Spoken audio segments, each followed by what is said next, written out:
What a company with energy for everything looks like. We are PPC, and clean energy is our driving force, with our mission being a sustainable future for all. At PPC Blue, we are redefining sustainable mobility through accessible solutions for efficient and eco-friendly transportation. Our colleagues at Rețele Electrice are undergoing a digital transformation to implement a smart electricity distribution grid. Through PPC Renewables, we are leaders in renewable energy in Romania, thanks to our 23 solar, wind and hydropower plants with an installed capacity of over 1,300 megawatts.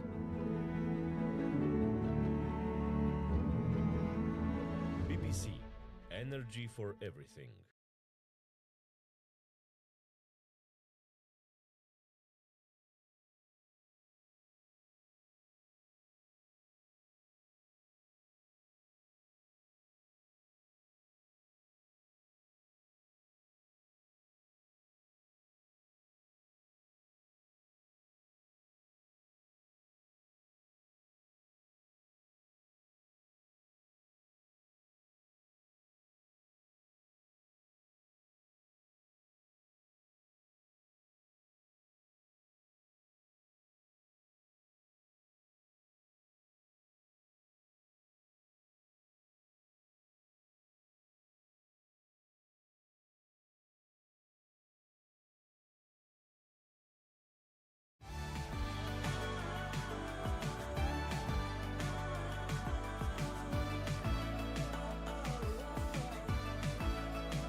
Construcțiile.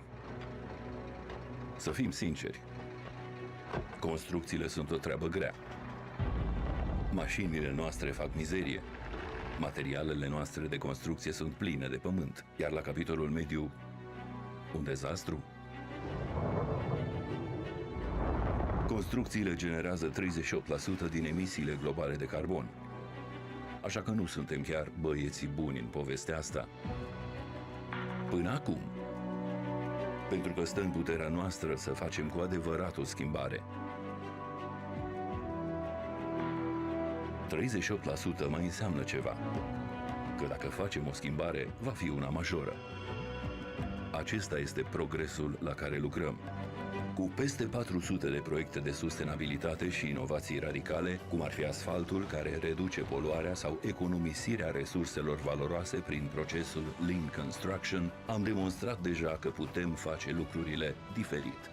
Digitalizarea rapidă a tuturor domeniilor noastre de activitate reprezintă fundamentul acestei transformări. Dar acesta este doar începutul. Și da, nu va fi ușor. De fapt, va fi foarte greu. Vorbim despre noi tehnologii pe care trebuie să le dezvoltăm. despre o mulțime de pași care încă trebuie făcuți, despre toată munca ce ne așteaptă.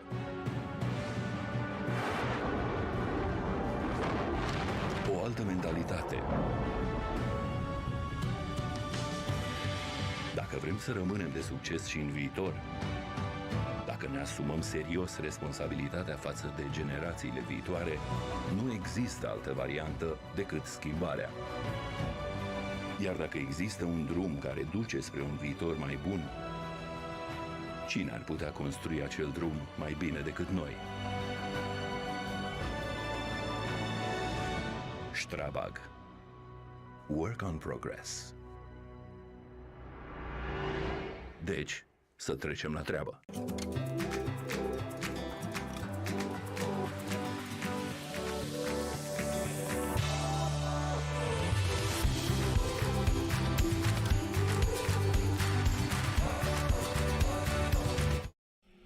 Check this out. It hasn't been such a long time since people first started shopping online, and it was easy to keep up with the clicks. Little by little by little by more, the clicks added up to be more than the stores, and e-tailers worked harder than ever before because they had to keep up with the clicks. The clicks came from laptops, then tablets and phones, Monday through Sunday, office and home, 24 hours in every zone, and still they kept up with the clicks. Now shoppers ask more from the websites they're on, their language, their currency, their way, or they're gone, so you'd better keep up with the clicks. All of a sudden, there are so many must-dos if you want to keep selling, like delivery there, no there, or there. And make it tomorrow, first thing. No time for borders. Gotta stay in control to stay in the flow and continue to grow, but we'll help you. Keep up with the clicks.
What a company with energy for everything looks like.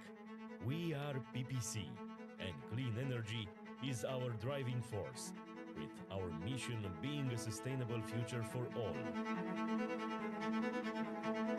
At PPC Blue, we are redefining sustainable mobility through accessible solutions for efficient and eco-friendly transportation. Our colleagues at Rețele Electrice are undergoing a digital transformation to implement a smart electricity distribution grid. Through PPC Renewables, we are leaders in renewable energy in Romania, thanks to our 23 solar, wind and hydropower plants with an installed capacity of over 1,300 megawatts.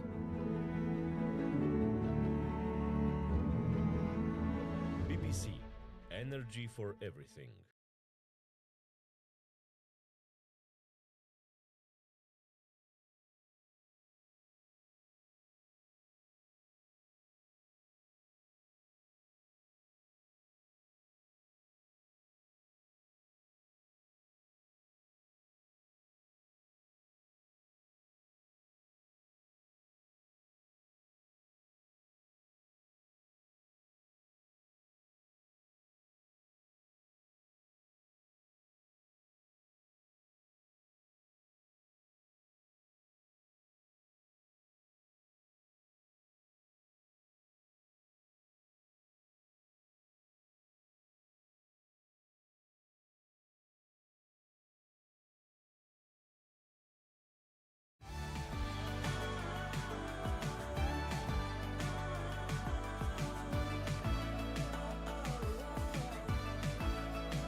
Construcțiile.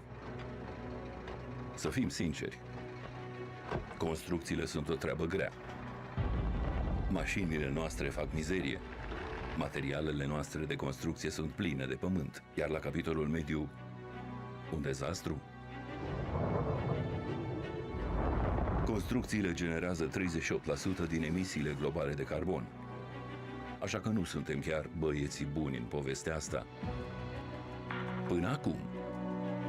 Pentru că stă în puterea noastră să facem cu adevărat o schimbare. 38% mai înseamnă ceva. Că dacă facem o schimbare, va fi una majoră. Acesta este progresul la care lucrăm. Cu peste 400 de proiecte de sustenabilitate și inovații radicale, cum ar fi asfaltul care reduce poluarea sau economisirea resurselor valoroase prin procesul Lean Construction, am demonstrat deja că putem face lucrurile diferit. Digitalizarea rapidă a tuturor domeniilor noastre de activitate reprezintă fundamentul acestei transformări. Dar acesta este doar începutul. Și da, nu va fi ușor. De fapt, va fi foarte greu.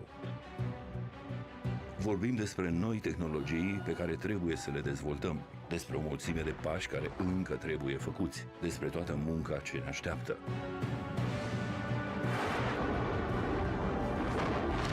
O altă mentalitate.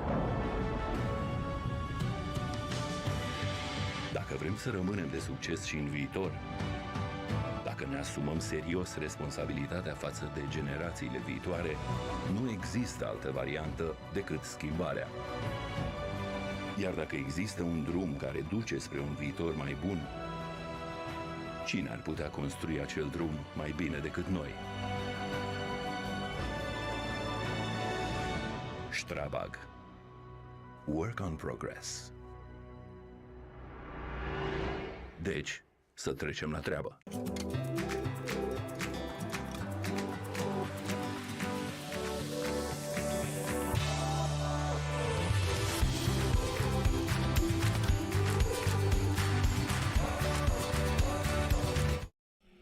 Check this out. It hasn't been such a long time since people first started shopping online, and it was easy to keep up with the clicks.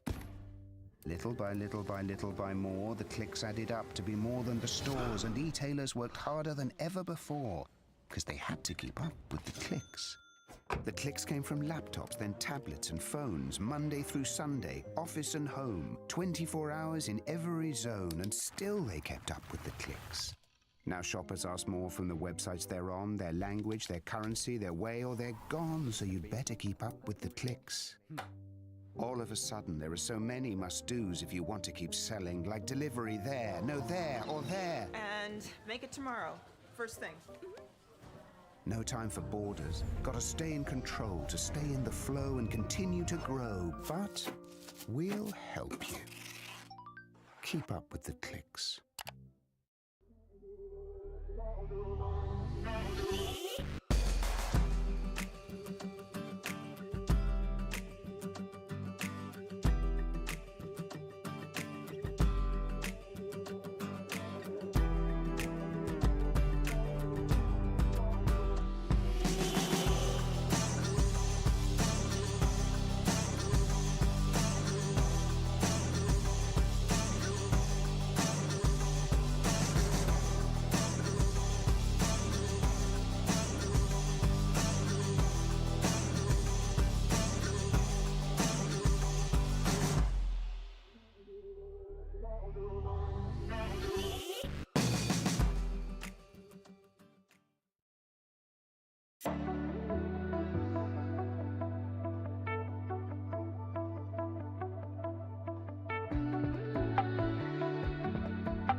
What a company with energy for everything looks like.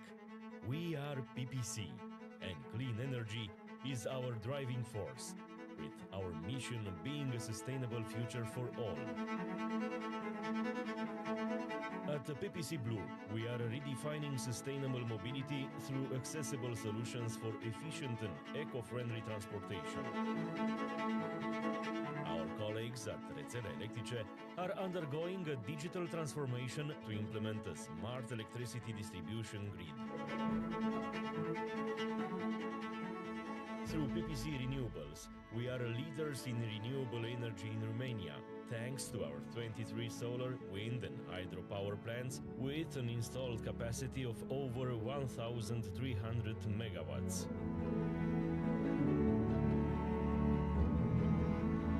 PPC, energy for everything.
Construcțiile. Să fim sinceri, construcțiile sunt o treabă grea. Mașinile noastre fac mizerie. Materialele noastre de construcție sunt pline de pământ. Iar la capitolul mediu, un dezastru? Construcțiile generează 38% din emisiile globale de carbon. Așa că nu suntem chiar băieții buni în povestea asta. Până acum. Pentru că stă în puterea noastră să facem cu adevărat o schimbare. 38% mai înseamnă ceva. Că dacă facem o schimbare, va fi una majoră. Acesta este progresul la care lucrăm. Cu peste 400 de proiecte de sustenabilitate și inovații radicale, cum ar fi asfaltul care reduce poluarea sau economisirea resurselor valoroase prin procesul Lean Construction, am demonstrat deja că putem face lucrurile diferit. Digitalizarea rapidă a tuturor domeniilor noastre de activitate reprezintă fundamentul acestei transformări. Dar acesta este doar începutul. Și da, nu va fi ușor. De fapt, va fi foarte greu. Vorbim despre noi tehnologii pe care trebuie să le dezvoltăm, despre o mulțime de pași care încă trebuie făcuți, despre toată munca ce ne așteaptă.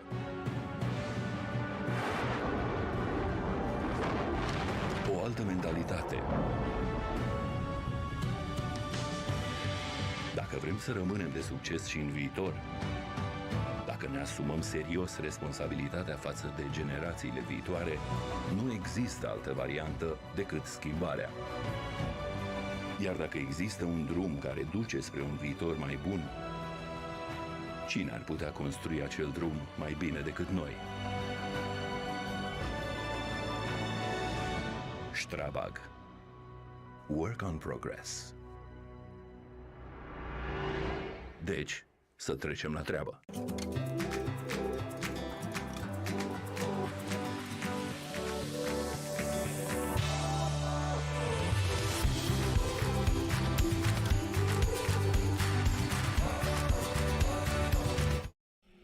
Check this out.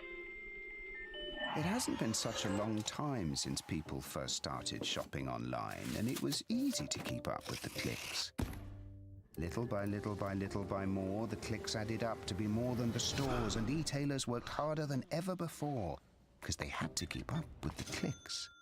The clicks came from laptops, then tablets and phones, Monday through Sunday, office and home, 24 hours in every zone, and still they kept up with the clicks.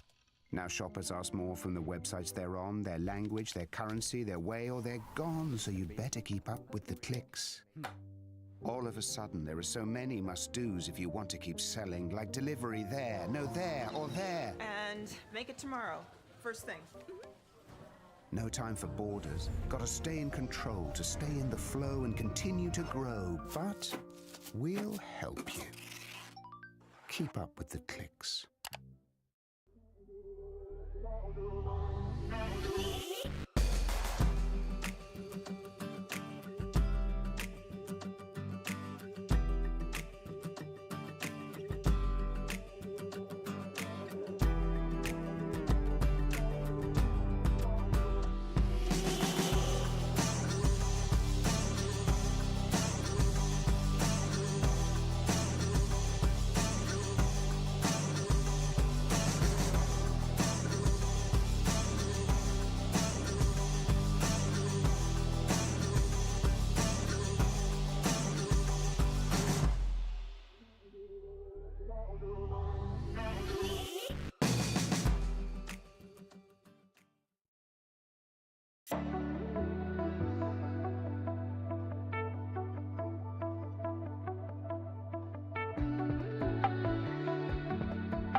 What a company with energy for everything looks like. We are PPC, and clean energy is our driving force, with our mission being a sustainable future for all. At PPC Blue, we are redefining sustainable mobility through accessible solutions for efficient and eco-friendly transportation. Our colleagues at Rețele Electrice are undergoing a digital transformation to implement a smart electricity distribution grid. Through PPC Renewables, we are leaders in renewable energy in Romania, thanks to our 23 solar, wind and hydropower plants with an installed capacity of over 1,300 megawatts.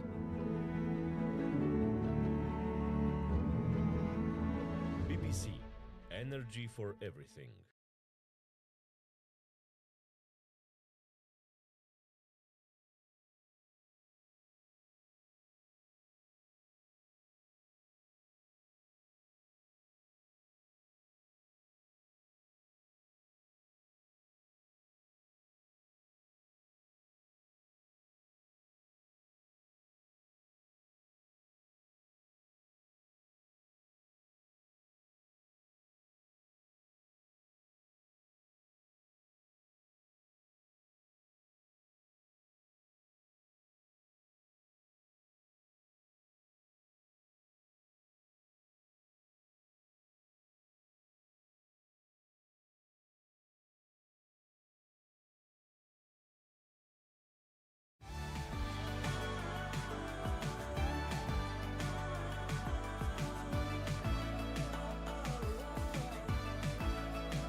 Construcțiile.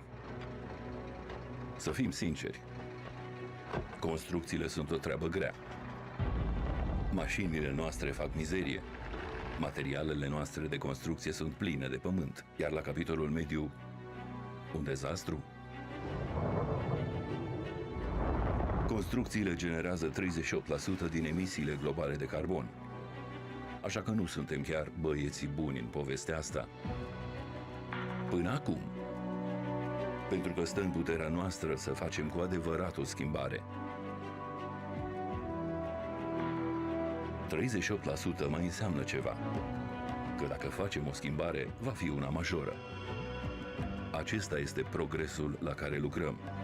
Cu peste 400 de proiecte de sustenabilitate și inovații radicale, cum ar fi asfaltul care reduce poluarea sau economisirea resurselor valoroase prin procesul Lean Construction, am demonstrat deja că putem face lucrurile diferit. Digitalizarea rapidă a tuturor domeniilor noastre de activitate reprezintă fundamentul acestei transformări. Dar acesta este doar începutul. Și da, nu va fi ușor. De fapt, va fi foarte greu. Vorbim despre noi tehnologii pe care trebuie să le dezvoltăm, despre o mulțime de pași care încă trebuie făcuți, despre toată munca ce ne așteaptă.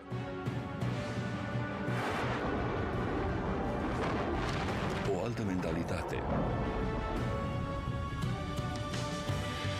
Dacă vrem să rămânem de succes și în viitor, dacă ne asumăm serios responsabilitatea față de generațiile viitoare, nu există altă variantă decât schimbarea.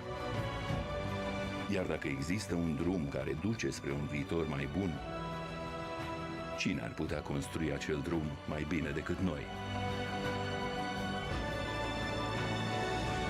Strabag.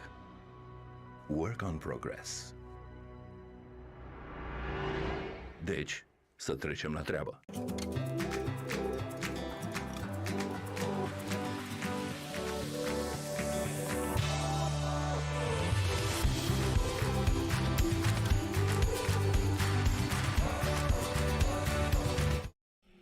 Check this out.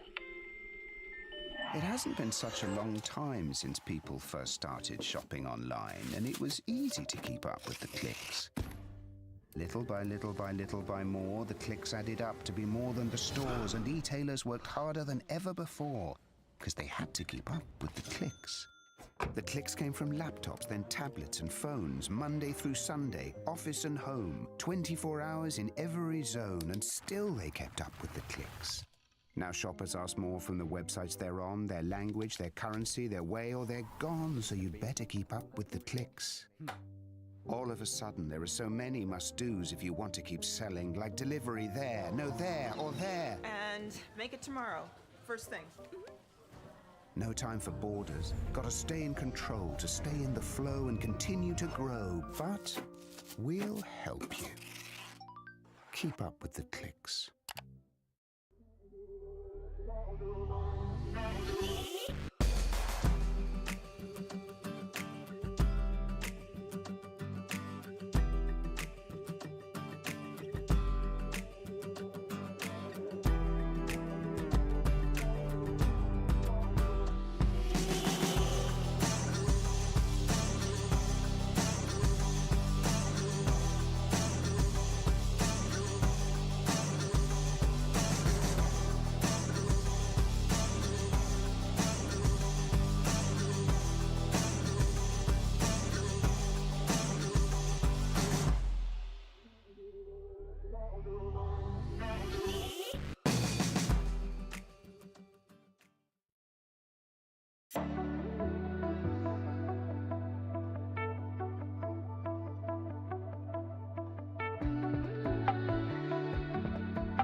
What a company with energy for everything looks like.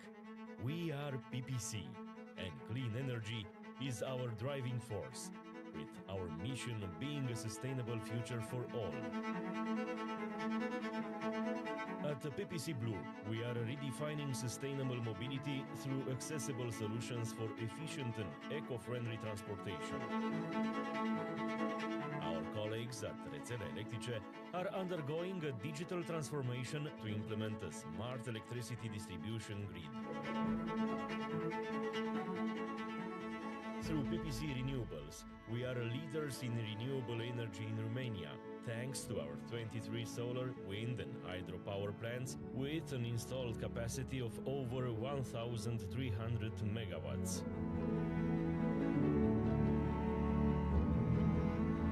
PPC, energy for everything.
Construcțiile.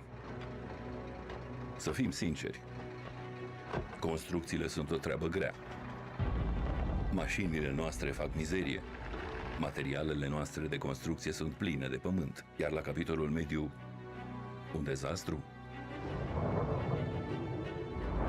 Construcțiile generează 38% din emisiile globale de carbon. Așa că nu suntem chiar băieții buni în povestea asta. Până acum. Pentru că stă în puterea noastră să facem cu adevărat o schimbare. 38% mai înseamnă ceva. Că dacă facem o schimbare, va fi una majoră. Acesta este progresul la care lucrăm. Cu peste 400 de proiecte de sustenabilitate și inovații radicale, cum ar fi asfaltul care reduce poluarea sau economisirea resurselor valoroase prin procesul Lean Construction, am demonstrat deja că putem face lucrurile diferit. Digitalizarea rapidă a tuturor domeniilor noastre de activitate reprezintă fundamentul acestei transformări.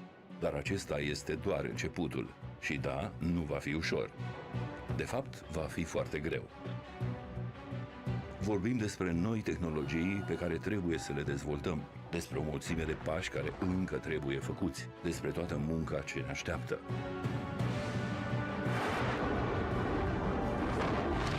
O altă mentalitate.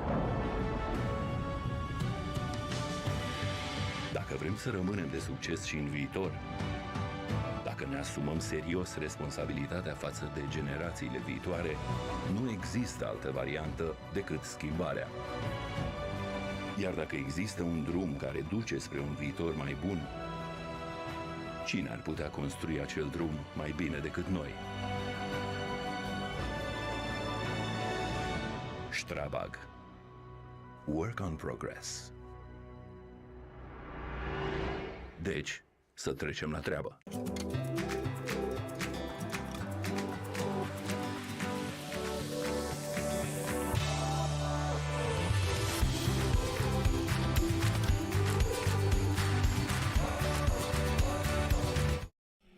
Check this out.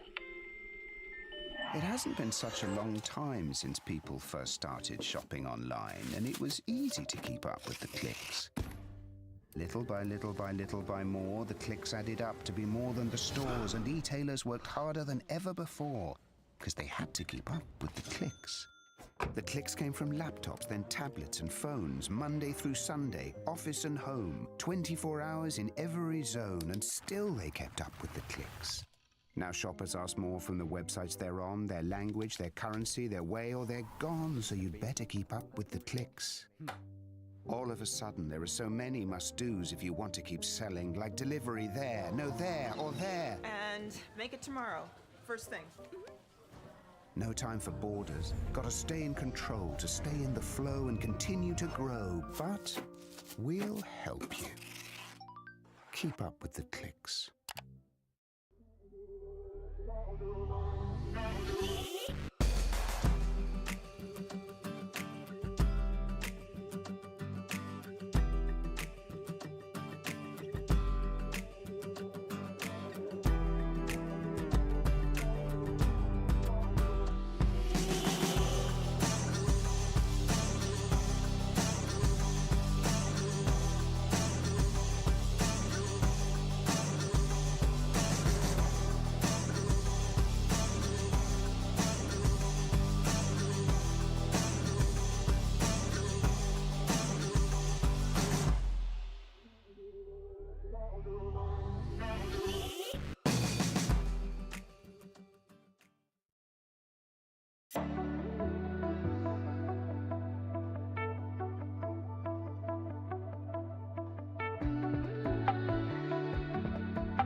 What a company with energy for everything looks like.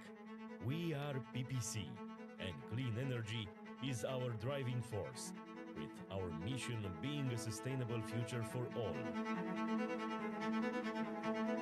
At PPC Blue, we are redefining sustainable mobility through accessible solutions for efficient and eco-friendly transportation. Our colleagues at Rețele Electrice are undergoing a digital transformation to implement a smart electricity distribution grid. Through PPC Renewables, we are leaders in renewable energy in Romania, thanks to our 23 solar, wind and hydropower plants with an installed capacity of over 1,300 megawatts.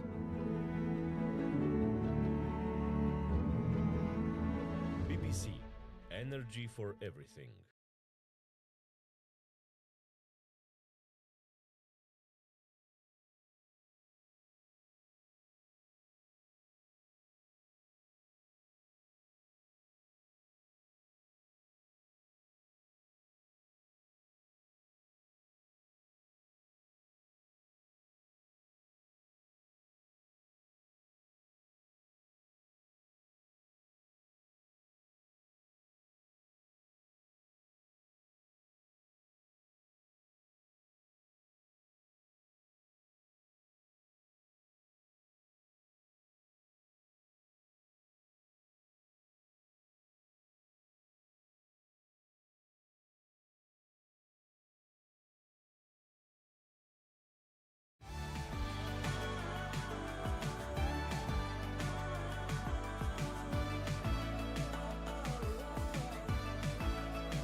Construcțiile.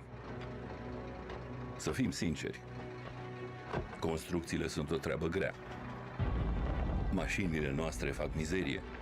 Materialele noastre de construcție sunt pline de pământ. Iar la capitolul mediu, un dezastru? Construcțiile generează 38% din emisiile globale de carbon. Așa că nu suntem chiar băieții buni în povestea asta. Până acum. Pentru că stă în puterea noastră să facem cu adevărat o schimbare. 38% mai înseamnă ceva. Că dacă facem o schimbare, va fi una majoră. Acesta este progresul la care lucrăm.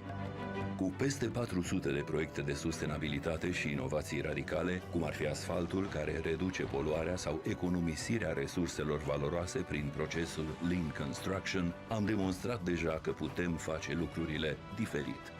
Digitalizarea rapidă a tuturor domeniilor noastre de activitate reprezintă fundamentul acestei transformări. Dar acesta este doar începutul. Și da, nu va fi ușor. De fapt, va fi foarte greu. Vorbim despre noi tehnologii pe care trebuie să le dezvoltăm, despre o mulțime de pași care încă trebuie făcuți, despre toată munca ce ne așteaptă.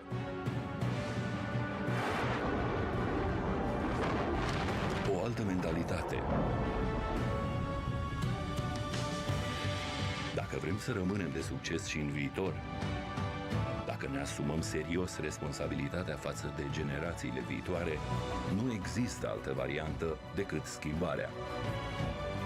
Iar dacă există un drum care duce spre un viitor mai bun, cine ar putea construi acel drum mai bine decât noi? Strabag. Work on progress.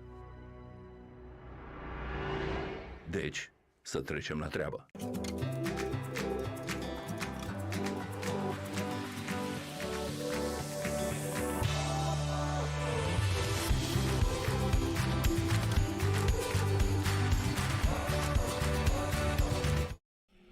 Check this out.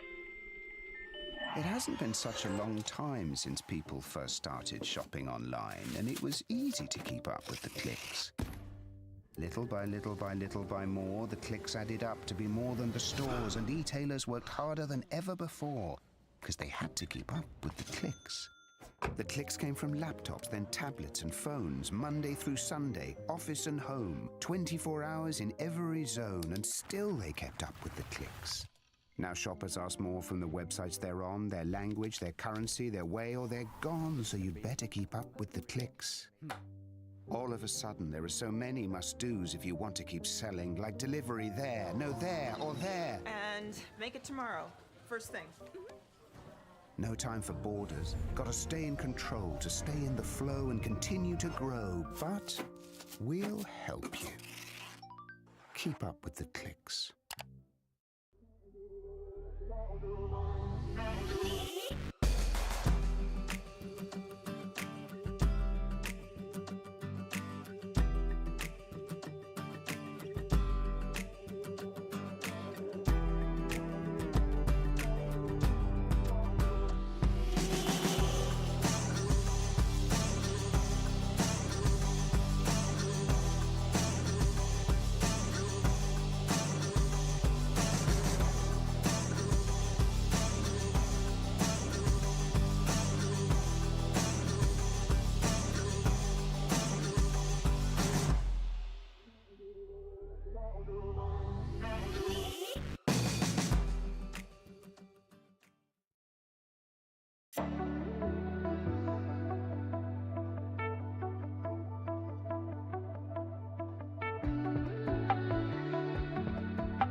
What a company with energy for everything looks like. We are PPC, and clean energy is our driving force, with our mission being a sustainable future for all. At PPC Blue, we are redefining sustainable mobility through accessible solutions for efficient and eco-friendly transportation. Our colleagues at Rețele Electrice are undergoing a digital transformation to implement a smart electricity distribution grid. Through PPC Renewables, we are leaders in renewable energy in Romania, thanks to our 23 solar, wind and hydropower plants with an installed capacity of over 1,300 megawatts.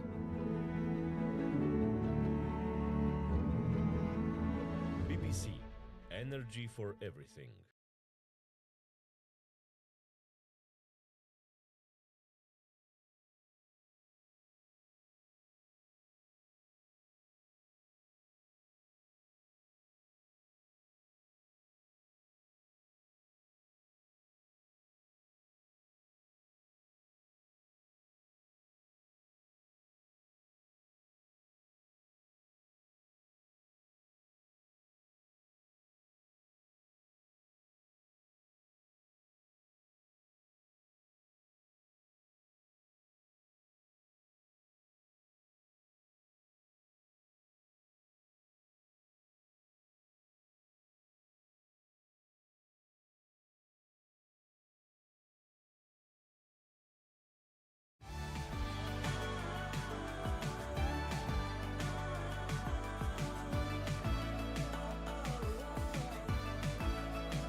Construcțiile.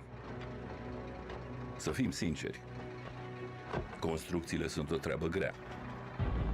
Mașinile noastre fac mizerie.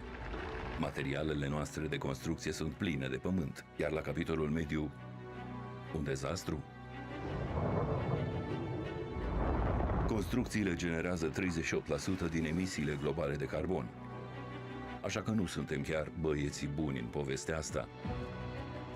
Până acum. Pentru că stă în puterea noastră să facem cu adevărat o schimbare. 38% mai înseamnă ceva. Că dacă facem o schimbare, va fi una majoră. Acesta este progresul la care lucrăm. Cu peste 400 de proiecte de sustenabilitate și inovații radicale, cum ar fi asfaltul care reduce poluarea sau economisirea resurselor valoroase prin procesul Lean Construction, am demonstrat deja că putem face lucrurile diferit.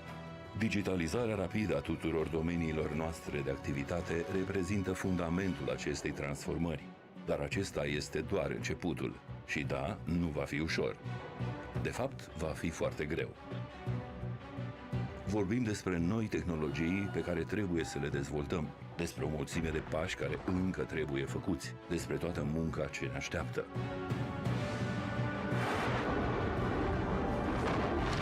O altă mentalitate. Dacă vrem să rămânem de succes și în viitor, dacă ne asumăm serios responsabilitatea față de generațiile viitoare, nu există altă variantă decât schimbarea. Iar dacă există un drum care duce spre un viitor mai bun, cine ar putea construi acel drum mai bine decât noi? Strabag. Work on progress. Deci, să trecem la treabă.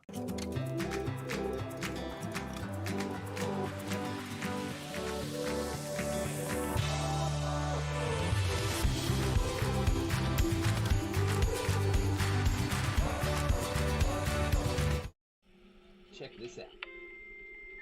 It hasn't been such a long time since people first started shopping online, and it was easy to keep up with the clicks. Little by little by little by more, the clicks added up to be more than the stores, and e-tailers worked harder than ever before because they had to keep up with the clicks. The clicks came from laptops, then tablets and phones, Monday through Sunday, office and home, 24 hours in every zone, and still they kept up with the clicks. Now shoppers ask more from the websites they're on, their language, their currency, their way, or they're gone, so you'd better keep up with the clicks. All of a sudden, there are so many must-dos if you want to keep selling, like delivery there, no there, or there. And make it tomorrow. First thing. No time for borders. Gotta stay in control, to stay in the flow and continue to grow. But we'll help you. Keep up with the clicks.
What a company with energy for everything looks like. We are PPC, and clean energy is our driving force, with our mission being a sustainable future for all. At PPC Blue, we are redefining sustainable mobility through accessible solutions for efficient and eco-friendly transportation. Our colleagues at Rețele Electrice are undergoing a digital transformation to implement a smart electricity distribution grid. Through PPC Renewables, we are leaders in renewable energy in Romania, thanks to our 23 solar, wind and hydropower plants with an installed capacity of over 1,300 megawatts.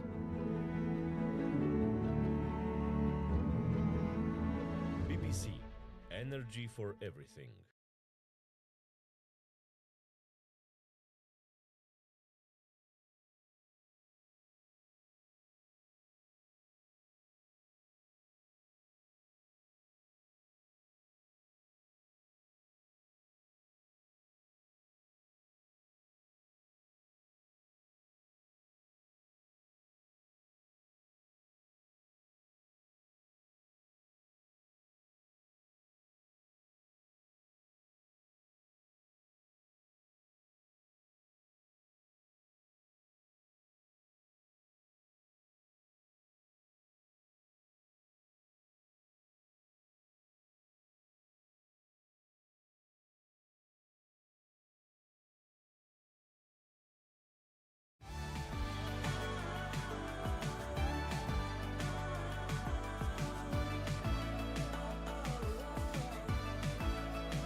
Testing.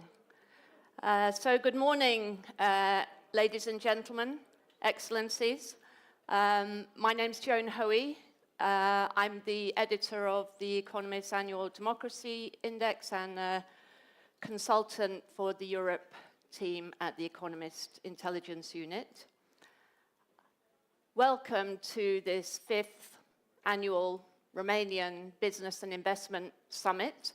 It's a great pleasure for The Economist Impact to be back in town and to hold this important event at a very momentous time in global geopolitics, as well as in Romanian domestic politics, I guess, as well.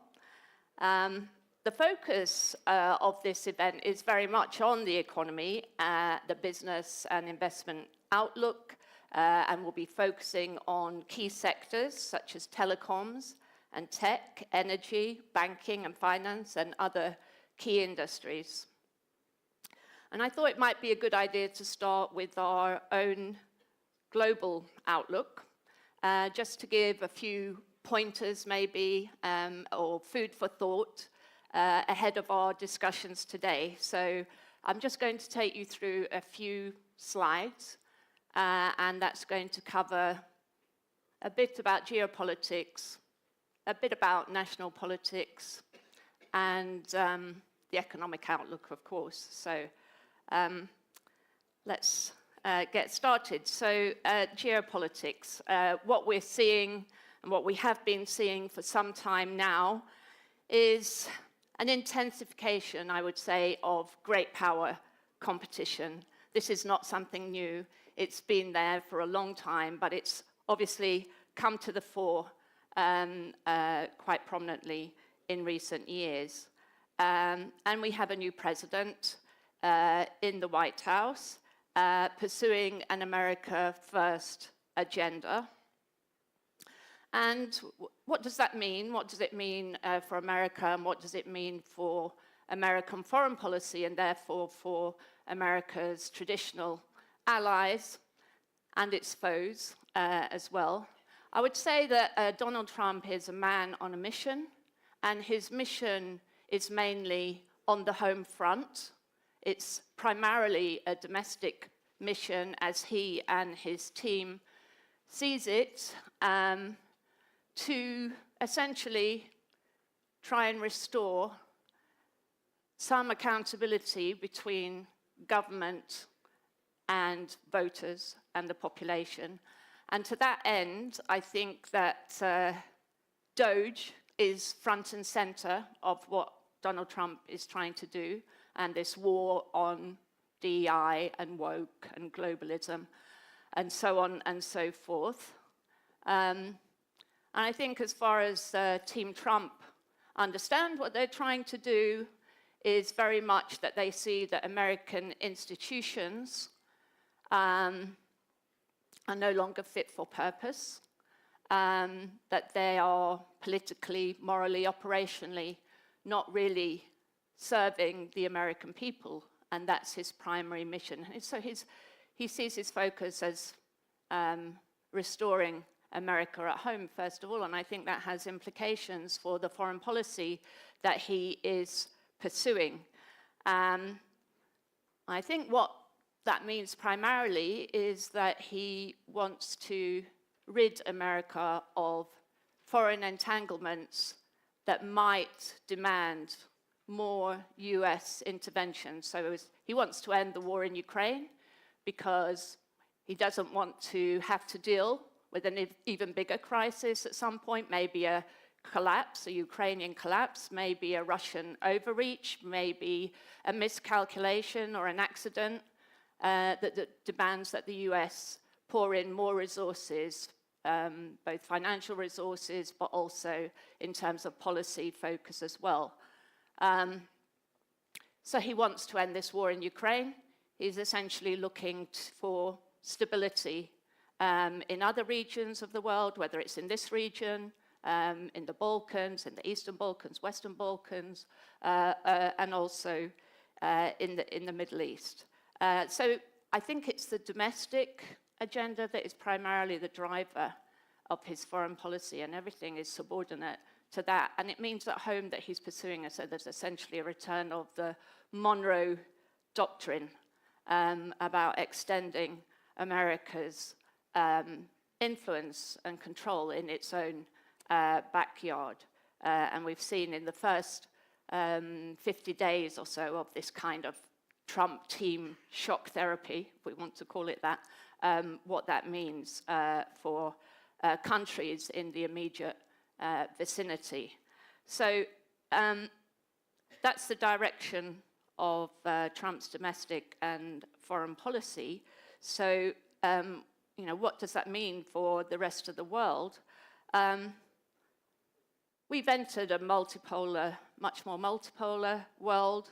I think, what we're seeing is a kind of overreaction in a way to the arrival of Donald Trump, because it seems from the discussion that everybody's assuming that a very decisive change has occurred in the past few weeks. But the truth is that the sort of geopolitical shifts that are taking place have been taking place over many years. And whatever new world order is now emerging will not be a complete break with the past. There's always going to be elements of continuity. So there's a lot of discussion these days about the end of the West. I'm hearing that everywhere, at Chatham House in the UK, other foreign policy experts talking about the end of the West in terms of the end of this global alliance of liberal democracies. And we're also hearing a lot again about the end of globalization.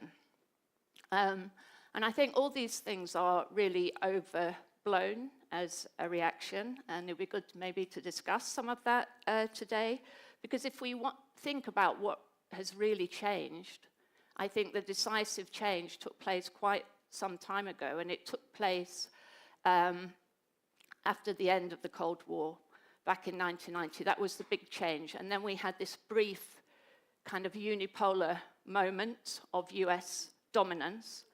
And that's what's really come to an end as a result of the US's waning economic power, the shifting balance, global economic balance towards the East, and the rise of other powers.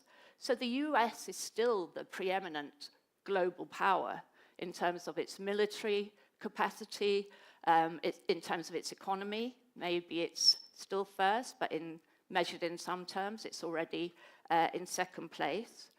So the US is still there as a preeminent power, but it's now alongside others, and not just China, obviously many other kind of middle powers as well. We have India, we have Iran, we have Saudi, we have Turkey, and so on and so forth.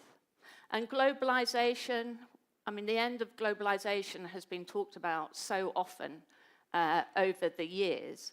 And obviously we are heading for a more fragmented global economy, a more troubled global economy. We've seen the rise of protectionism, not just over the past 50 days, but actually since the Obama era, actually, that's been happening. But the death of globalization, I think, is exaggerated. There's no collapse in global trade or global investment, and it's unlikely that there will be, because cross-border trade and investment is so embedded. Those structures take a long time, and relationships take a long time to put in place, so they're not going to change overnight. It's going to take a very long time. So I think, it's maybe necessary to step back and have some perspective about what is going on. So we're certainly seeing the emergence of new trends, new fractures, more competition, more protectionism, but elements of the old order will remain in place. And that's always the way it is in the present and the future. We always have a mix of the old and the new. Just quickly about the risks, the kind of big risks on the horizon this year. Obviously, Trump's trying to get a quick ceasefire deal in Ukraine. It's possible that he's going to succeed in doing that. I don't think we're going to end up with any kind of substantive long-term settlement there. There's going to be a contested border, a claim, obviously, there for sovereignty by Ukraine. This is a conflict that's not susceptible to some easy resolution, but there's a possibility that we might see an end to this war that's gone on for 3 years at great cost, obviously, first and foremost for Ukraine. But there's also a risk that everything could break down and it could carry on. I would say quite a significant risk as well. And then we have the risk of war in, or more regional instability in the Middle East. And we've seen what happened overnight as well in Gaza with the Israeli strikes. So the risk there, I think, again, a very fragile ceasefire. It's kind of not a ceasefire anymore. And the risk of that breaking down is quite high. We don't know what Iran's response is going to be. And Israel obviously has an incentive to extend its recent strategic gains. Geopolitics is driving changes in the global economy too. So this intensified competition over semiconductors, over critical minerals, the race over AI, even traditional, manufacturing industries also changing or under pressure to change. What we're seeing everywhere, which I think is a kind of partner of the kind of rise in protectionism, we're seeing the return of industrial policy, which obviously offers opportunities for businesses, but it also, I think, has a number of downsides, and maybe we can discuss some of those today. It is costly for governments and consumers. It carries risks, especially on the fiscal front, which we can also talk about. So it's a much more challenging international environment for businesses to navigate and in which to operate. Just a little bit about politics, not geopolitics, but more kind of national focus politics. What we saw last year was this huge anti-incumbent backlash. I mean, that was the biggest election year ever in the history of the franchise. And the decisive trend really was this, as I say, backlash against incumbents everywhere, including in the advanced democracies. But everywhere, in every single region, essentially that's what we're seeing. And that is the consequence of a long-term trend of rising public dissatisfaction with political systems and with governments not delivering. So that was reflected in the elections, and it's also been reflected over many, many years in all the kind of main surveys, World Values surveys, the Gallup polls, and Pew, and everything else. And that obviously is something that has driven the emergence of populist or movements, insurgent movements, which are essentially seeking to displace the mainstream political parties that have ruled the world since 1945. And I think that we're going to see a continuation of that trend, with mainstream political parties being under a lot of pressure. In elections, we're going to see bigger votes for the insurgent parties. We just had the election in Germany, and we saw what happened there. And I think the implication of this is that unless the mainstream political parties, the parties that have ruled our world for the past 70 years or so, unless they start to reconnect with voters and start to address their concerns and start to be more representative and accountable, they will be pushed aside by these insurgent parties. And I think that is the future. So there's a lot at stake, I think, for the governing parties, ruling parties, in the next few years. Again, what we're seeing is that policy making shifting in a more kind of insular, inward-looking direction, more competition here is driving this kind of return to national support for national champions, but it's also, I think, creating a lot of headwinds, especially on the kind of climate change front. So there's headwinds in terms of funding, obviously political headwinds as well. There's quite a pushback, obviously in the US, but in Europe too, against some of the policies that have been pursued. So more insularity in national policy making as well. Just quickly to look at the growth outlook. So you can see here the kind of overall forecast from EIU for global growth. So looking at global growth of 2.6% in 2025, essentially the same as 2024. Possibly an improving outlook for the Middle East, but that's subject to great risk, I would say.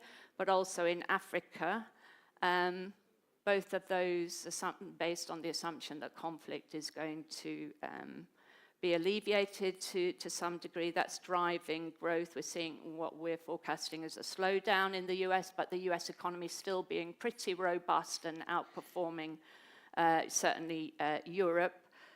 Growth in Europe remaining tepid, and in China too, and emerging markets performing a bit better. And a medium-term outlook is, I think, very uncertain and cloudy, but looking at growth of about 2.7% per year on average. So that's, you know, pretty lackluster by historical standards.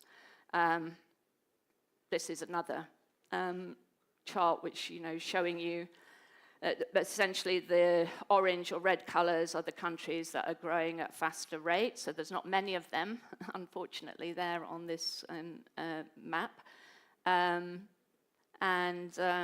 You know, the dark blue are the ones that are the slowest growing economies. So not a great picture for the global growth outlook. Inflation, don't want to say too much about that because I think it's pretty clear the direction in which things are going. Inflation is moving closer to target. Central banks are cutting interest rates, but obviously inflation in terms of levels is going to remain for some time above the pre-pandemic levels. And just in terms of oil prices, geopolitical risk is obviously keeping a floor under oil prices in the next year or two. I just mentioned about the fiscal outlook. What we're seeing on the political front and the geopolitical front is essentially demands for more spending all the time by governments which are already in many places running large deficits and have large public debt. In absolute terms and as a percentage of GDP, and the demands that are now being made are, you know, for more spending, and that is going to drive volatility in bond markets. So I think governments are going to be under pressure to either to make cuts or to find some revenue boosting measures to compensate. Otherwise, they could really be exposed to some of the volatility that we've seen over the past few months.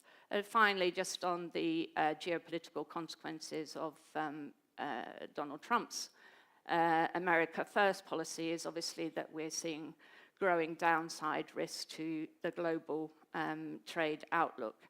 I mean, we don't think that the kind of maximalist tariffs that were talked about in the run-up to the election or even subsequently are going to actually be carried out. But nevertheless, it's creating a lot of uncertainty everywhere and a lot of tit-for-tat, I think, actions is what we're going to see. I mean, there's a question about how countries or regions or should respond to this. You know, I don't think necessarily that there should be tit-for-tat responses, but that's a matter obviously for governments and for the EU, but there might be a case for not retaliating in that way. Something to discuss, perhaps. I mean, in the short term, we're seeing a kind of bump up in trade in advance of the expected imposition of tariffs. And obviously, we're going to see an intensification of the US-China competition, trade war, and so on. So a lot of uncertainty all around, I think. And I'm going to end there, and we're going to get into our first discussion. So just, I hope that just gave you a bit of some food for thought and set out some of the kind of bigger issues and themes that we want to discuss today. So, without further ado, I'd like to introduce our first speaker. Just to say and explain, we were hoping to have Stefan Aprea here, who is the head of the Prime Minister's Chancellery. Unfortunately, can't be with us. There's a government meeting taking place this morning, which is, means that government ministers are all attending that. We're hoping that we will have the Minister of Economy joining us on his way to that meeting. So he's going to be joining remotely, but nevertheless, it'll be good to have him. So we're going to start with a discussion, on-stage discussion about tech disruption and whether tech disruption can drive economic growth in the coming years. Ivona Sikora is the Senior Vice President and General Manager for Europe and South Africa of Iron Mountain, and she's going to join me now on stage, and we're going to have a conversation about that issue. So welcome, Ivona. Have a seat.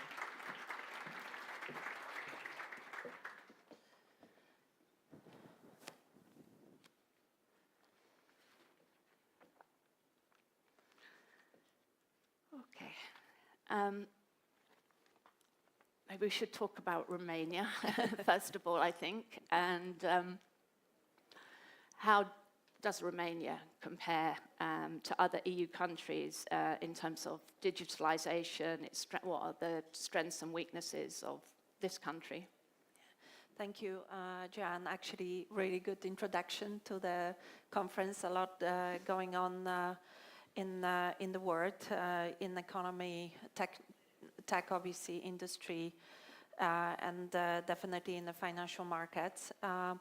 Going back to Romania, so definitely when we look at Romania from a perspective of, digital advancement, there's, a big room for improvement. For years, Romania was with the lowest DESI index between all of the European countries.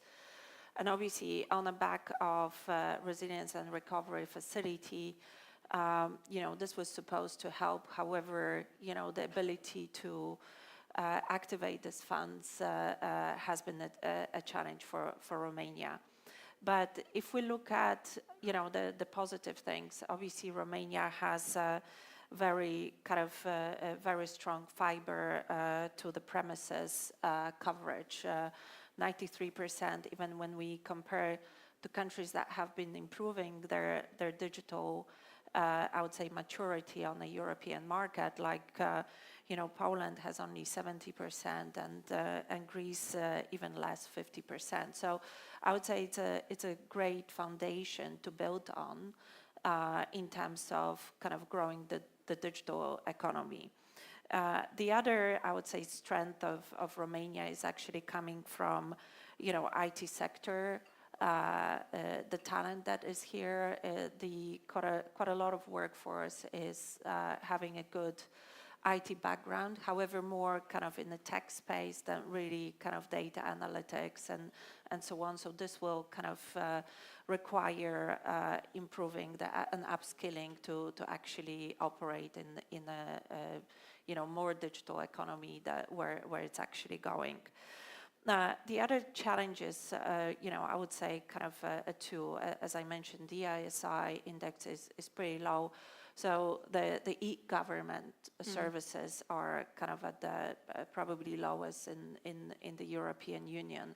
So, and e-government and the e-services are actually helping to provide the speed to market, obviously increase the satisfaction of the citizens, but it's also about the transparency, how the funds are being kind of distributed. The process is very transparent and so on. So this will actually help accelerate, the economic growth.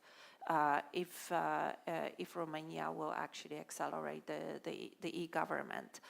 The other area for improvement is definitely the low SME digital adoption, only 27%.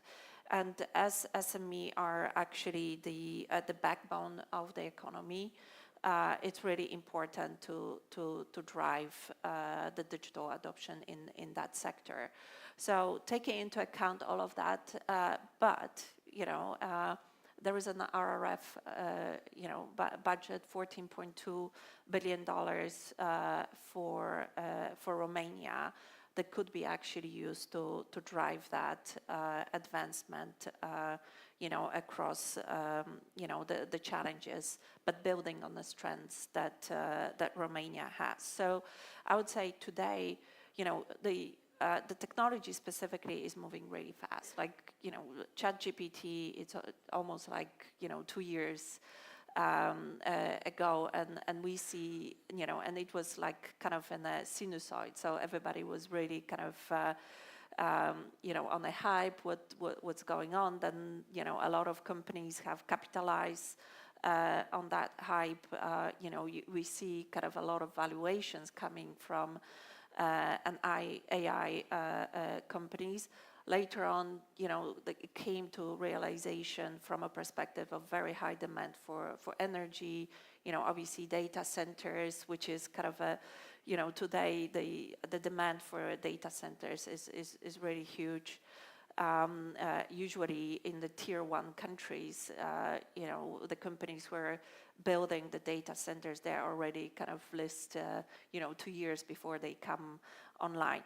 So, AI is a great opportunity. And what I wanted to say is, like, right now we're in the, in the times where we actually see more benefits coming from AI in a real world. So when you think about that digital transformation for Romania, is kind of making a leapfrog to AI instead of just a simple digitization, because Romania still has quite a lot of systems that were installed before 2010.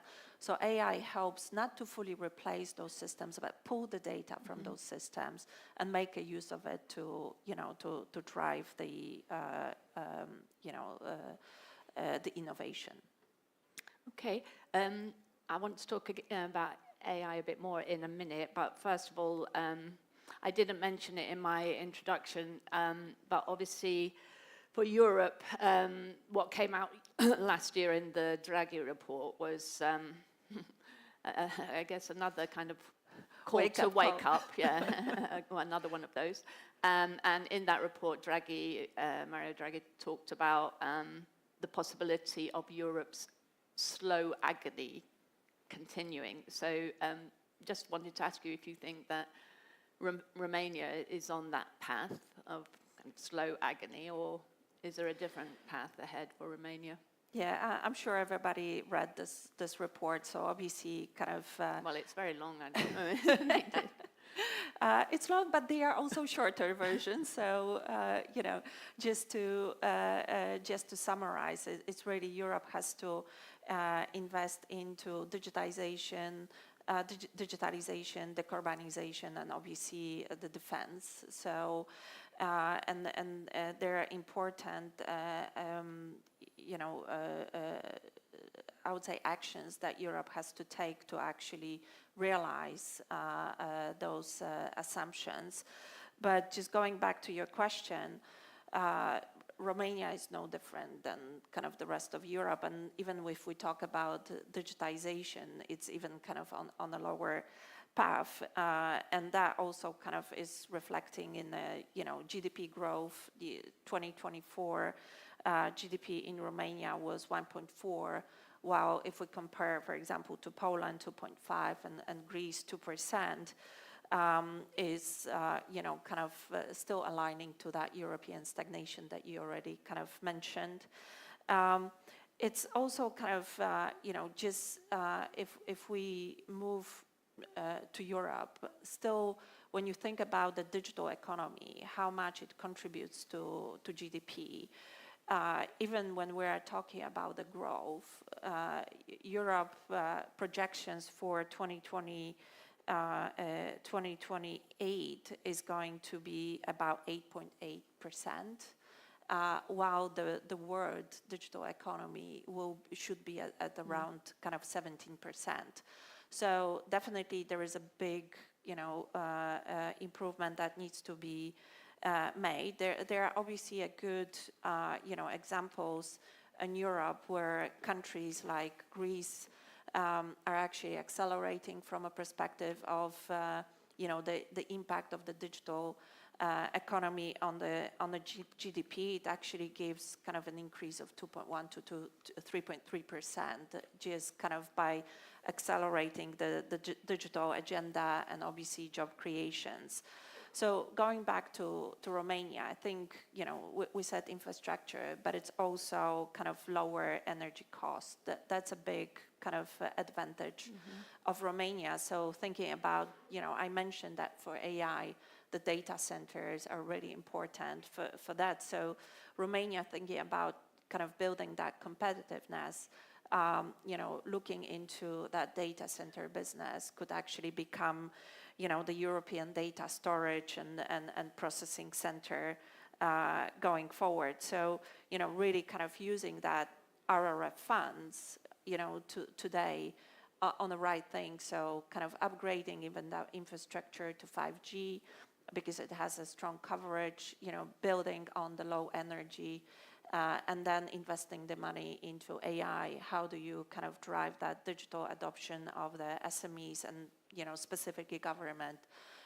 It can actually contribute significantly to the growth of Romania.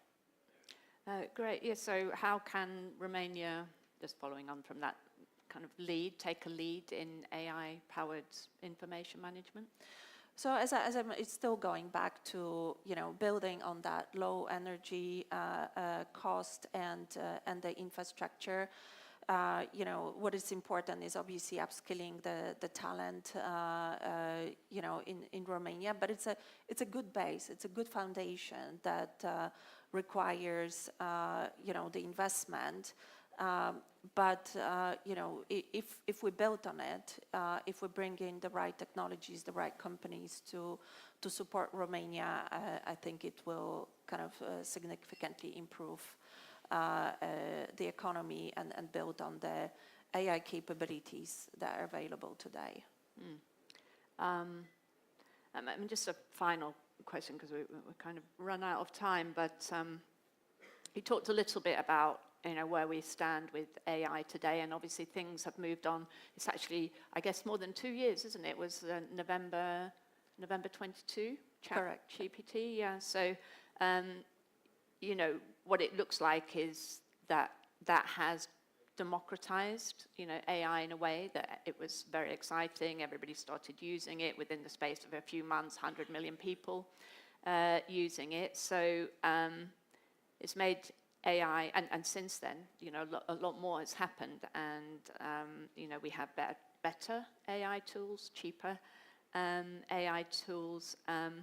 So, how do you see the adoption of AI in the kind of business enterprises, happening here in this country, you know, because obviously it's got to fit the business needs, and, you know, has that really started to take off, do you think? Has that changed? I would say not yet. Definitely, you know, there's a room for improvement, but you know, as I mentioned, it's like the Romanian government has a really big chance to make that leapfrog, having that strong foundation of the infrastructure and really benefiting from a different tools. We have all of the, you know, tech companies available. Their systems are available. Their solutions are available here in Romania. So building on it, but also, you know, kind of you have the government cloud and just putting the right infrastructure and then benefiting on the AI tools that are available on the market. It will significantly help Romania, but not there yet.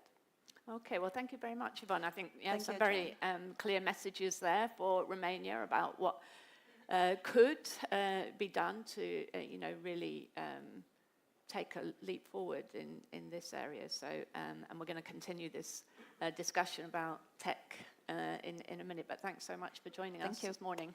Thank you. Thanks. I don't know if we want a photograph. We'll take a picture. Okay. Are we having photographs or not? Just, okay.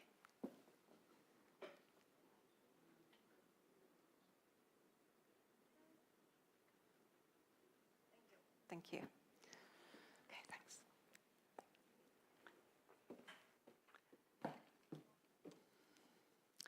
Okay, ladies and gentlemen, as I said, we're going to carry on with our next session, which is looking at the necessity of innovative digitalization. Oh my Lord, digitalization. And we've got a great panel. So we're hoping that we're going to have the Minister of Economy and Digitalization and Entrepreneurship and Tourism of the Government of Romania, and that is Bogdan Gruia Ivan, who is on his way to the government meeting, I understand, but will join us at some point. He may not be able to join us immediately now, but as soon as we get him online, somebody will let me know, and I will let you know. And we've got in the room with us Marius Posa, former State Secretary at the Ministry of Research, Innovation and Digitalization. He's Romania's representative at the NATO Innovation Fund and an expert in NATO's CCPG group, so welcome. We also have Joachim Reiter, Chief External and Corporate Affairs Officer for Vodafone Group. Welcome, both of you, and please join me on the stage. Welcome. Have a seat.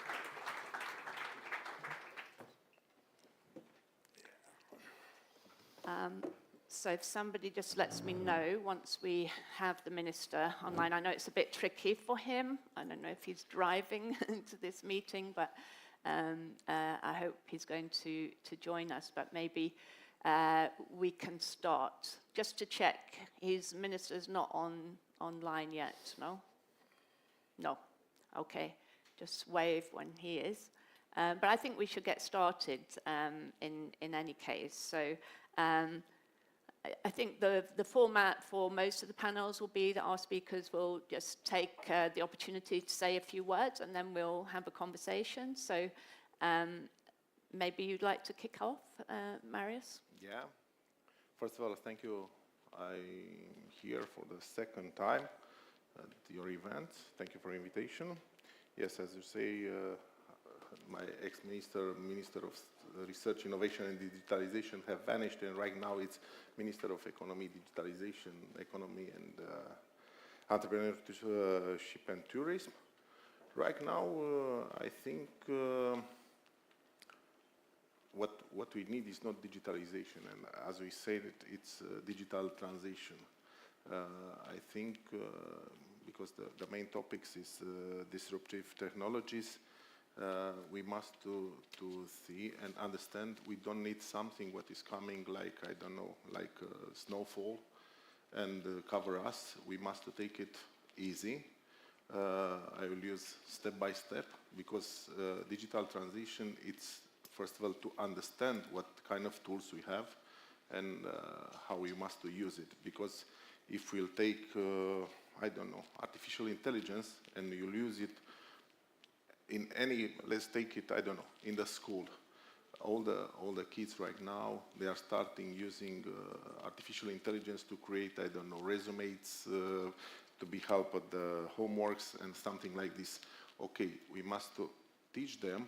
They need some kind of tools, but these tools don't need to replace their mind, to replace their thoughts, and how to use it. So I think if we take it this from the school and we put it in the economy, in the industry, in our day-by-day life, is the same things.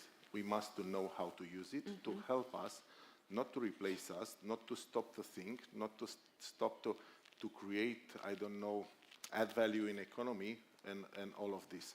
Because in a certain moment, what is actually artificial intelligence? It's a huge library of metadata, put it together, and some algorithms who will find the best solution for us. Okay, let's use it to have more solution, not to take the first one and to apply it in our life. I think this is the transition for digital life. It's not something we have some tools, we use it, and that's all. Thank you. Okay, that's a good point. And we'll come back to that in the discussion. Over to you, Joachim, if you want to say a few words, and then we can. Sure, I think I build on Ivana, who made a really good number of really good points. I think the three questions Romania and Europe needs to ask itself. Number one is, how bad is bad? Number two, why does it matter? And number three, what do we do about it? If you start with how bad is bad, frankly, if I look at all metrics on digital transformation and digital infrastructure, which is of course part of the business that I'm involved in, there is not a single metric except affordability measured by purchasing power where we're ahead of China. Every single metric available, we're now behind China. I don't know a single point in time where we as Europeans were able to catch up with emerging economies on core technologies. But we have found ourselves now in a situation which Mario Draghi presented really well, that on something that is transformational for our economy, for the future of society, we now need to play catch up. And it's true, Ivana made a reference of where Romania sits in Europe, but frankly, it's not a problem to be a catch-up economy in a pioneering region. It's a problem to be a catch-up economy in a lagging region. And Europe is lagging behind. So how bad is bad? The truth of the matter is really bad.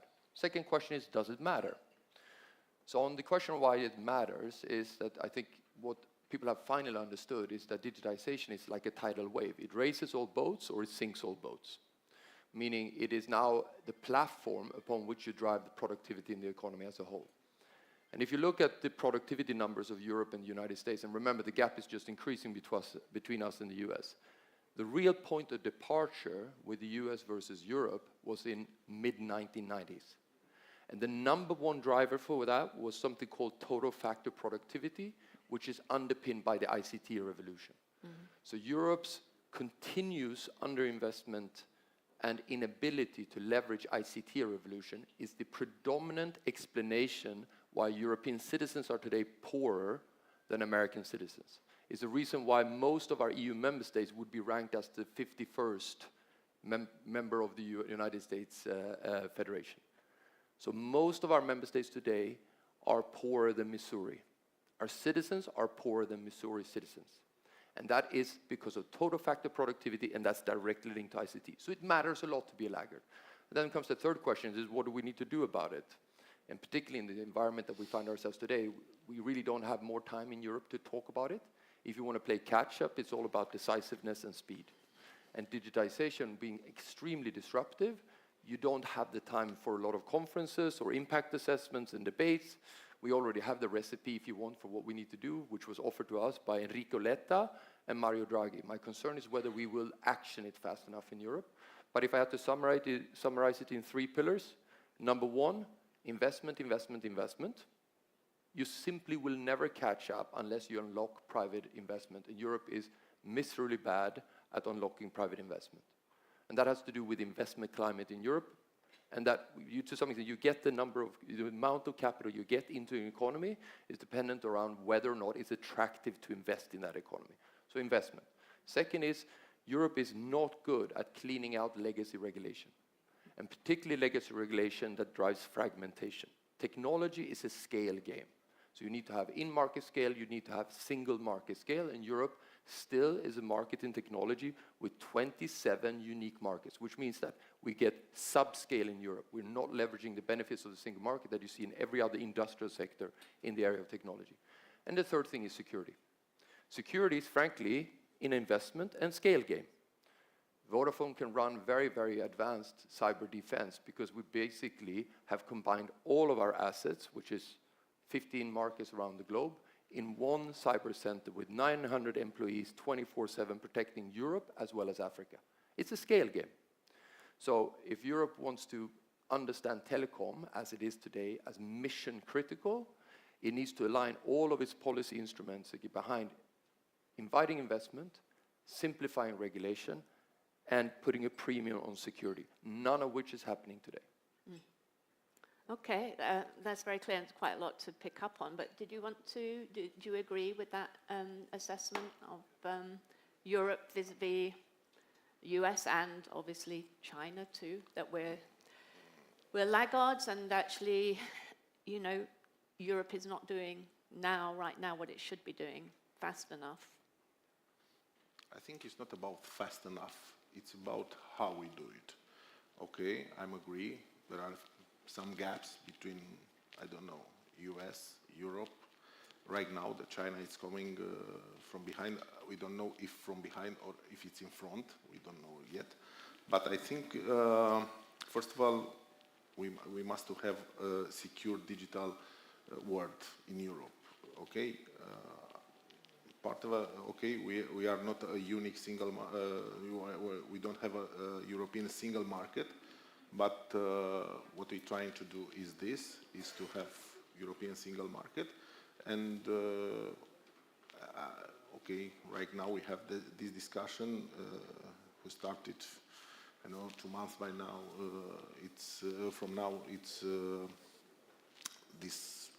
I think it's a misunderstanding. This competition between Europe and US. I think it's a partnership. Right now, it's, I don't know, will be reevaluated and repositioned, but we have the situation from Ukraine, we have the situation from European markets, so I'm not so concerned about this dysfunctional, like everybody say, between, and this huge gap, as everybody say, between US and Europe. I think it's more like we need to understand what is happening and how to start to create and to increase our economic power in the digitalization field. It's not something what we can do. It's something what we can. We must have a joint venture with everybody who is on the same table with us. It's not a competition, because if we start a competition, we can lose or we can win. But we are not interested to lose or to win. It's to make the situation very clear and to help our people to be on the market and to be, like my partner says, to be not poor, to be on the same level. Mm-hmm. Do you agree? No. No, I didn't think so. Why don't I agree? Because when Trump won in the first Trump administration, and I was in the White House meeting his staff the day before, he was in the Rose Garden announcing the 5G race against China. Why did Trump do that? He did that because he realized that if the United States was behind China in 5G, it meant that it was behind in the adoption of the industrial internet. The industrial internet drives productivity of every single manufacturing service sector in your entire economy. So Trump was right to declare this as almost like the next moon landing type of race with China. To just give you a hard fact, today, multiple years after Trump declared this race to not fall behind on 5G standalone, which is the term of technology where the 5G network becomes a programmable platform for industrial applications and the industrial internet. China is today at 80% of its citizens have access to 5G standalone. India's 52%, US 24%. Guess Europe? 2%. Oh my Lord. Oh.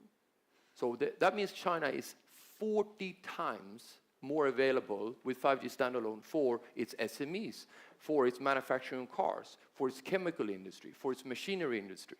Where do you think those jobs and those innovations will then happen in the future? Where do you think the future of cars will be created? Here or in China? So the question we have to ask ourselves as Europeans, and this is where I disagree on the race, is that we lost out in Europe on the 4G revolution because we were 4 years behind the United States on 4G. It's not a race with the US in the sense that actually it's great that they have 4G. It was great that we deployed 4G. But those 4 years meant that all social media platforms that you're aware of, with the exception of Spotify, frankly, as a music platform, were all created in the United States. Now imagine that's the consumer internet platform. If 5G standalone is the industrial internet platform, where do you think manufacturing will happen? Where do you think the innovation will happen? So being late in technology means that you experiment less. You will be able to adopt other people's innovations, but you will not do the innovations in Europe. And for me as a European, that's of grave, grave, grave concern. Mm-hmm. Yeah. Do you want to respond, Marius, to that? I will keep my statement. Okay. Just to say, unfortunately, the minister is with the Prime Minister now, so he's not going to be able to join us, but I think we can carry on this conversation, and I guess let's stick with this. You know, I think it is a very important point that you're making, this gap, because the expectation, I remember how long this discussion has been going on, the expectation was that Europe would catch up. You know, at one point that was the expectation, would start to catch up, close the gap with the US, but instead, as you emphasized, that gap has grown wider. And I think you stated very clearly why that is. At the end of the day, it comes down to, you know, lack of investment, total factor productivity. But I guess behind that, if it's just about investment, okay, there's something more kind of underlying problem here that explains why Europe is such a laggard in terms of growth and in terms of technology adoption and so on. And that has to do more, I think, with this kind of, you know, cultural factors of, you know, the difference in terms of the entrepreneurial culture, risk-taking, you know, attitudes towards regulation.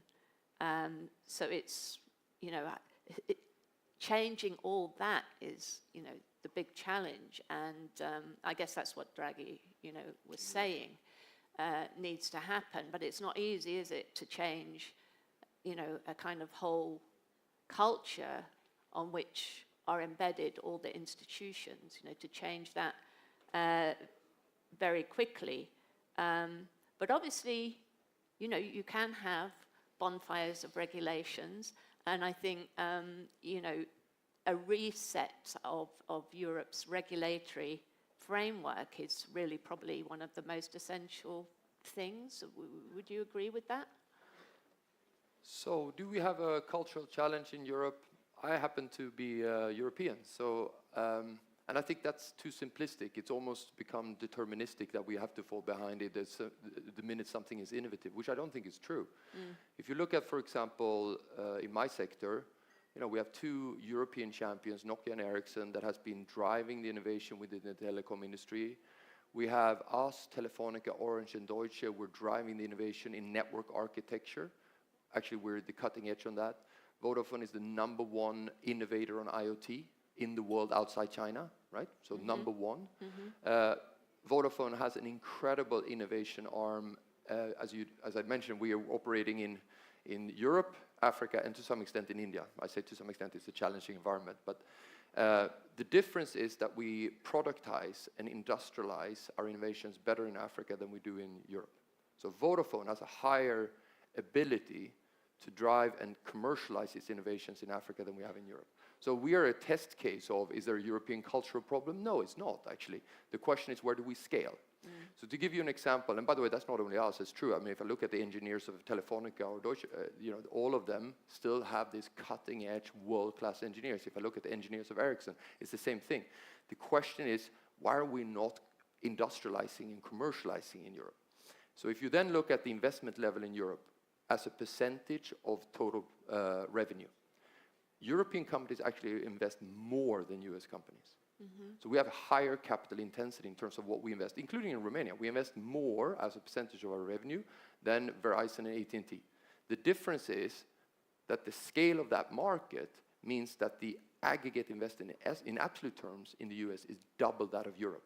So it's a question of fragmentation. That's a self-imposed handicap. And I don't think that's cultural. I think that's actually about ruthlessly chasing down things that obstruct us and being laser focused on turning the screws on the stuff that clearly is just aimed or inadvertently has the effect of tripping up companies. And I think that's where what I really liked about Draghi is that he actually pinpointed what those things are. I'll give you a concrete example. In the UK has had a competition policy that is very similar to the European Commission, DG Comp, actually slightly different from, say, Romania, which is more permissive. But DG Comp has had a very strict interpretation of competition rules. The CMA in the UK has now adopted a competition logic, which is more akin to what we've seen in Brazil or in the United States. The impact is Vodafone can now invest 11 billion in building Europe's leading 5G network. It's not more complicated than that. That's one change that unlocks 11 billion. So it's about being laser focused on what are the things that drive the business case for industry, and we can stipulate exactly what that is. Just to give you one other example, because we tend to talk about culture, but it's not about culture.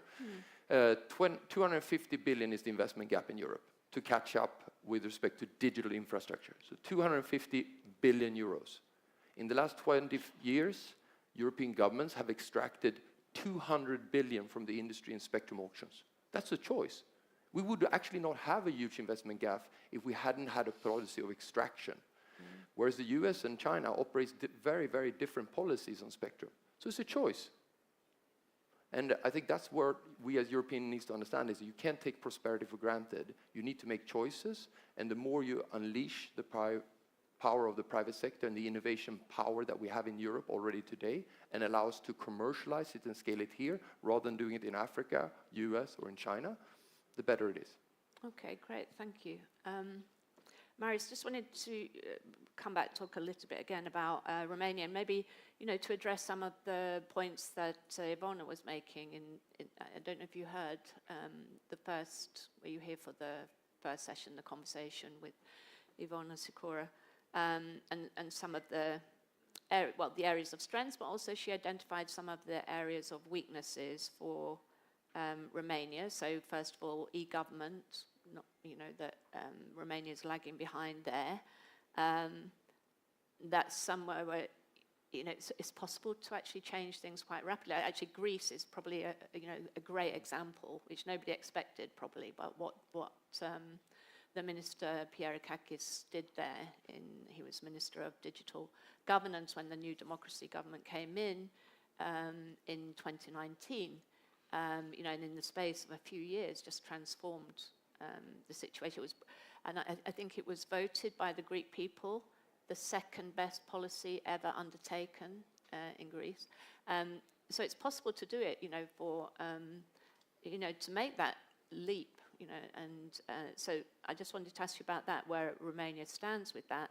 And she also mentioned the low digital adoption by SMEs as well. And, the fact that Romania is not really fully utilizing the potential funds that are available to it under the RRF. So could you tell us a little bit about Romania, what's happening, what you expect to happen?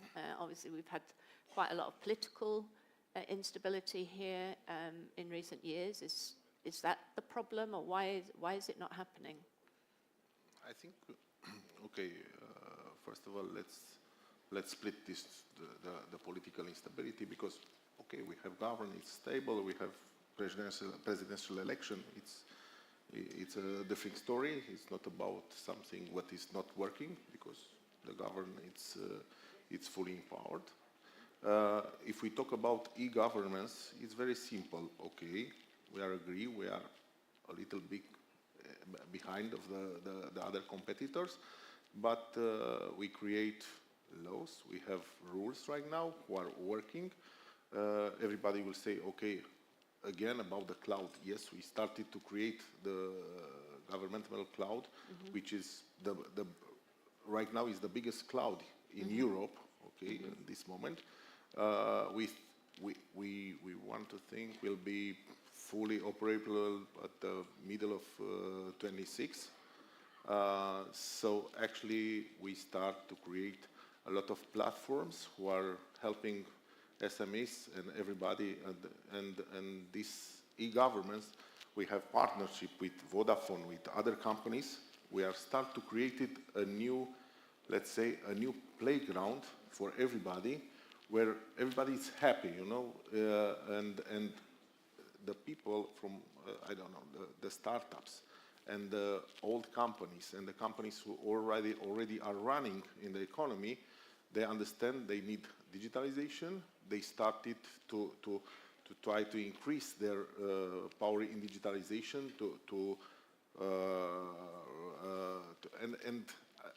we succeed to teach them to use technological transfer, because you know, if we make only innovation, only research, only innovation, only research, but without technological transfer in economy to create something, to give back in the economy, it's for nothing. We spend a lot of money in research, but if we don't have a final product who will bring us some add value, it's for nothing. We just spend money to spend money.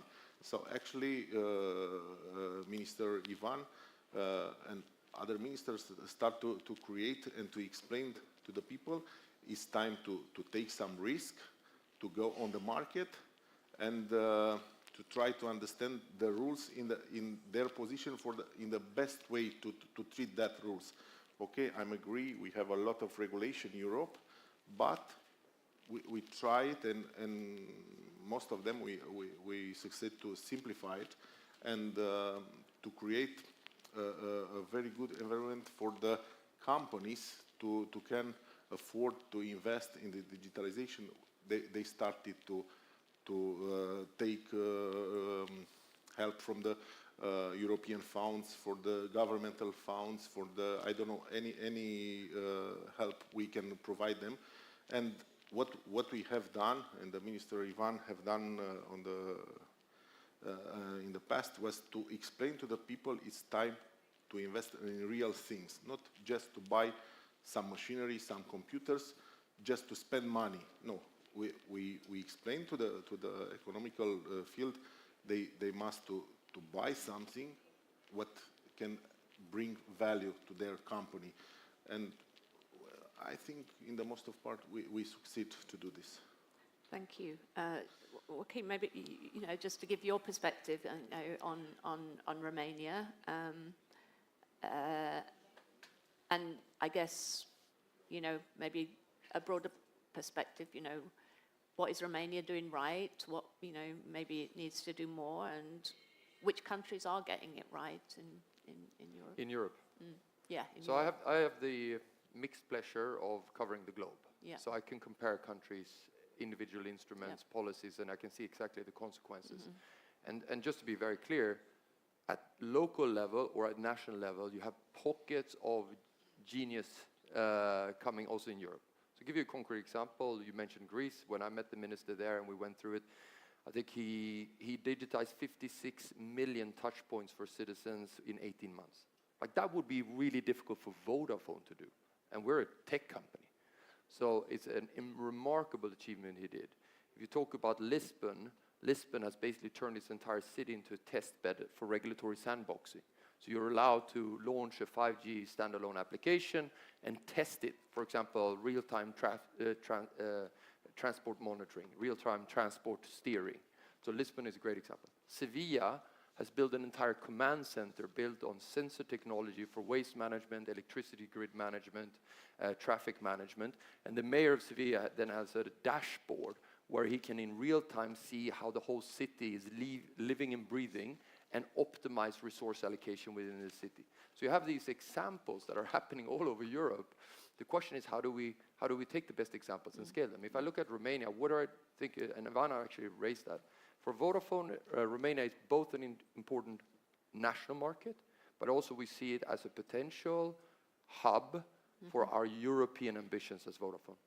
And why do we say that? Well, first, we have a very good relationship with the government. I think the government is actually doing a lot of right things. It's harm-strung by being in a laggard region, but at least it has the ambition of catch-up, and that's a very, very good starting point. And of course, we're working on consolidation in the market to gain scale. We're working on avoiding the drastic reduction in competition in mobile by spillover from fixed situation in Romania. So there's a number of regulatory instruments that the government is working through, which I think is excellent. But also Romania has, which is very important for us, it has a really, really, really top-notch talent pool.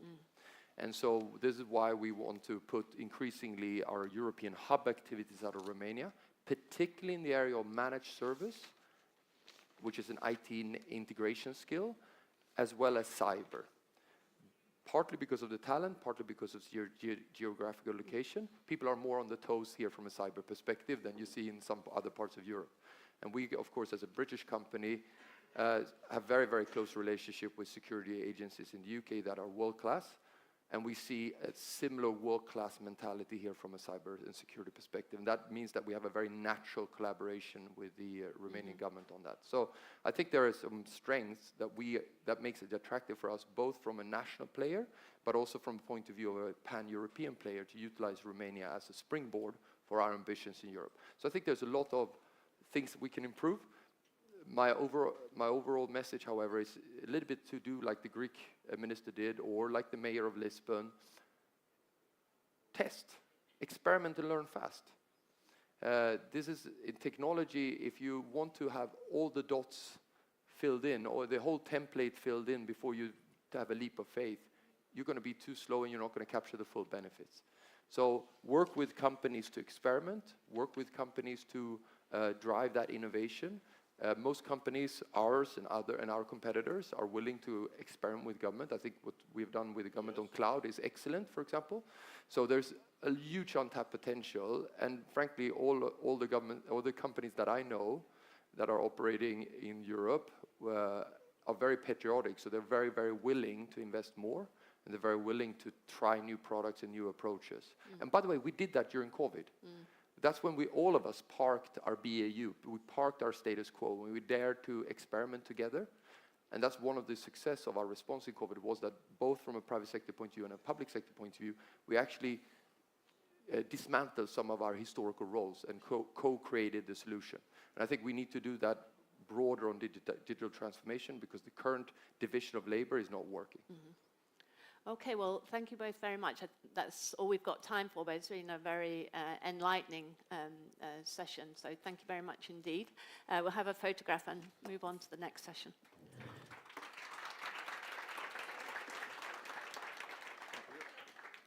What do you want here?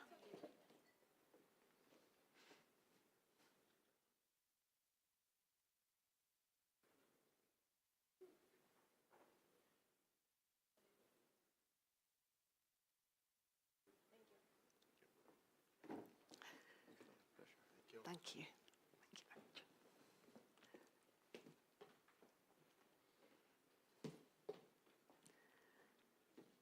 much. Okay, our next, we have a panel discussion now, where we're going to discuss the financial and economic landscape in Southeast Europe, in Romania and the wider region.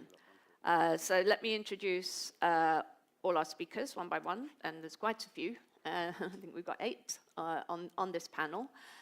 So first of all, let me welcome Robert Calman-Raduli, Secretary of State at the Ministry of Finance of the Government of Romania. Please join me on stage. Hello. Good morning. Good morning. Welcome and have a seat. Thank you very much. Sergei Stanishev, former Prime Minister of Bulgaria. Welcome, Sergei. Alexandru Nazare, President of the Pan-European Union of Romania, Board Member of the National Bank of Romania. Nice Welcome. Hello, good to see you again. And in dialogue now with our business representatives, Omer Tetik, Chief Executive of Bank Transylvania. Morning. Good morning. Georgios Athanasopoulos, Chief Executive of Vista Bank. Welcome, sir. Good morning. Paul Dieter Colanaru, Chief Executive of CITR. Welcome. Mihail Ion, Vice President, Capital Markets, Investment Banking and Personal Financial Planning at Raiffeisen Bank, Romania. Welcome. And Ionut Lianu, CFA, Chief Treasury and ALM Officer at CEC Bank. Welcome. Okay, take a seat, gentlemen.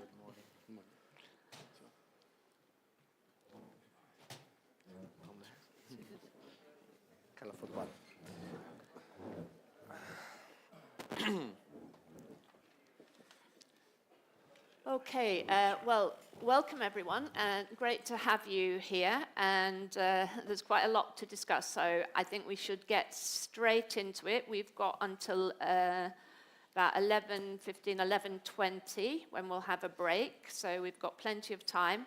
I think everybody's got about 5 minutes to make some introductory remarks, and then we'll open it up to maybe some Q&A and a conversation. First of all, Mr. Raduli, would you like to start us off?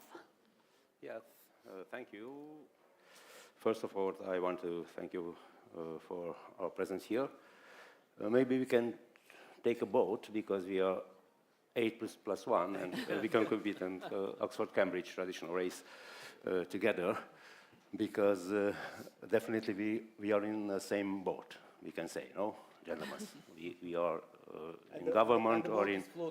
yeah, and the boat is floating. This is our life. Let me introduce, let us go 23 centuries ago, and then Archimedes had asked for a lever long enough and a pivot point to move the world. And I think in the last 5 years, he got also the level long enough because we have a pandemic period long enough. And now we have also the pivot point after the US election. We have an interesting one, US administration in force. And we can change the world is unstable by itself. If I want to say to you yesterday's story about instability in the financial world. Years ago, my family made a deposit on a year term in a bank. We don't was asked, and our bank changed to another bank. And yesterday, when my wife took out the money because at the older bank, if you took out the money on the day of the term, you can take out at 0% tax. We pay 0.9% of tax. It's a stable or an unstable. It's a certain or an uncertain word. I just ask you, it's a fair or a moral or unfair or unmoral issue. Why I told all of this to you? Because the government are usually accused, especially when we change the fiscal legislation, we are unpredictable, we don't respect the predictability things, but not just the government do the same. But I see we maybe are in a doorstep of a chaos, a short-term chaos. What the US administration say and do today can create a short-term chaos. And as you know, after the chaos, the unstable things look like stable one. And maybe in half a year, on a year, we will be in the same situation like today, but we don't talk about it's unstable. We will say, oh, it's good, it's stable one.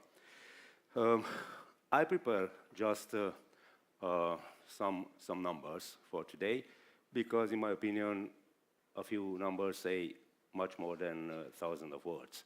And you can say in Central Europe, what is the situation? Or I can explain myself what is the situation in an area belonging to Stalin in the Alta, when in 43 some guys put some percentage in a paper and decide the situation in our country and the neighbor country, even in the Baltic countries, since we can say today.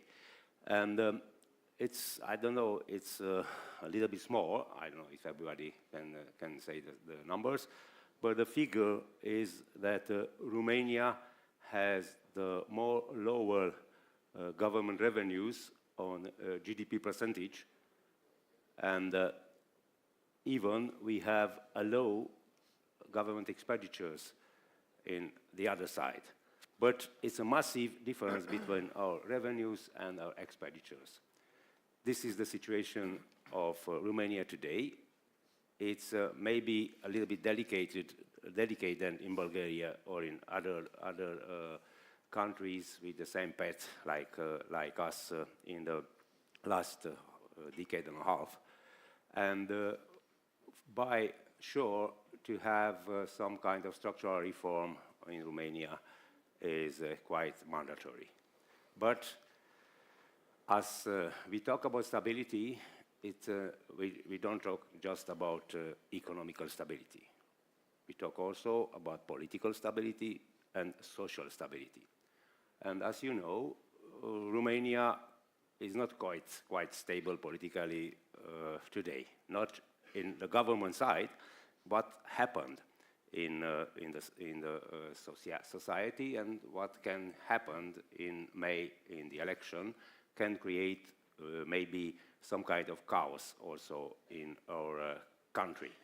For us, for the current government, the biggest challenge is to preserve the political stability in this country, and with the political stability can also be stable in social and in economical way in the next months and years, we hope.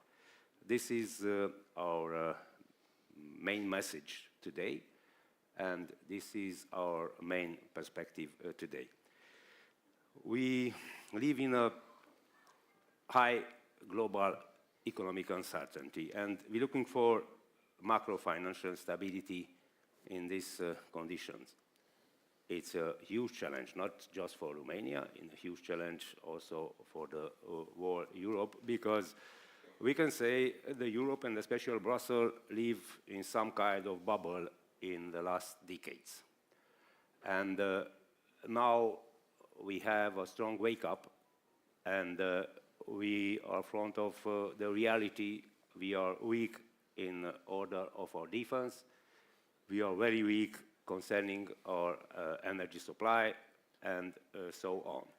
We must change very quickly the things, the way of thinking, and to be more concentrated on the real problem of the world, of the real problem of our region, and of the real geopolitical risk they are in the doorstep here in Ukraine. We are glad that Ursula von der Leyen and the World Commission have new messages. We are under that new messages, and we want to act under what they propose, because also for us to be more strong defensively, to have much more competitiveness based, first of all, on on cheap energy. It's an important goal. And what we want for the next few months and for the next few years is, of course, through the digitalization, because digitalization is important. We have the so-called e-factura, SAFTE, and other digital programs, and we improve a lot the collection of taxes. We want to have stability or less instability in our country with much more social cohesion. And just an ending remark. We are all patriots and we are all sovereignists in all these countries of Europe. Also the Bulgarians, also the Croats, also the Estonians or the Hungarians, the Czech, the Slovaks, the Polish people, we are patriots. But on the fiscal side, or on the side of, on the view of Minister of Finance, to be patriot, to be sovereignist means to use your money if you have your own money, and Romania has his own money, and to pay your taxes at the deadlines. And if you pay your taxes, you respect the rules, and you use your money. If you have your money, you are a patriot. You are a sovereignist in a way of in an approach of Ministry of Finance. Thank you. Thank you very much. Very interesting. So thank you. It's good. Wasn't expecting such political speech from Finance Ministry, but it's very interesting to start off the discussion there. So turning to you now, Sergei Stanishev, Bulgaria, what's happening? Well, I think what's happening depends a lot on what's happening around the world, because we are very small and we are strongly influenced by the big picture. So I would like to focus first on this, because we all know that with the coming of the second Trump administration, the world is changing drastically. And he's very clear and predictable in what he wants, the President of the United States. First, to make America great manufacturer powerhouse in the world. Hence, the trade wars, tariff policies, etc. Second, to focus on the big picture in competition with China, which means to close all conflicts which are draining resources from America, like Ukraine, Middle East, etc. And third, conservative revolution in America. And I'm following very closely the European reaction. Unfortunately, it reminds me in the last weeks more of this movie by Bob Fosse, All That Jazz. There is an essential sketch there where a comic is trying to present himself, describing 5 stages of grief. First is denial. The second one is anger. Then comes bargaining, then depression, and finally acceptance. And I'm wondering where we are as Europeans in this changing world. Maybe in a bargaining phase, closer to depression in a way. But the lesson for Europe is that we have to grow up and to see that we have to have our own policy as a geopolitical player and to come together. I'm not quite confident if arms race and military deterrence is the best direction, because there is one thing, not that we don't have to provide our security, but the one thing which is missing from European political landscape in the past years is actually diplomacy. And Europe was built as a project for peace. Now we want to be at the table of negotiations with Ukraine together, with a very good reason. But one could ask, where was Europe during the Istanbul negotiations? There was another chance also after a successful Ukrainian offensive in 23 to start negotiations from a strong point of view when Russian military lost. So this is a lesson to think about. But going finally to economic issues, especially for the region, there are good news. First is that since last year, Europe really woke up. At least there is a declared political will that we have to do something about our productivity, about our competitiveness, And apart from Draghi and the latter reports, there are decisions of the European Council from Budapest, and now there is a competitiveness compass presented by the Commission and a number of legislative acts, and they're focusing on few key issues. First, competitiveness, investment, innovation, and this is very positive. Now we have to see if this political will be implemented into actions, which is a challenge for Europe always, because we are slow in our decision-making process and we have slow in actions, and we don't have much time to lose. So the window of opportunities is relatively narrow. The second good news is that the erratic, very often, policy of the new US administration in economic fields, there are new possibilities for Europe. Because first of all, we are having more than 70 agreements for trade and cooperation around the world.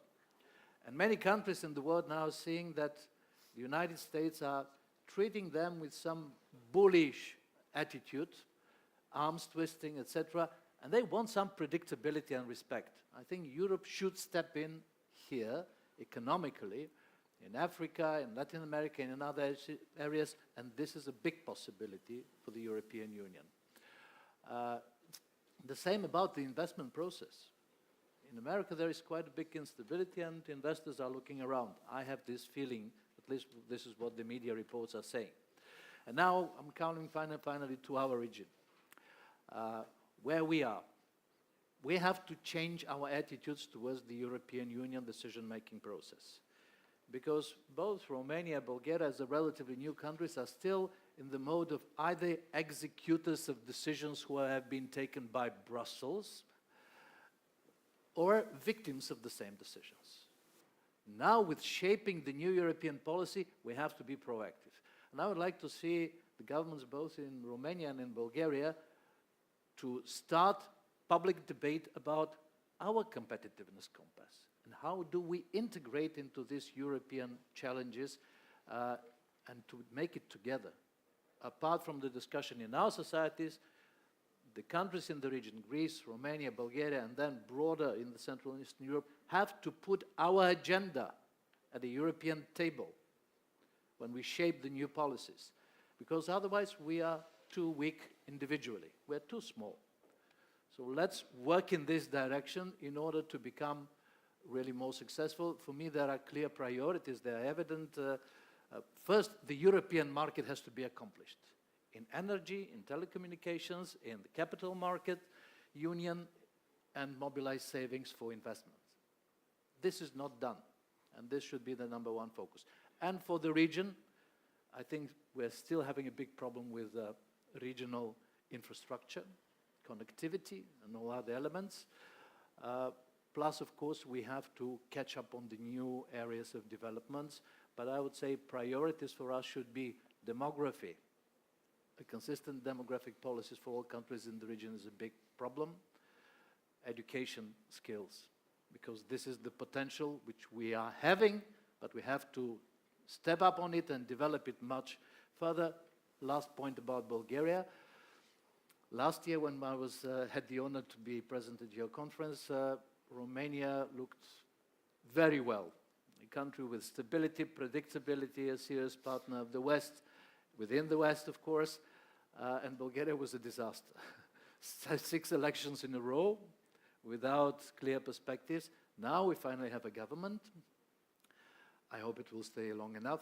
And we are on the path to the Eurozone, and I think this is positive. There is, because we are a country in a currency board, we don't have monetary policy for more than 20 years anyway, 25 years, even more. So our transition should be much easier. I have only one concern, is that the public is not aware, and there are fears created through political speaking, and if there is no very active public campaign by the government and very good organization to address the concerns, the expectations for inflation, it may happen. Not that there are any objective reasons, but things happen in the economy because many businesses are already making their calculations about big profits. So we need strong organization, and we have to work together again in the region in order to be successful. Thank you. Thank you very much. Over to you now, Alexandru Nazare, from President of the Pan-European Union of Romania and board member of the Central Bank, National Bank of Romania. Thank you very much. I'd like Your Excellency just to recall one of the moments, so several moments in which Romania and Bulgaria worked together and it worked just fine. So first of all, it's Schengen. We eventually made it. This means a lot for us. We didn't imagine, we worked so much, 11 years almost, and we missed so many opportunities by not joining. But when we joined forces, we succeeded, and I'm look forward for the visit of the Minister of Interior of Bulgaria tomorrow in Bucharest. We will discuss strategies towards the Black Sea. Second of all, one second example, very important. We've been together in the same coalition that won hosting the European Cyber Center in Bucharest. The person in Bulgaria that supported our candidacy is exactly the Prime Minister of your Prime Minister of today. And this coalition succeeded, and the mindset behind was to have the Cyber Center here in Southeast Europe. This is how we started the game. It worked. So what we need to do, we need to completely rethink the way we act within the European Union, the way we build coalitions, and these coalitions should be made on very clear national economic interests. And maybe, and that's very important coming back to our discussion, maybe we shouldn't look anymore at the economy as a secondary issue, because in true I'm talking about Romania now. When we will start to treat economy first, things will start to look different. And Romania remains a fantastic investment destination. And this is, I try to complete the speech of the Deputy Minister, a fantastic investment destination. It's a prime destination. And I'm not saying it as a Romanian representative. The Deputy Minister is not saying it. The figures are saying it. Which figures? FDI figures. Because if we look at the stock of FDI, 118 billion. 118 billion our stock today. 71% of this stock is equity and profits reinvested. 71%. If we look at the FDIs in 2023, we have 4.9 billion reinvested profits out of 6.9 FDI during that year. So what is this telling us? That the investors that made the leap, made the decision, invested in Romania, are very happy. They are reinvesting. So our bottleneck is to convince them to come over, to have a consistent government strategy and one-stop shop for FDI that would act in, real-time world with real speed in order to convince them to come over. And one more thing regarding the approach of the Ministry of Finance in general, and not only Ministry of Finance. We should change our attitude towards forecasting. We should stop forecasting in such an optimistic manner, because we usually forecast growth higher or much higher than it is. It's not helping. Which was the last year when forecasts were actually above? 2021. What we did in 2021? We made a budget of growth 4.3 and the actual growth was over 5. It was very good. Then, what happened in 2021? The deficit was much lower than the deficit before and all the deficits after. So another very important thing, it was the year in which all rating agencies increased the perspective to stable. So that helped us to increase perspective. So forecasting better is actually helping us to change the image of Romania in the eyes of the rating agencies, which happened, which we all know this change today. So Romania remains has the fundamentals to grow, and in nowadays Europe, in which coal and steel is now AI and blockchain and digital, because this is our today's coal and steel, we have a very good platform to grow. Thank you. Thank you very much. Okay, now turning to our business panelists. Omer Tetik, Banca Transilvania, over to you. Thank you very much. Thank you very much for the invitation and for the organization. I think it was, a pleasure listening, at least Mr. Secretary of State and Mr. Former Minister of Finance, because I will also continue in the same line of optimism, and as His Excellency said, in the same line of, let's say, pro-European maybe approach. The thing is that Romania, not only Romania, actually, all the region has shown incredible resilience in the last 5 years. We have seen pandemics, we have seen war, inflation, volatility, energy crisis, everything which could have been written in an economics book, we have seen in a very short period of time. So, be it Greece, Turkey, Poland, Romania, Bulgaria, we are always, mentioned as emerging markets.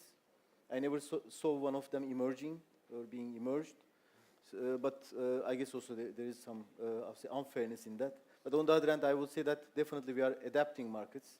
We have incremental, but every year we had been, let's say, closing gaps compared to our Western counterparts.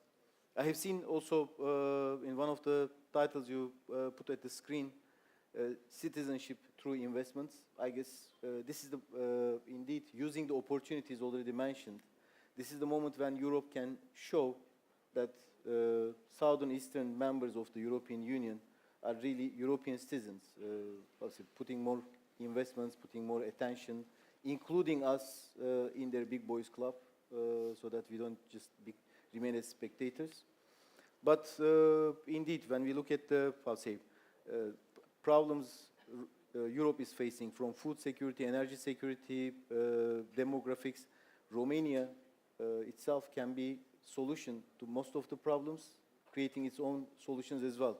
Coming back to what Mr. Secretary of State said, yes, we need to pay taxes, and the banking system, very profitable bank system, had been a big contributor of the state budget, not only financing through bonds and other instruments, but also paying taxes.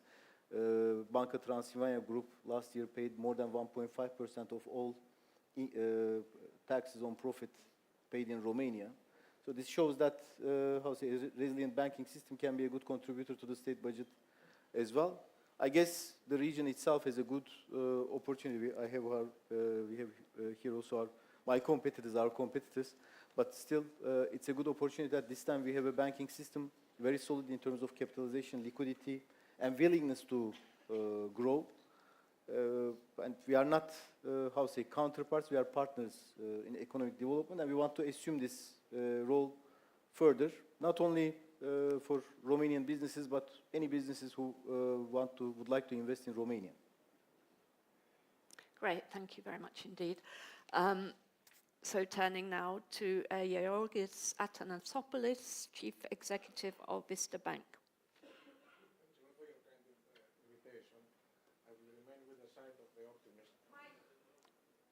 Mike, is the mic working? Try. Is working? At least I have a strong voice. Yes, shout.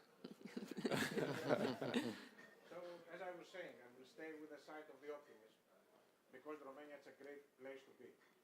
No matter what, it's not only the numbers, it's how the international community perceives the country. Thank you. Thank you. I'm here the last 16 years, and I noticed a significant difference. When I came, Greece, that my origin country, had GDP greater than Romania. Today, there's a difference of 80 billion euro in favor of Romania. And in the region, we have a paradigm. What the government needs to be done, and what the governments should avoid. In Greece, for example, until 2019, we have the experience of what the political class should avoid. We had IMF, we have austerity measures, the country lost 25% of the GDP.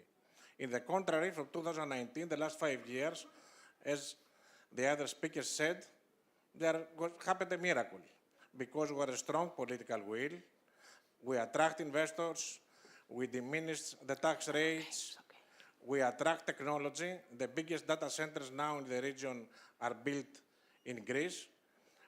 We innovate in the public sector. A lot of things now in the public administration are done electronically. And I'm coming back to Romania.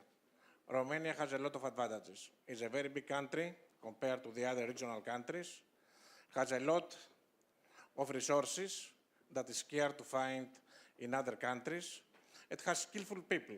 We are discussing now European level that we are missing skillful people, talented people in order to make the extra mile. Romania has a lot of them and needs to maintain. We need to avoid another brain drain like happened in Greece. We are participating as a bank in career weeks with the universities. And where we are asking to the young people that are finishing the college, they are saying, okay, yes, it's nice to stay here, but I will explore also a possibility to work abroad. Why this to happen? Why to lose these people? How will Romania and the other regional countries will perform is also connected to what happened in Europe. We are entering, I believe, a new era. And I believe the Trump administration will help finally Europe to wake up. There is no any more free lunch. We cannot depend on cheap energy from Russia. We cannot exploit further Chinese markets to export goods. And of course, we cannot depend on security to America through NATO. All this, the tariff war and all these kind of things, I believe they will wake up the political class that until today didn't give a very good reaction, but now they see the clear message, and I believe they will done accordingly. Europe, it's a very big continent, it's a developed continent, but we not rely on the glory of the past.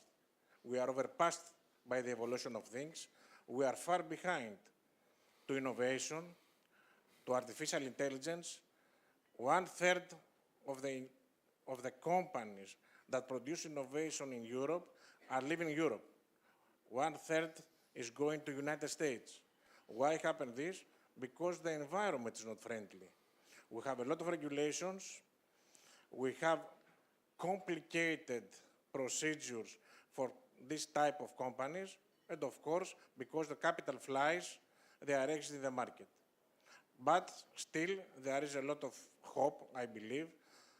The report of Draghi, Wake Up Europe, certain measures have been taken, and we need to remain in the optimist side. Thank you very much indeed. Over now to Paul Dieter Kilanaru, Chief Executive at CITR.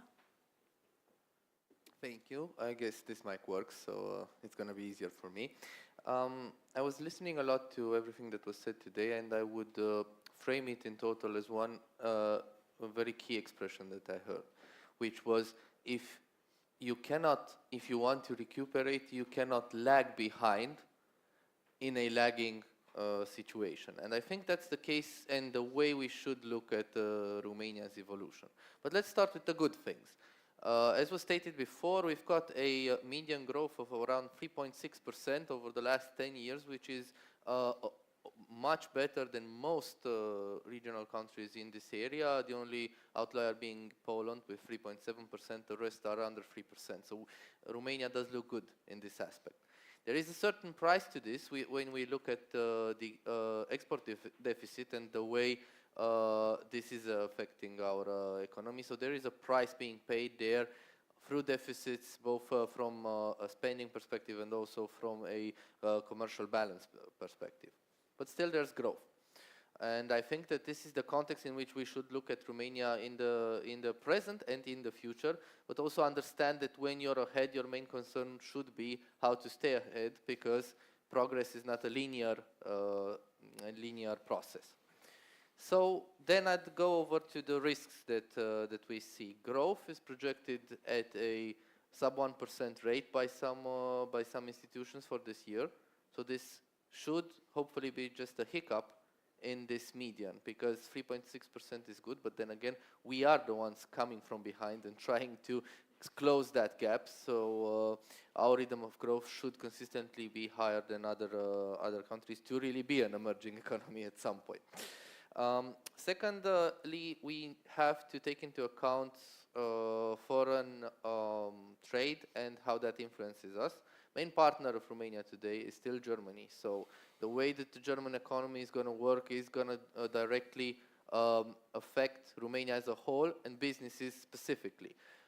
This also given the fact that we have a lot of businesses in Romania that meet strong problems when they are fully dependent maybe on one or two clients from the German industrial area.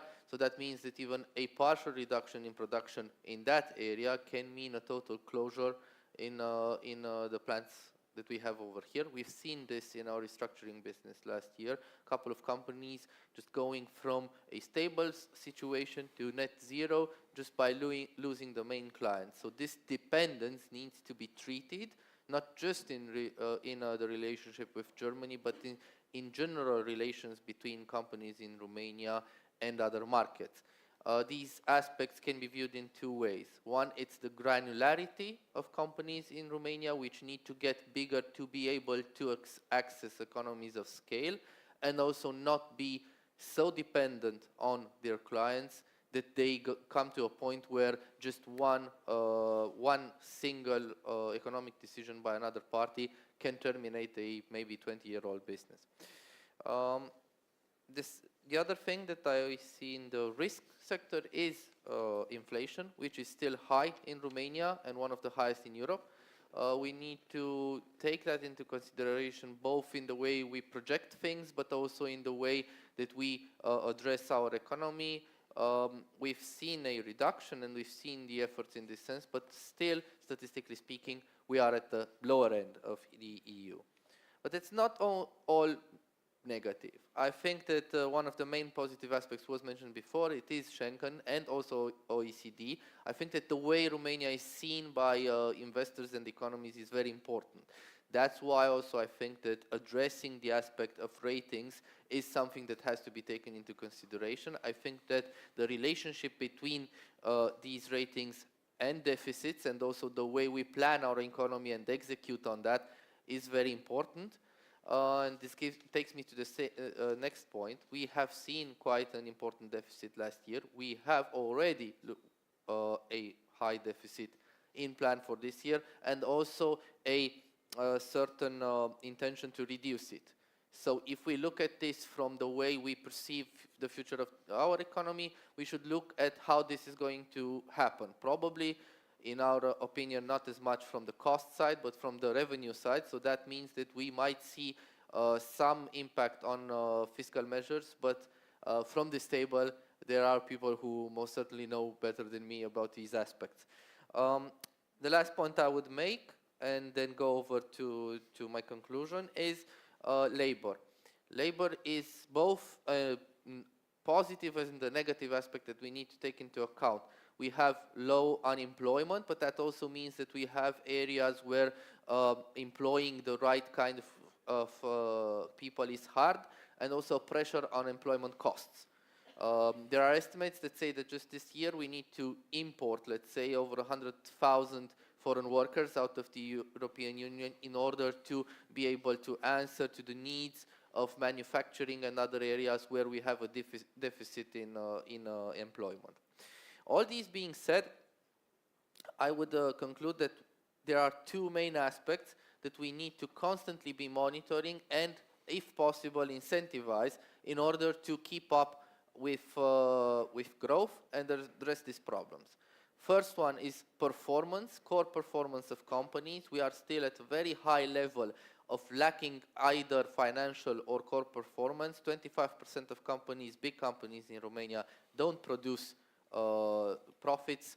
Also, 1/3 of them have at least one financial disbalance that should be treated in order to regain a level situation. Second is financing. The way we are able to fuel growth and the way we are able to fuel the economy is very important. Right now, we are in a process of trying to catch up with more complex systems that address financial needs. This means having a more broader sense of where monies come from. So it's not just the backbone that has been for the last 20 years, which is the banking sector here present, but we are also talking about financial markets, like the stock exchange. We are talking about direct investments that were mentioned before. I just like to add that sadly we have seen a reduction in FDI in 24 as of 23 of we've reached I think 5.7 billion as opposed to 6.8. Percentage of GDP is still low at 1.6. Also, if we talk about direct investments from private equity as funds, we do not have very clear data as not all transactions are being tracked. But percentage speaking, we have much lower levels than Europe as a whole, Western Europe specifically, but even other areas of CEE. And to conclude, in order to access this private equity, which is, in our opinion, very important to address both distressed situations, where our main concern is as a restructuring company, but also growth, you need to incentivize the way that people funnel money to those areas. There is capital in Romania, both from pension funds, insurers, and a lot of other sources.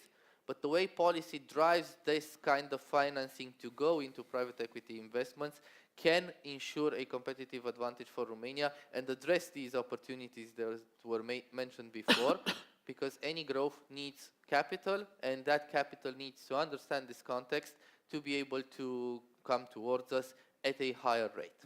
Thank you. Thank you very much. Very good. Over now to Mihail Ion, Vice President, Capital Markets, Investment Banking and Personal Financial Planning at Raiffeisen Bank, Romania. Welcome. Good morning, and thank you for having me here. Indeed, I concur with what was already said about the convergence of the Romanian economy and the potential to put things here a bit of a longer-term perspective. Romania had the fastest convergence after the EU accession, and now we may say that the GDP per capita measured through the purchasing parity terms, it's already 80% of the EU average. It's already at par or maybe better than other countries in the region, or even closer to some older member states of EU. So a very strong convergence indeed, which I think it's visible everywhere. And when it comes to the potential, indeed, we have, I think, a lot of room to continue to grow and develop. And here I will mention the investments in infrastructure, which will support future competitiveness of the country. I think that it's very visible that Romania is a huge construction works and the infrastructure is developing. I would mention also the relatively skilled labor force when it comes to IT and the technology engineering. Also the geographical position of the country, so we may play a sort of regional hub role for goods which are supposed to be delivered to EU or to Asia. And in this context, also speaking about the geographical position, I think that following the COVID tendency to favor nearshoring, friendly shoring, again, Romania has a very competitive position. Last but not least, the reconstruction of Ukraine, hopefully the war will end soon, which may also act as a catalyst for the growth of Romania, as we may play a sort of regional hub for that. On the other hand, I think that what brought us here is not enough to help us to continue on the same path. And yeah, we need to improve definitely the competitiveness in order to avoid the middle income trap. So yeah, we still have, I think, a bit of an advantage when it comes to the labor cost, but it's diminishing. And on the other hand, we are not very as competitive as the most advanced economy. And maybe I forgot, but it was I was happy hearing during the first discussion of today as a also support rationale behind of our growth. Also the fact that Romania is self-sufficient in terms of energy, so we have everything we need to produce, and we will produce more on that. Then on the competitiveness, so there is a need indeed to progress on that. And yeah, regarding the what we can do as financial sector, because yes, we have a very strong foundation when it comes to the financial sector in Romania, be it equity or banking sector. Yeah, we are very well capitalized. We have a lot of plenty of funds available, very well-governed banking sector. Indeed, the lending will support the growth of the businesses. I would say that also the criteria we use when extending loans are also supporting the competitiveness, because we do a positive selection and we highly appreciate companies which are very well governed, transparent. We, of course, reward the accountability in the way the business is conducted. I think that also the financing provided to the infrastructure, be it on the maybe the telecom or energy, will support the competitiveness of the economic environment. Also, I think that the support provided to the consumer through lending, indeed, it's also, and through savings as well, will provide support to competitiveness.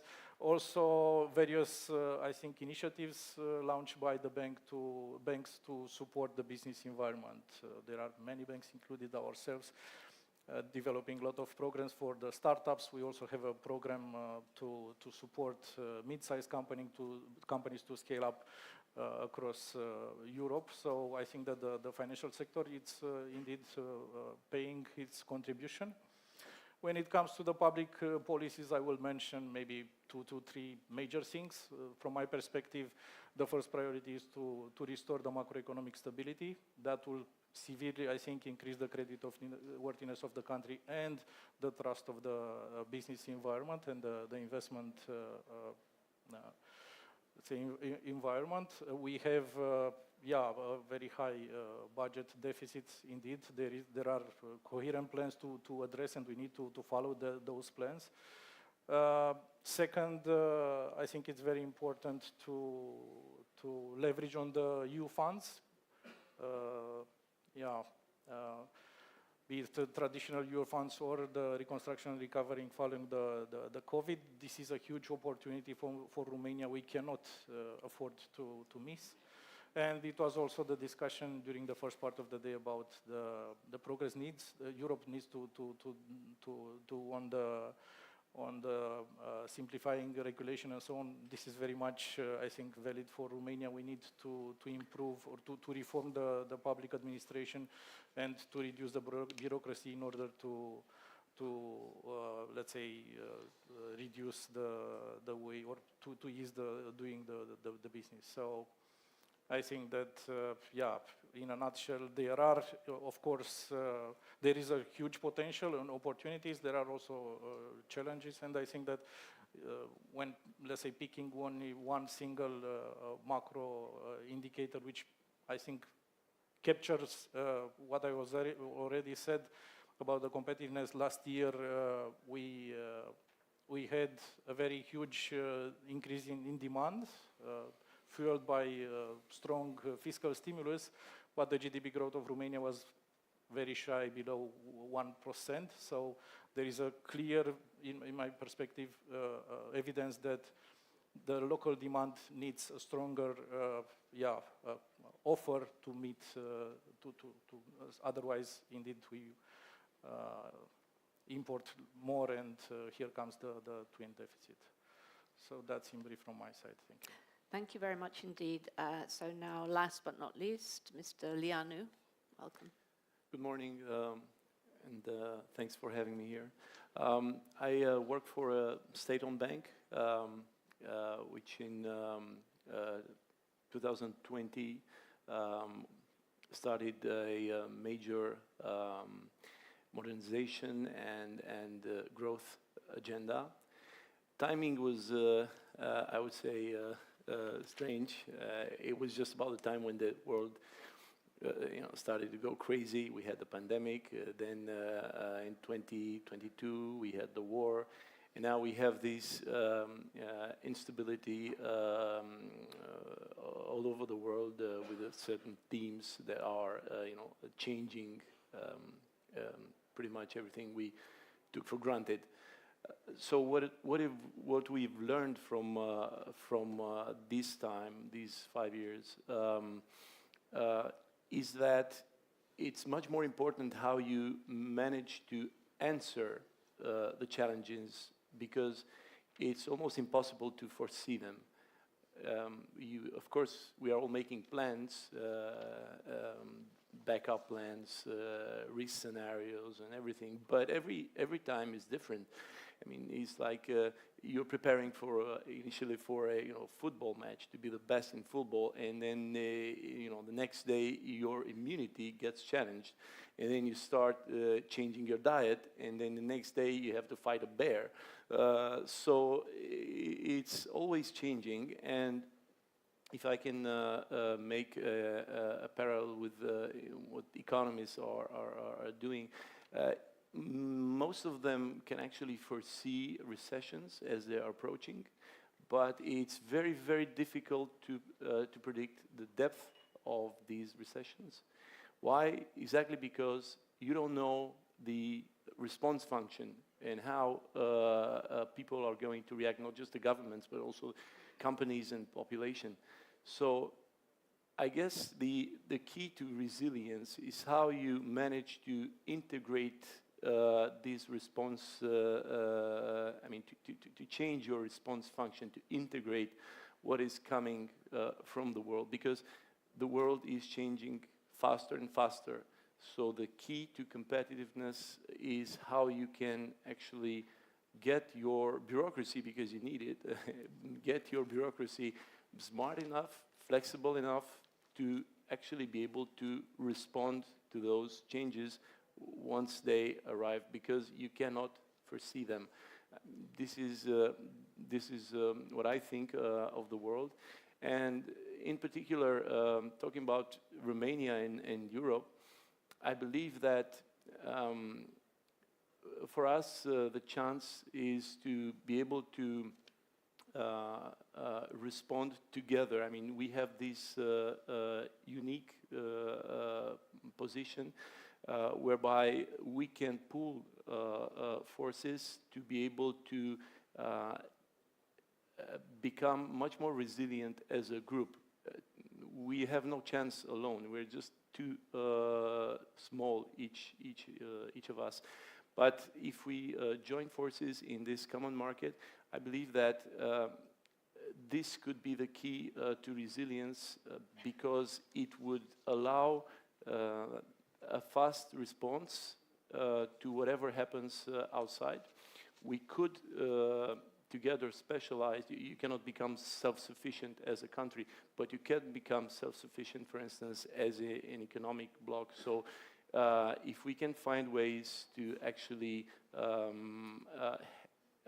find fast responses and resources to whatever happens in the world, I believe this can be actually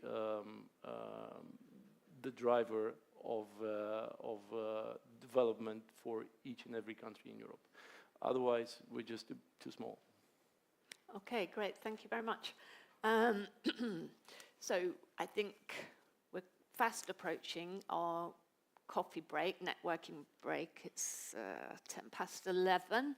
I think we can take anyway about 10 minutes. And yeah, I'm going to now open up for some questions from the floor. I have a few myself as well. Now, I have a bit of an impediment that I have this kind of pillar here, so in the middle. So I can't see everybody, but if you have a question, please stick up your hand. That we'll have somebody with a microphone. I can see one question here. And so there's microphones on all sides of the room. So just indicate, if I can't see you, one of the team will point you out. Just please introduce yourself, who you are, and ask your question and who you're addressing. Thank you. Well, thank you, Joan. Domagoj Juricic from Croatia. I'm speaking here as well. But one question that really pops up my mind today. You know that German Bundestag is set to vote today on a proposal that aims to relax the constitutional debt brake to allow increased borrowing for defense and infrastructure investments. And let's talk about the risks of this move. This easing may encourage others in the EU. It can trigger negative reactions from the financial markets. It can add to inflation pressure. It can complicate ECB efforts to stabilize prices. It can affect borrowing costs. It could impact negotiation on broader EU fiscal policies like Reform, Stability and Growth Pact. I want to know from whoever wants to intervene, even each of you, what do you think about that move and what do you expect it may trigger in the EU? Thank you. Thank you very much. So what I'm going to do is take a few questions, give you a bit of time to think which ones you might like to answer, because we don't have too much time, so you have to pick and choose which one to answer. I think Mr. Orășanu is, yeah. My name is Răzvan Orășanu. I'm from an NGO, Up to Us. Trade wars. I was amazed not to see more talk about this. Do you see trade fragmenting and growth diminishing in Europe? Or do you, as Joan Hoy pointed in her introductory remarks, do you see a great deal of resiliency in the face of these trade wars and actually not a lot of sluggish growth following that? How do you see that for our part of the world? Thank you. Thank you. And Mr. Chonga? Victor Chonga, a question for Mr. Stanishev. Do you think that the proposal you made to aggregate some of the countries here and discussing with EU will have a chance in order to help the regulation of some sectors which increase prices, costs for the European companies and decrease competitiveness? For example, the price of energy in Germany is almost 4 times the price of energy in the United States, and this affects everything. Thank you. Okay, I can't see any other question, any other hands? No. So I'm going to throw in a couple, and then I will ask each of you and just address one or maybe two max. So I was struck that a few themes came up from more or less all of you mentioned, certain things, and one thing that struck me was the emphasis of some of you that Romania and Bulgaria not being real players in Europe, and somebody even referred, like spectators rather than, real proactive members in the EU. And I think it's an important point because it also pertains to the perceptions of the population about their own country and the role it's played, and also has an impact on the view of the population of the EU as well. Maybe the EU is not as popular now in some of these countries as it used to be. So I just wanted to ask you about that, just to elaborate maybe on what Romania, Bulgaria should do or could do to play a more active role. The second thing was about a lot of comments about external perceptions of Romania, with reference to the political instability, with reference to the kind of return of, are we seeing the return of twin deficits, you know, in a serious way, you know, as we had before the global financial crisis?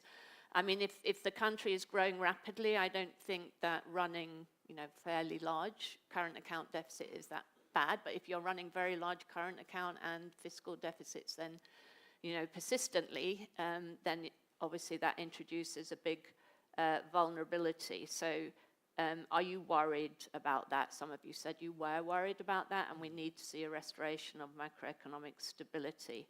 And obviously it affects the view of the country. And the final question is, which I was going to ask, and then somebody mentioned, the middle income trap. You know, is Romania at a turning point now? I mean, it did have this very rapid convergence, you know, very impressive, you know, catch-up growth, you know, a magnet for foreign direct investment, you know, with a very large stock of FDI now.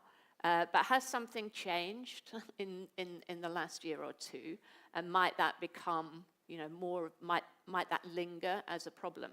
But if Romania is at this point of, you know, reaching or approaching this kind of middle income trap, how can the country avoid that, or what should it do? What are the kind of key things it needs to do to avoid that? So those are my questions. So I'm actually going to start, well, please don't try and address everything. Just, you know, I'll start here because it's been a long time since you got the chance to speak. I pass the possibility for the others. Pass it? Okay, Mr. Okay. Mr. Stanishev. Thank you, Jan. I, first of all, think indeed Bulgaria, Romania, Greece, countries of Central and Eastern Europe should cooperate more, because if you look at the Draghi report, 238 organizations has been consulted by the authors of this report. None of them from Central and Eastern Europe. So it's very much West-centric. This is why we have to put our demands collectively at the table and fight for them, including in energy area. I think one of the priorities that there is a bottleneck. Our region is energetically isolated from the common energy market in the European Union, and we have to demand these grids, which is a common benefit for all the European Union, to be accomplished in order to equalize the conditions for our economies. Secondly, on the trade wars. Of course, EU is depending on this, because if for America, now 26% of the GDP depend on trade, for EU it's 44%. But I mentioned there are opportunities. Generally, there are no winners in trade wars. US will gain something through the tariffs, but their producers and their consumers will lose. It will reflect on them. It will backfire in many ways. But Europe has a great potential for the rest of the world, as I mentioned, because the rest of the world is looking with a greater interest to Europe now, with a change of attitudes from the United States. So let's use it and step in through investments in Africa, in Latin America, in other parts of the world, and develop our possibilities. And last, on the fiscal policy, I've seen it also in Bulgaria in the last years, because there was, as I mentioned, political instability. Parties were buying voters by increasing social spending, which is necessary because we are a low-income country, etc., or medium-income country, and it has to grow. But when you make it in an irresponsible way, then you face the reality, then at a certain stage you have to squeeze. And as citizens and consumers, we know what it is to live on fast credit companies. It looks very attractive for short term, and then you pay double and triple, and it ruins you. So I don't like very much this change of attitude in Germany, because the aggregated public debt of the European Union is above 100% of the GDP already. And the tendency, you know, it very easily goes out of hand and out of control. We have to be cautious, and we have to spend, when we spend more, on something which is increasing our competitiveness and productivity, and not just spending money without economic effects. Thank you. Thank you. Mr. Nazari? Well, I just want to talk a little bit about this, this point about raised earlier about our convergence speed. So it's true we've been quite ahead of many other countries in Eastern Europe especially towards this convergence, from 30 to almost 80%. And the question is, what's behind this convergence? And my answer to this is very simple. We are celebrating this year 20 years of flat tax. It's not ideal, it's not the same, but the flat tax in Romania was that invisible thread that kept interest and of investment alive and was a very important and predictable factor for investment. And I think for the very near future also, for the future, we should keep this philosophy. It worked. We don't need to make experiments. This worked. It helped us. It helped us to be ahead compared to others in the region. So it was a competitive advantage that we should keep.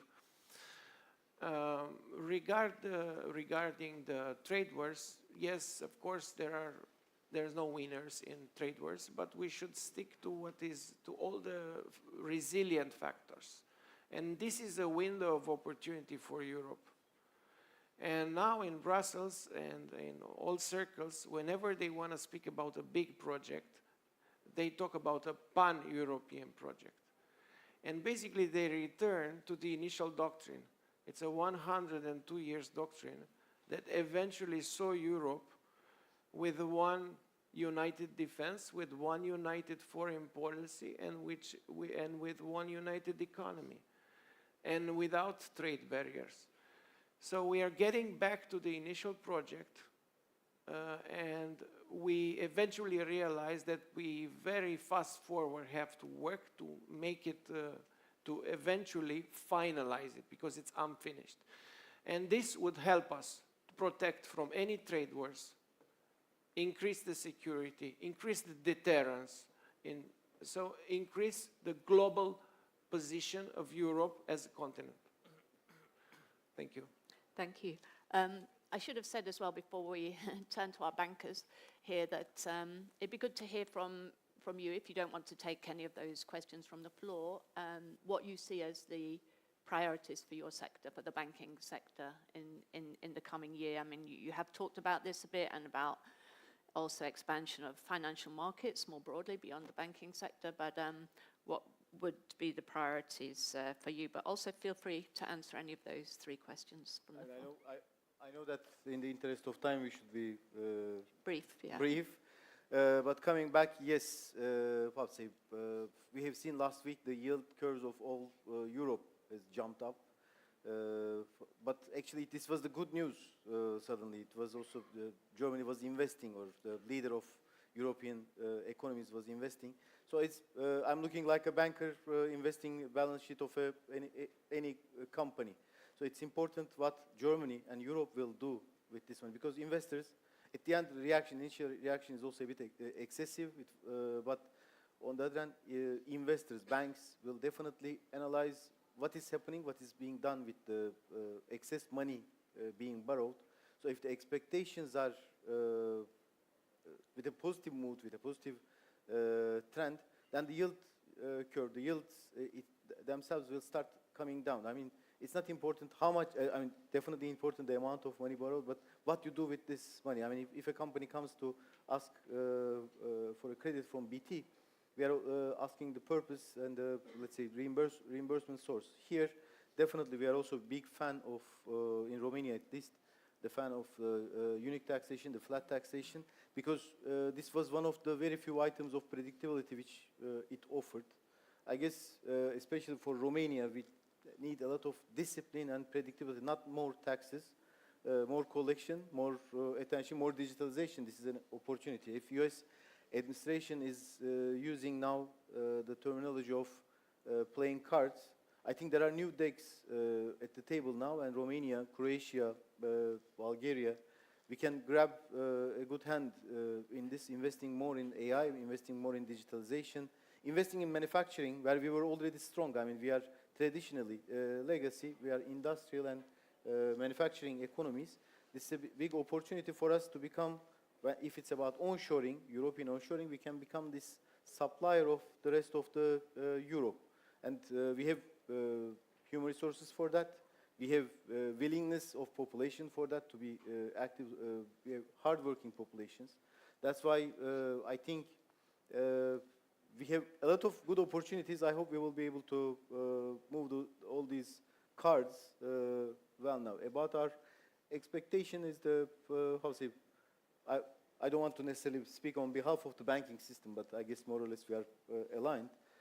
Definitely we would like to see, how to say, more how to say, simplification and deregulation. Deregulation is not necessarily that we are against capitalization or strong prudential ratios, but Draghi report, if I'm not wrong, was how to say, published beginning of September.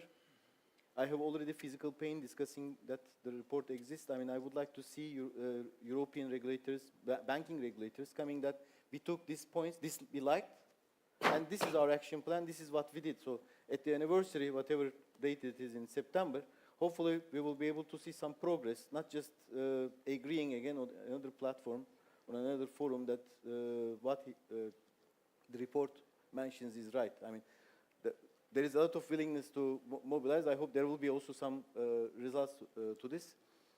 We are very much interested in development of capital markets union, and also free movement of capital within Europe as a beneficiary, but as an investor as well. I think there are a lot of, again, serious discussions that it will, hopefully we'll see some light at the tunnel that we can also grab that it will happen. And especially coming back to Romania, we had been a pillar of stability in the last couple of years, politically, economically growing fast, although below potential. I guess also the central administration will give the chance to continue this trend. We are definitely positive and committed to that. Just to say, unfortunately, Mr. Raduli has to leave us, has to get back to the office, I guess. Thank you very much. So let me turn, Mr. Athanasopoulos. Yes, as I said before, we are entering a new era. Answering to your question about Germany, I want to remind, a few years ago, Germany was actually showing the finger to our region about fiscal discipline, keep the inflation rate low, not to increase public debt, not to have deficits. And in a few years, we say 180 degrees change. Now they are going to vote during the week to allow the limit to grow in order to spend in the next coming years 1 trillion euro. It's an amazing amount. It's only Germany. It's for sure that they will follow the other European countries. This can create inflation? In principle, yes. And together with the trade wars, it's another stone on the pile. But we need to learn from history.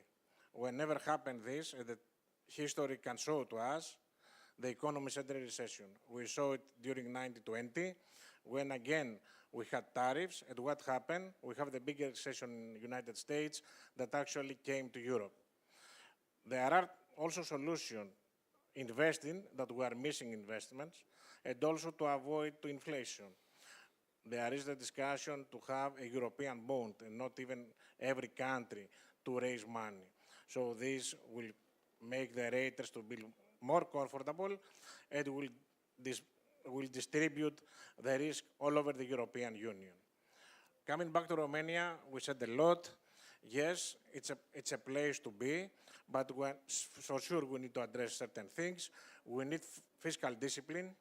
That is a very important element. We need predictability. This is what the investors worldwide they are looking for. Despite all these facts, and despite the current situation and the geopolitical risk, Romania still continue to attract investments. We have seen it to come factories from China with meat productions that they want to be towards close to Europe. Now we have the necessary infrastructure in progress that make the things to become easier. And we have one of the most robust And don't take me wrong, we have one of the most robust banking systems in Europe. Our banking system is highly capitalized, very liquid, with very good return on capital, and ready to finance all viable projects. So this is something that can create value to the country, can improve the growth of GDP, and also improve the financial intermediation. We are here, some banks that they have, in reality, 40% of the market. There is a lot of potential. We need to explore further the capital markets. We need to move forward from the traditional products. I give a loan to a company and perform the activities. We need to guide them to take money from the capital markets and to issue new instruments, more sophisticated instruments, that they will make the life of participants easier. Thank you very much.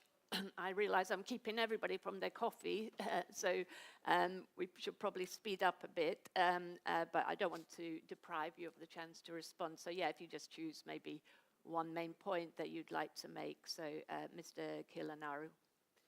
Sure, thank you. I'll try to be brief. I think that the question about investment in general is important. The way that Germany chooses to put this on the table today, and also the dynamics of how it's voted, basically it's voted by the former parliament because the new parliament wouldn't vote it. So that in itself, again, brings a little bit of unpredictability to how it's going to work. On a broader sense of investment as a general, I think it's the only fuel that we can and have to use in order to accelerate some things and try to rebound from some positions. Even Romania has one of the biggest investment budgets in over 10 years, 7.8% of GDP, more than half of it coming through or around PNRR. So I think that the question, as Mr. Tetik says, is how you use the money, not if you should use it. I think that we do need to accelerate cycles of investment. I think we have to use more instruments of investment in order for each and every situation to be addressed well. Our expertise is restructuring, insolvency, and what happens at the middle or end of a cycle depends on what happens to the company. What we see there is a very, very important need of financing, but also of the capacity to understand financing, to understand what you need to change in order to be able to have access to money again, because what we've seen in the last 10 years is a very big dependence of certain companies from financing structures, either on the buy but also on the sell side. Credit from suppliers on one hand, credit from the banks even to be able to draw forward monies that are being obtained from commercial activities, have made companies dependent on financing. So my final point is, if you are dependent on financing, if you want to raise the level of investments from state and private equity, you need to talk about business in a different way. That's something that happens quickly or can happen quickly, because building a new factory takes a lot of time. Learning the difference between turnover and NOPAT, or return on equity or on investment, can be done far quicker. But these are the kind of incentives that investors look at. We've been in a situation where turnover has been a word that you constantly heard in business in Romania. Why? Because we are a growing economy with a lot of inflation. So as long as you kept up the process, you are good. Now we need to look on specific returns, on net operating assets, on the way they generate returns, so that we are attractive for investment. Right now, 1% of private equity investment is in CEE, the rest is in Western Europe. To get that high, you need to be more attractive than the West to change policies to bring money in this direction, and I think we need to concentrate on that aspect. Thank you. Thank you, that's very clear. Mr. Ion? Yeah, on the public spending in Germany, indeed, there are potentially negative consequences, but I think that, if we consider that following the Second World War, Europe enjoyed the peace dividend and invested less in defense and provided more money to the social benefits, now is not the case anymore, unfortunately. So there is a need to heavily invest on defense. So, and there are also economists looking at the multipliers of the defense spendings when it comes to the GDP growth. For a developed country, it can be somewhere between 1.5 to 2% to 2. That means that 1% investment in GDP, 1% of GDP investment in defense may translate in 1.2 to 2% GDP growth. So these investments in infrastructure and defense will act as a catalyst for the economic growth in Europe. And I think that, yeah, along with the growth in yields we saw during the last few weeks, also the European equities encountered a very nice price increases, not only, especially in defense, but not only. So that means we see some capital flows moving, let's say, from US to Europe because of that. So, and there are, of course, a lot of calculation how much each and every country should invest to at least reach 3% of GDP spending on defense. So, yeah, I would wonder without, let's say, I mean, what would happen in case Europe will not invest more in defense? Indeed, we need to find a clever way to fund this and to still preserve the macroeconomic stability. And yeah, regarding Romania, I already mentioned the need to preserve the macro balances, absorb the EU funds and reduce the bureaucracy. Maybe a few additional remarks on the fiscal path. And indeed, we should spend efforts to preserve the fiscal competitiveness of the country. Flat tax is one of the core part of it. And indeed, we need to improve the collections. We have, for example, a huge gap in VAT collection compared with Bulgaria, just to give an example. And then to also close the, let's say, opportunities to optimize the taxes. And probably to the large extent to adjust some other taxes. Thank you. Final word to you, Mr. Liana. Well, I just think we need to be pragmatic about everything. If there is some lesson out of the last few years, this is it, in my opinion. So if Pax Americana goes away, of course, Germany needs to invest in weapons. I guess, you know, from a pragmatic perspective, the question is, for instance, where is the iron coming from? Where is the smelting being done? Where is the smelting for rare earth materials being done? Because right now, for instance, China has monopoly on that, almost. Where are we doing our chips? Okay, we have the chip making machines technology in Europe, but the chip making process is something different. Where is our, chip making excellence? So, because at the end of the day, it's about being pragmatic about the whole value chain. If you're, the weakness relies in the weakest link of the value chain. If you don't integrate the value chain, it's going to be difficult for the European bloc. And I guess the gold in the house for us is the customs union. So apart from anything else, poor regulations done by bureaucrats who don't care about the, practice, about the real situation in the field. Okay, that is, but the gold is really customs union, and that should really hold, because if that goes away, there's nothing left. Okay, well, please join me in thanking our panel. Very interesting discussion. Thank you very much. We have a quick photograph. Just to say, you've got a good amount of time still for coffee, I think 35 minutes, and then we'll be returning for a very interesting session looking, at the geopolitical situation, and particularly the US-Europe relations, and also what's happening in Romania. What will Romania's priorities be after the presidential election?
What a company with energy for everything looks like.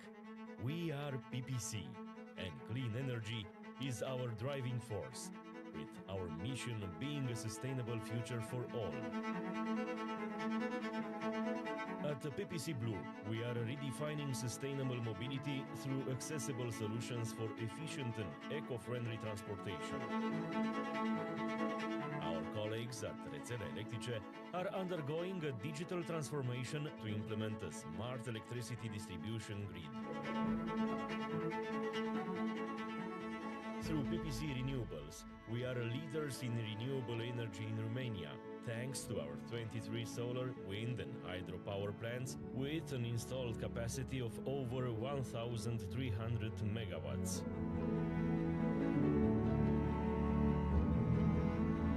PPC, energy for everything.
Construcțiile. Să fim sinceri, construcțiile sunt o treabă grea. Mașinile noastre fac mizerie. Materialele noastre de construcție sunt pline de pământ. Iar la capitolul mediu, un dezastru? Construcțiile generează 38% din emisiile globale de carbon. Așa că nu suntem chiar băieții buni în povestea asta. Până acum. Pentru că stă în puterea noastră să facem cu adevărat o schimbare. 38% mai înseamnă ceva. Că dacă facem o schimbare, va fi una majoră. Acesta este progresul la care lucrăm. Cu peste 400 de proiecte de sustenabilitate și inovații radicale, cum ar fi asfaltul care reduce poluarea sau economisirea resurselor valoroase prin procesul Lean Construction, am demonstrat deja că putem face lucrurile diferit. Digitalizarea rapidă a tuturor domeniilor noastre de activitate reprezintă fundamentul acestei transformări. Dar acesta este doar începutul. Și da, nu va fi ușor. De fapt, va fi foarte greu. Vorbim despre noi tehnologii pe care trebuie să le dezvoltăm. despre o mulțime de pași care încă trebuie făcuți, despre toată munca ce ne așteaptă.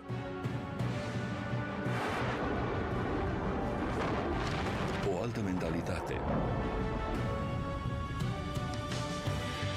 Dacă vrem să rămânem de succes și în viitor, dacă ne asumăm serios responsabilitatea față de generațiile viitoare, nu există altă variantă decât schimbarea. Iar dacă există un drum care duce spre un viitor mai bun, cine ar putea construi acel drum mai bine decât noi? Strabag. Work on progress. Deci, să trecem la treabă.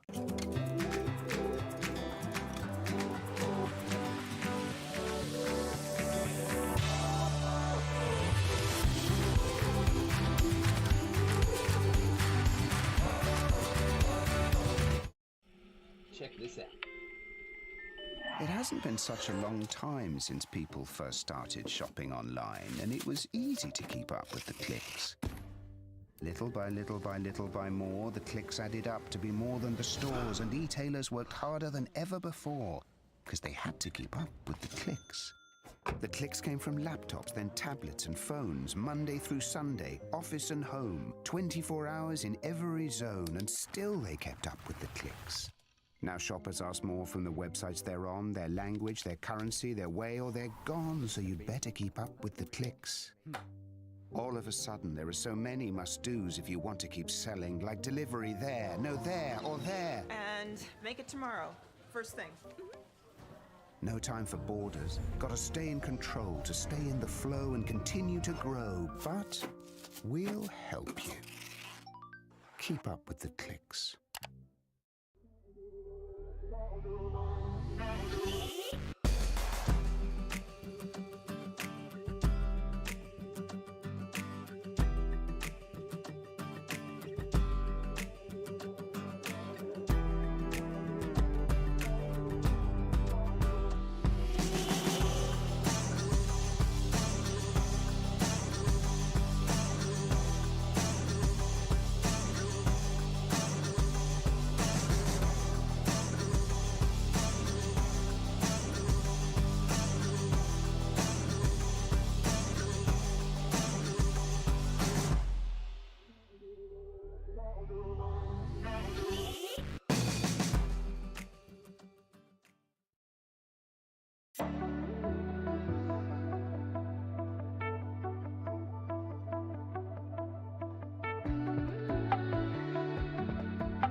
What a company with energy for everything looks like. We are PPC, and clean energy is our driving force, with our mission being a sustainable future for all.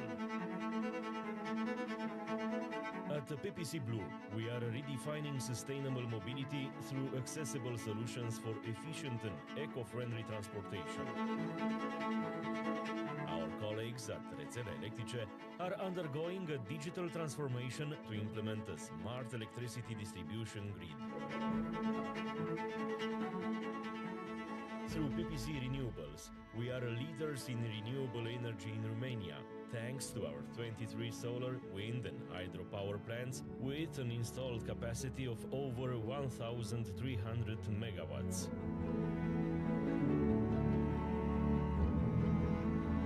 PPC, energy for everything.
Construcțiile. Să fim sinceri, construcțiile sunt o treabă grea. Mașinile noastre fac mizerie. Materialele noastre de construcție sunt pline de pământ. Iar la capitolul mediu, un dezastru? Construcțiile generează 38% din emisiile globale de carbon. Așa că nu suntem chiar băieții buni în povestea asta. Până acum. Pentru că stă în puterea noastră să facem cu adevărat o schimbare. 38% mai înseamnă ceva. Că dacă facem o schimbare, va fi una majoră. Acesta este progresul la care lucrăm. Cu peste 400 de proiecte de sustenabilitate și inovații radicale, cum ar fi asfaltul care reduce poluarea sau economisirea resurselor valoroase prin procesul Lean Construction, am demonstrat deja că putem face lucrurile diferit. Digitalizarea rapidă a tuturor domeniilor noastre de activitate reprezintă fundamentul acestei transformări. Dar acesta este doar începutul. Și da, nu va fi ușor. De fapt, va fi foarte greu. Vorbim despre noi tehnologii pe care trebuie să le dezvoltăm, despre o mulțime de pași care încă trebuie făcuți, despre toată munca ce ne așteaptă.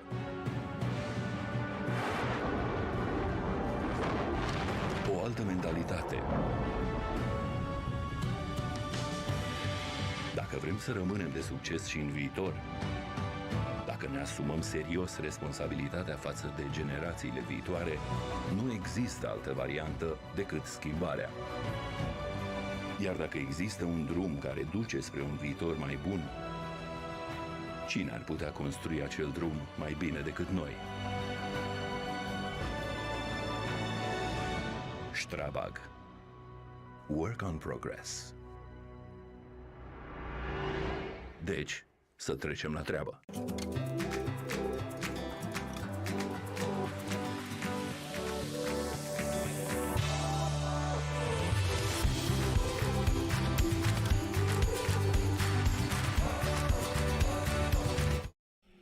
Check this out. It hasn't been such a long time since people first started shopping online, and it was easy to keep up with the clicks. Little by little by little by more, the clicks added up to be more than the stores, and e-tailers worked harder than ever before because they had to keep up with the clicks. The clicks came from laptops, then tablets and phones, Monday through Sunday, office and home, 24 hours in every zone, and still they kept up with the clicks. Now shoppers ask more from the websites they're on, their language, their currency, their way, or they're gone, so you'd better keep up with the clicks. All of a sudden, there are so many must-dos if you want to keep selling, like delivery there, no there, or there. And make it tomorrow, first thing. No time for borders. Gotta stay in control, to stay in the flow and continue to grow. But we'll help you. Keep up with the clicks.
What a company with energy for everything looks like. We are PPC, and clean energy is our driving force. with our mission being a sustainable future for all. At PPC Blue, we are redefining sustainable mobility through accessible solutions for efficient and eco-friendly transportation. Our colleagues at Rețele Electrice are undergoing a digital transformation to implement a smart electricity distribution grid. Through PPC Renewables, we are leaders in renewable energy in Romania, thanks to our 23 solar, wind and hydropower plants with an installed capacity of over 1,300 megawatts.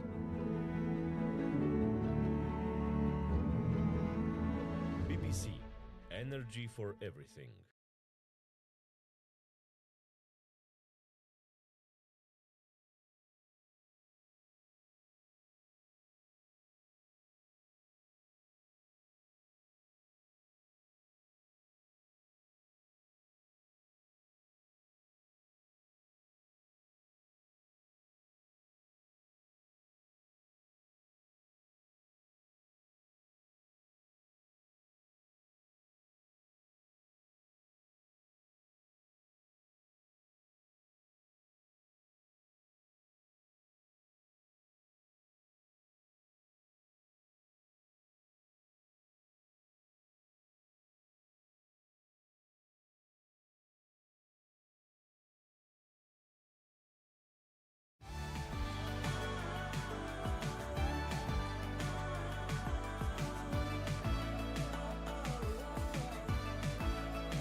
Fim sinceri, construcțiile sunt o treabă grea.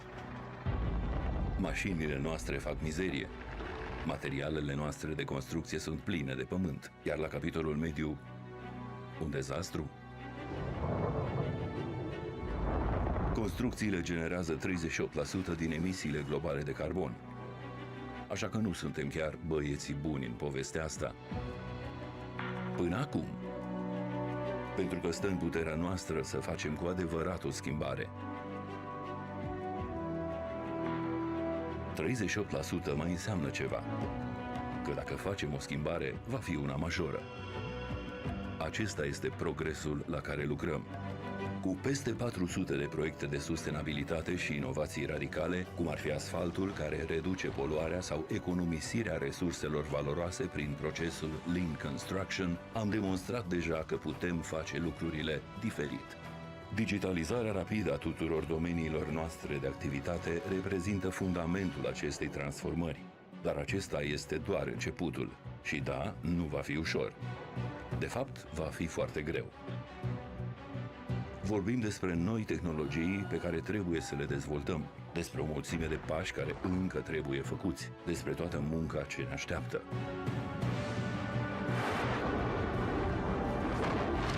O altă mentalitate.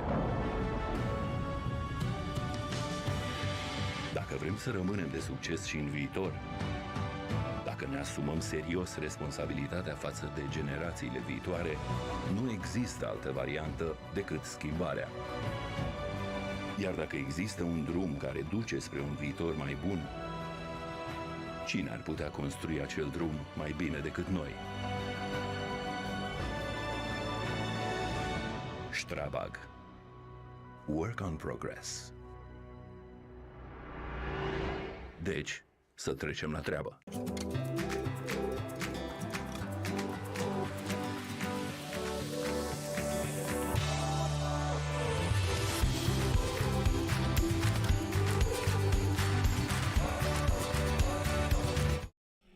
Check this out. It hasn't been such a long time since people first started shopping online, and it was easy to keep up with the clicks. Little by little by little by more, the clicks added up to be more than the stores, and e-tailers worked harder than ever before because they had to keep up with the clicks. The clicks came from laptops, then tablets and phones, Monday through Sunday, office and home, 24 hours in every zone, and still they kept up with the clicks. Now shoppers ask more from the websites they're on, their language, their currency, their way, or they're gone, so you'd better keep up with the clicks. All of a sudden, there are so many must-dos if you want to keep selling, like delivery there, no there, or there. And make it tomorrow, first thing. No time for borders. Gotta stay in control to stay in the flow and continue to grow. But we'll help you. Keep up with the clicks.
What a company with energy for everything looks like. We are PPC, and clean energy is our driving force, with our mission being a sustainable future for all. At PPC Blue, we are redefining sustainable mobility through accessible solutions for efficient and eco-friendly transportation. Our colleagues at Rețele Electrice are undergoing a digital transformation to implement a smart electricity distribution grid. Through PPC Renewables, we are leaders in renewable energy in Romania, thanks to our 23 solar, wind and hydropower plants with an installed capacity of over 1,300 megawatts.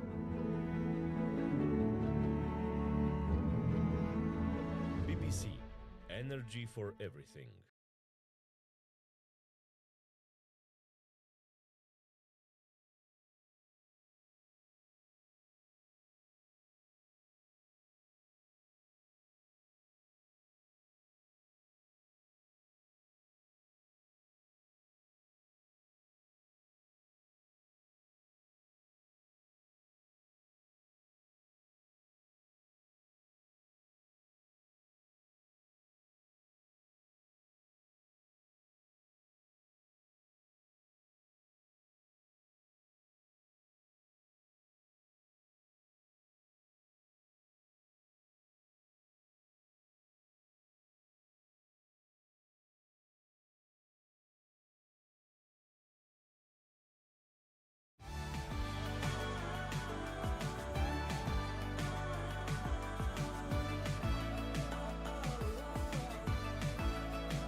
Construcțiile.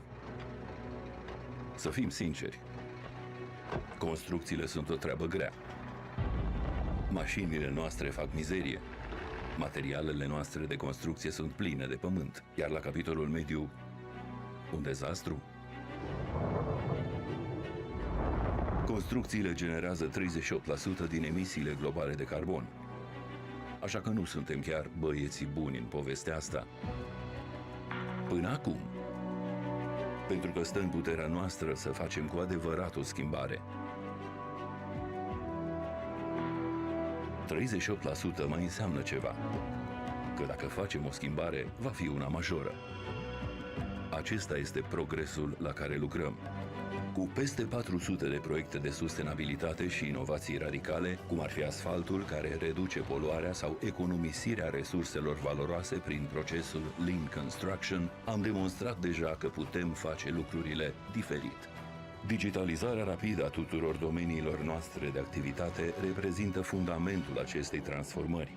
Dar acesta este doar începutul. Și da, nu va fi ușor. De fapt, va fi foarte greu. Vorbim despre noi tehnologii pe care trebuie să le dezvoltăm, despre o mulțime de pași care încă trebuie făcuți, despre toată munca ce ne așteaptă.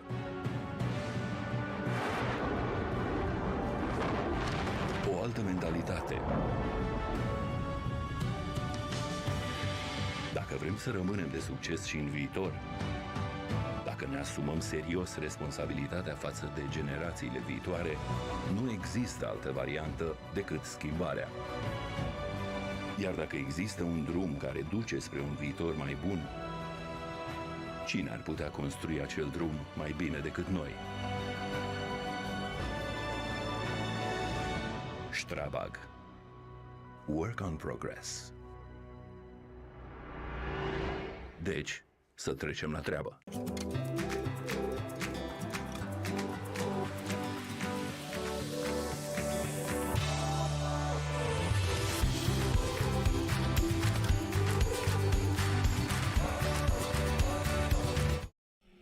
Check this out. It hasn't been such a long time since people first started shopping online, and it was easy to keep up with the clicks.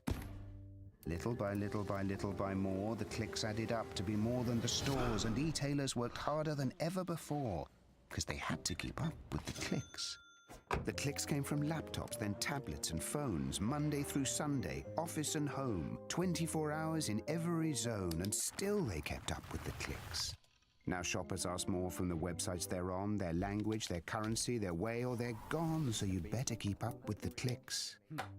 All of a sudden, there are so many must-dos if you want to keep selling, like delivery there, no there, or there. And make it tomorrow, first thing. No time for borders. Gotta stay in control, to stay in the flow and continue to grow. But we'll help you. Keep up with the clicks.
What a company with energy for everything looks like. We are PPC, and clean energy is our driving force, with our mission being a sustainable future for all. At PPC Blue, we are redefining sustainable mobility through accessible solutions for efficient and eco-friendly transportation. Our colleagues at Rețele Electrice are undergoing a digital transformation to implement a smart electricity distribution grid. Through PPC Renewables, we are leaders in renewable energy in Romania, thanks to our 23 solar, wind and hydropower plants with an installed capacity of over 1,300 megawatts.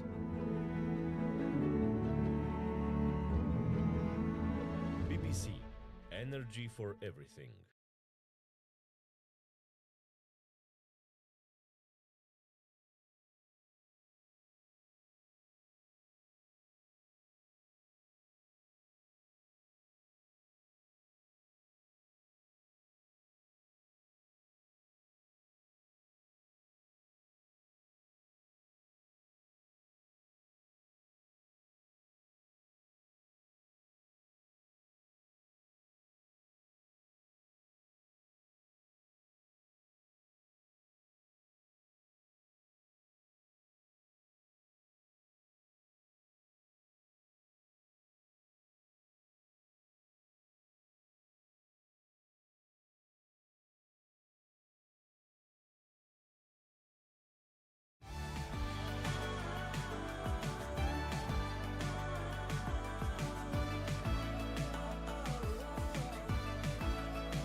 Construcțiile. Să fim sinceri, construcțiile sunt o treabă grea. Mașinile noastre fac mizerie. Materialele noastre de construcție sunt pline de pământ. Iar la capitolul mediu, un dezastru? Construcțiile generează 38% din emisiile globale de carbon. Așa că nu suntem chiar băieții buni în povestea asta. Până acum. Pentru că stă în puterea noastră să facem cu adevărat o schimbare. 38% mai înseamnă ceva. Că dacă facem o schimbare, va fi una majoră. Acesta este progresul la care lucrăm. Cu peste 400 de proiecte de sustenabilitate și inovații radicale, cum ar fi asfaltul care reduce poluarea sau economisirea resurselor valoroase prin procesul Lean Construction, am demonstrat deja că putem face lucrurile diferit. Digitalizarea rapidă a tuturor domeniilor noastre de activitate reprezintă fundamentul acestei transformări. Dar acesta este doar începutul. Și da, nu va fi ușor. De fapt, va fi foarte greu. Vorbim despre noi tehnologii pe care trebuie să le dezvoltăm, despre o mulțime de pași care încă trebuie făcuți, despre toată munca ce ne așteaptă.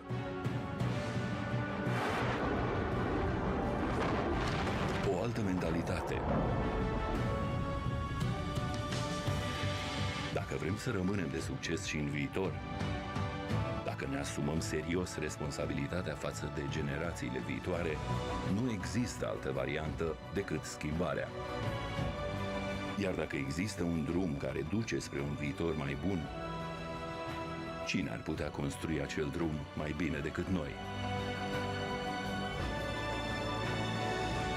Strabag. Work on progress. Deci, să trecem la treabă.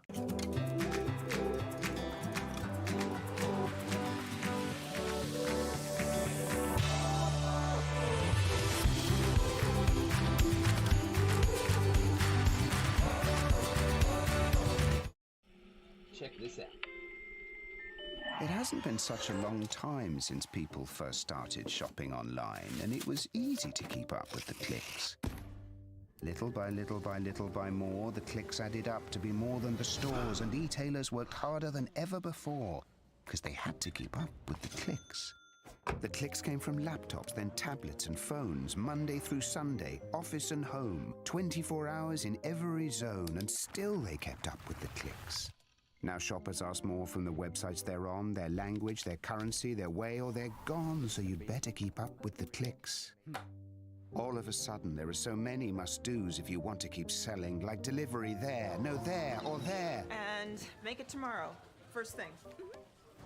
No time for borders. Gotta stay in control, to stay in the flow and continue to grow. But we'll help you. Keep up with the clicks.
What a company with energy for everything looks like. We are PPC, and clean energy is our driving force. with our mission being a sustainable future for all. At PPC Blue, we are redefining sustainable mobility through accessible solutions for efficient and eco-friendly transportation. Our colleagues at Rețele Electrice are undergoing a digital transformation to implement a smart electricity distribution grid.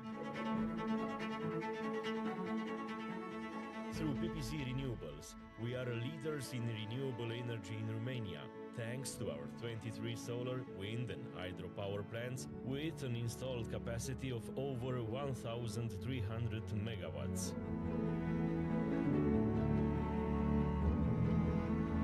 PPC, energy for everything.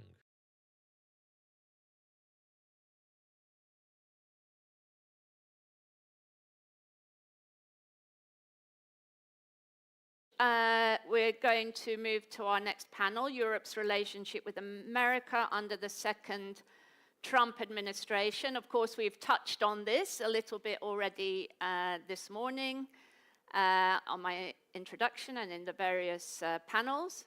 But now we've got a very nice panel to address this question, and I'm very pleased to welcome back after a little while, Victor Ponta, former Prime Minister of Romania and candidate for the Romanian presidential election.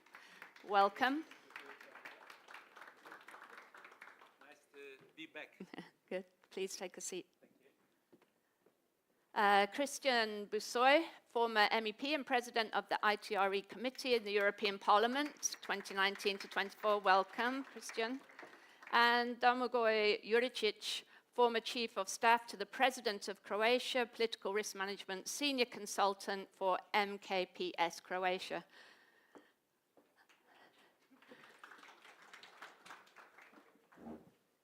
Okay, I think everybody's going to say a few words to start off with, and then we've got half an hour in total, so not that much time, so we can have some brief remarks from all of you and then a conversation. So, Mr. Ponta. Should I start? You can start.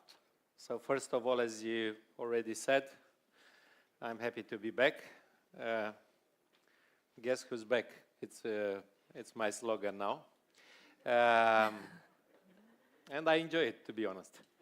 I'll go directly to the topic because for sure we may speak much more than a half an hour. I think that I'm one of the fortunate politicians who had the opportunity to see the new administration in December, directly in their backyard in Mar-a-Lago. And I can tell you directly, it's nothing comparable with the first mandate. I was in Washington several times, 2018, 19. This is going to be totally different. I came back to Bucharest. I met all the political leaders and institutional leaders in Bucharest, and I told them, guys, be prepared, because something that you have never seen is going to change in the international politics. And what is important for us, it's how much this will affect Romania. And I'm very optimistic that if Romania is getting back to be a stable and predictable country, which we were just 6 months ago, and we are not right now at all. But after May election, if we are smart, wise, and clever enough to be, again, a very stable and predictable country, we may use our opportunities and our strong points to build up a very good relationship with the Trump administration based on direct partnership. I'm sure that Trump administration will never work with Romania through Brussels or definitely not through Budapest. We don't need anyone to be between us and United States. We can have direct relationship. Second, very clear strategic targets. And I'm not in campaign here. I just say that I believe that Mihail Kogălnicianu should, and it's going to be the largest, the biggest. You know, Mr. Trump loves these words, the largest, the biggest, the greatest. So I will use all of these words to be sure that Mikhail Kogalnicianu, Constanța airplane base would be the biggest American military base in Europe. This will guarantee 100% the military security of Romania against the only potential enemy, which is Russia. And having a stable and predictable political landscape, having a stable and predictable and very pragmatic military relationship with the United States, we can reopen Romania as being the most business-friendly country in Eastern Europe, like it used to be 10 years ago. I don't remember who was then the Prime Minister. I just remember that it was the best fiscal legislation and the most business-friendly country in Eastern Europe. So I'm rather optimistic. It's not easy to deal with Mr. Trump for the ones who do not play golf. So if there are golfers here, they will understand me much easier. You have to start saying, Mr. President, you are by far the best golfer I've ever played with. You are the biggest, the most important politician, which he is, by the way. And then you say, this is the offer. This is the amount of resources that Romania will put in our partnership. This is what we offer. This is the values that we share. Let's do business together. And I love this way of doing politics, being pragmatic. And that's why I'm optimistic regarding Romanian-American relationship. I'm not optimistic about other countries, but I will be in charge only with Romania. And the others should do their homeworks the way that we do. Thank you so much for inviting me, and hope to invite me next year too. Well, thank you very much, and for that very clear exposition of how to do business with the Trump administration, which I think, yeah, everybody needs to learn. So thanks for the advice. And I should be the advisor of Mr. Zelensky, for sure. He would be more successful.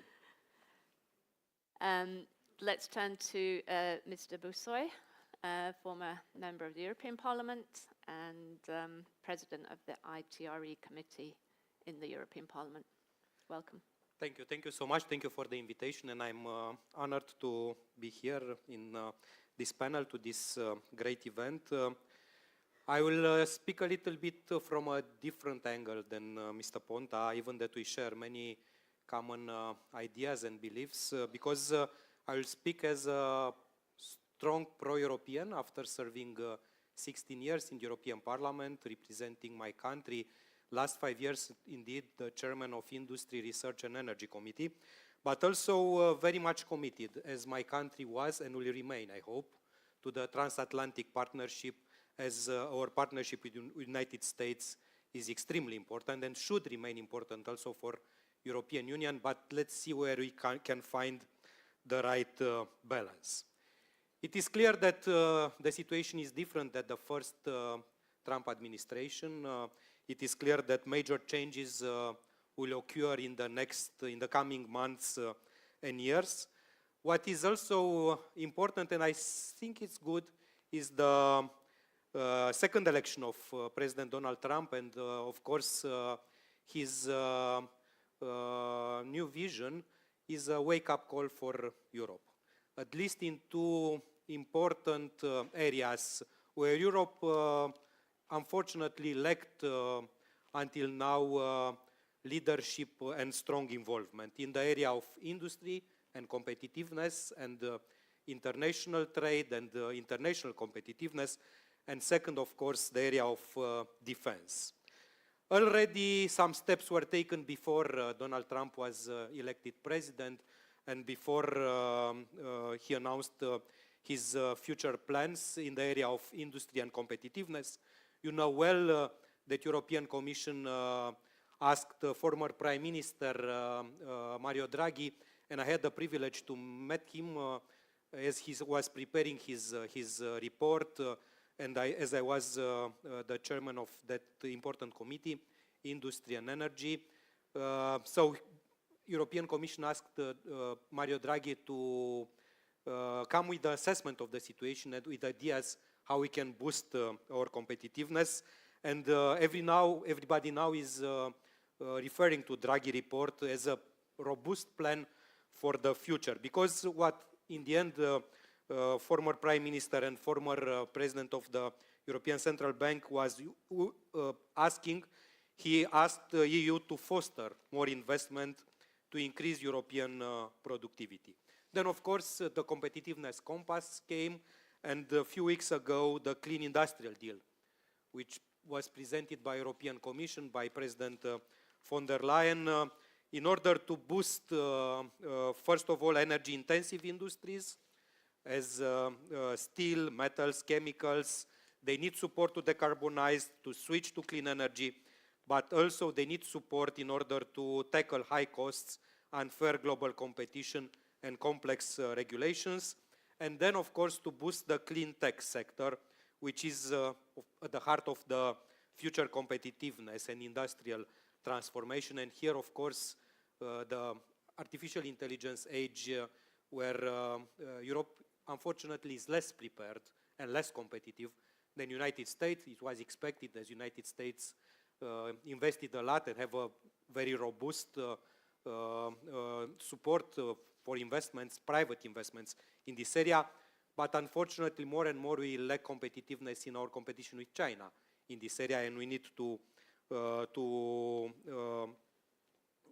solve this problem. And then, of course, it is the area of defense. Irrespective if United States will remain or not in NATO, I hope it will remain.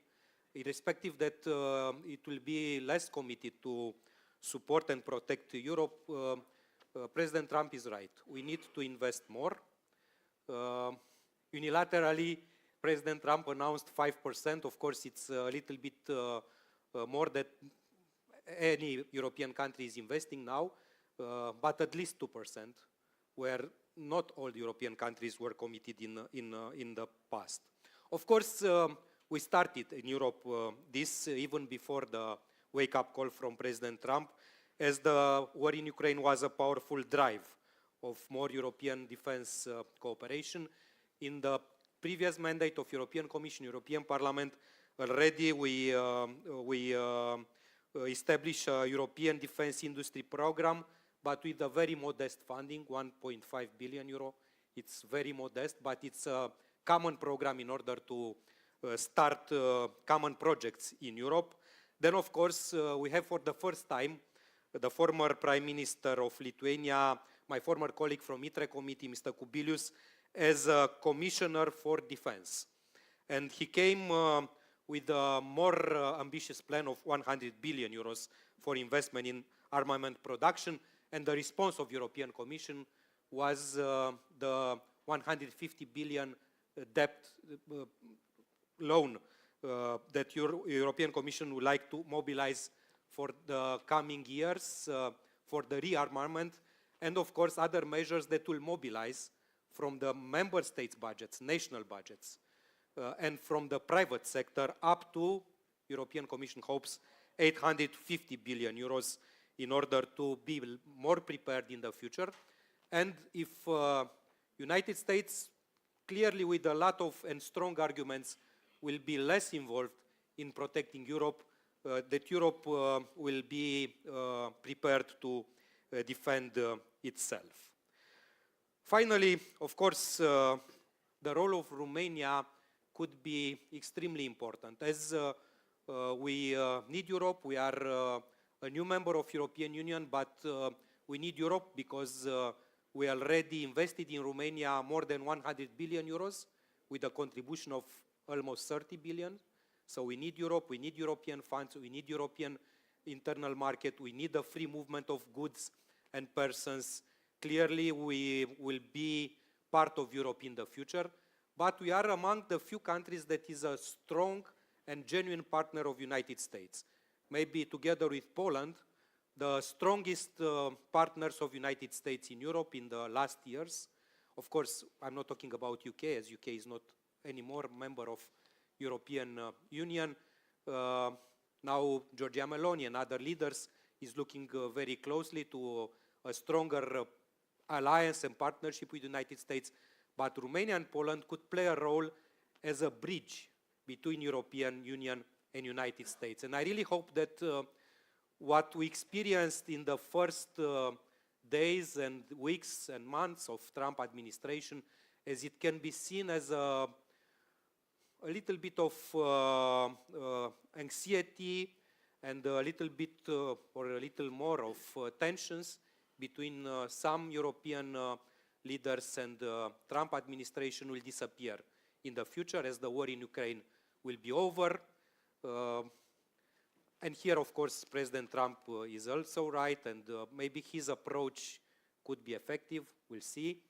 And as we understand that this alliance will ensure prosperity for Europeans and for Americans. Thank you so much. Thank you very much you are indeed. not running? I'm sure. All right. Thank you very much. Mr. Juricic.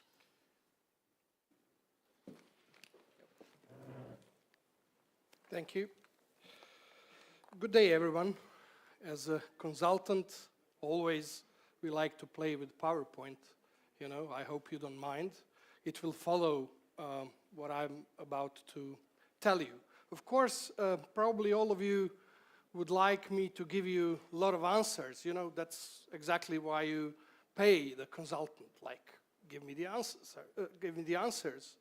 But much more than answers, I will raise a lot of questions that probably later on we could answer together.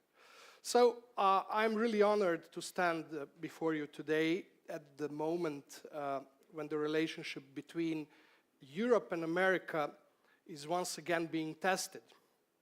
The question before us is urgent, immediate, and avoidable. What happens to Europe's place in the world under Trump's second term?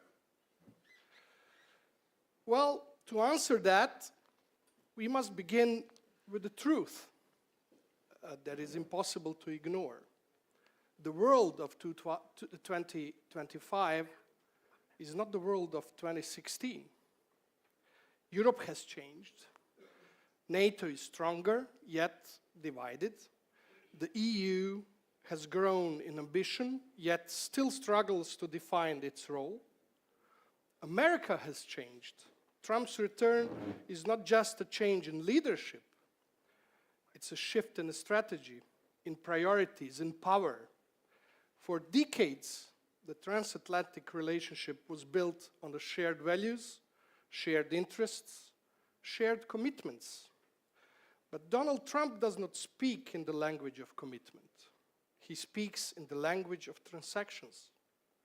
The question before us is not whether the United States is shifting its role.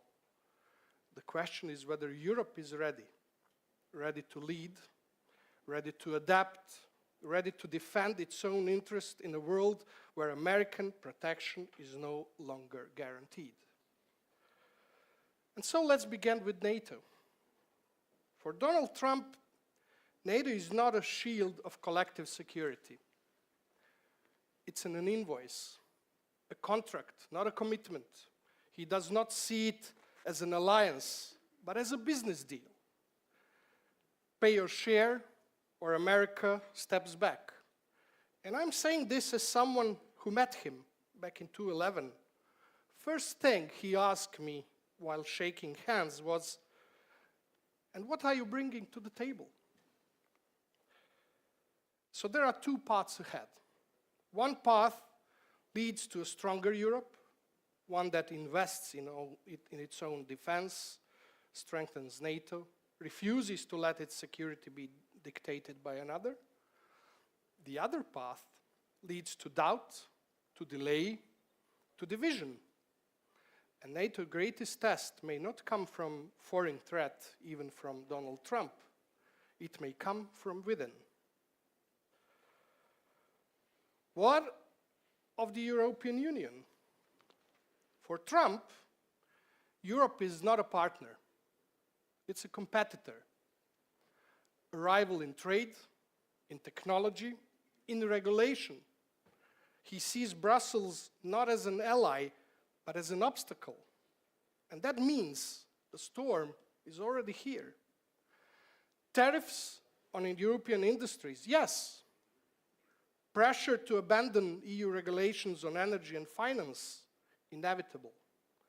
Demands to pick a side in the US-China rivalry, without a question. The assumption that Europe and America will always stand together no longer holds. The challenge is clear. Will Europe take its place on the global stage, or will it once again be forced to follow? Nowhere will this be tested more immediate than, of course, in Ukraine. Trump has made no secret of his skepticism toward Ukraine's NATO ambitions. If we judge him by his words, the answer is no. But if we judge him by his instincts, the answer is more complex. Because Donald Trump doesn't see the war in Ukraine as a moral battle. He sees it as a bargaining chip. Could a second Trump presidency lead to a settlement with Russia? Could Ukraine's NATO membership be the price of that deal? These are not distant concerns. They are imminent. They will define the security of this continent for years to come. For years to come. Meanwhile, Moldova and Ukraine's future in the European Union will not be decided in Washington. It will be decided in Brussels, in Berlin, in Paris, here in Bucharest as well. Will the EU turn promises into action? Will it prove that enlargement is not just a dream, but a strategy? What about Western Balkans? So, credibility, once lost, is not easily regained. Let me ask you again. Is Europe ready? What do you think? Is Europe ready to stop waiting for a predictable America and start preparing for an unpredictable world? Is Europe ready to act as a geopolitical power rather than just economic bloc? Ready to stand firm against pressure, against doubt, against the forces that would divide it? Because this is not just another chapter in transatlantic relations. It's a test of Europe's unity, test of its leadership, a test of its resolve. We live in a time when alliances are tested, when trade is weaponized, when wars still rage. The world is shifting actually beneath our feet. So the only question is not whether Europe will adapt or react. That choice is not Trump's to make. It's ours. And history will for sure remember what we will decide. If I have the only one answer to all of these questions, it will be something that we didn't see here on these panels. They were primarily panels. So one of the solutions that I see might be attract more women into politics. I think things would be much better. Thank you for your attention.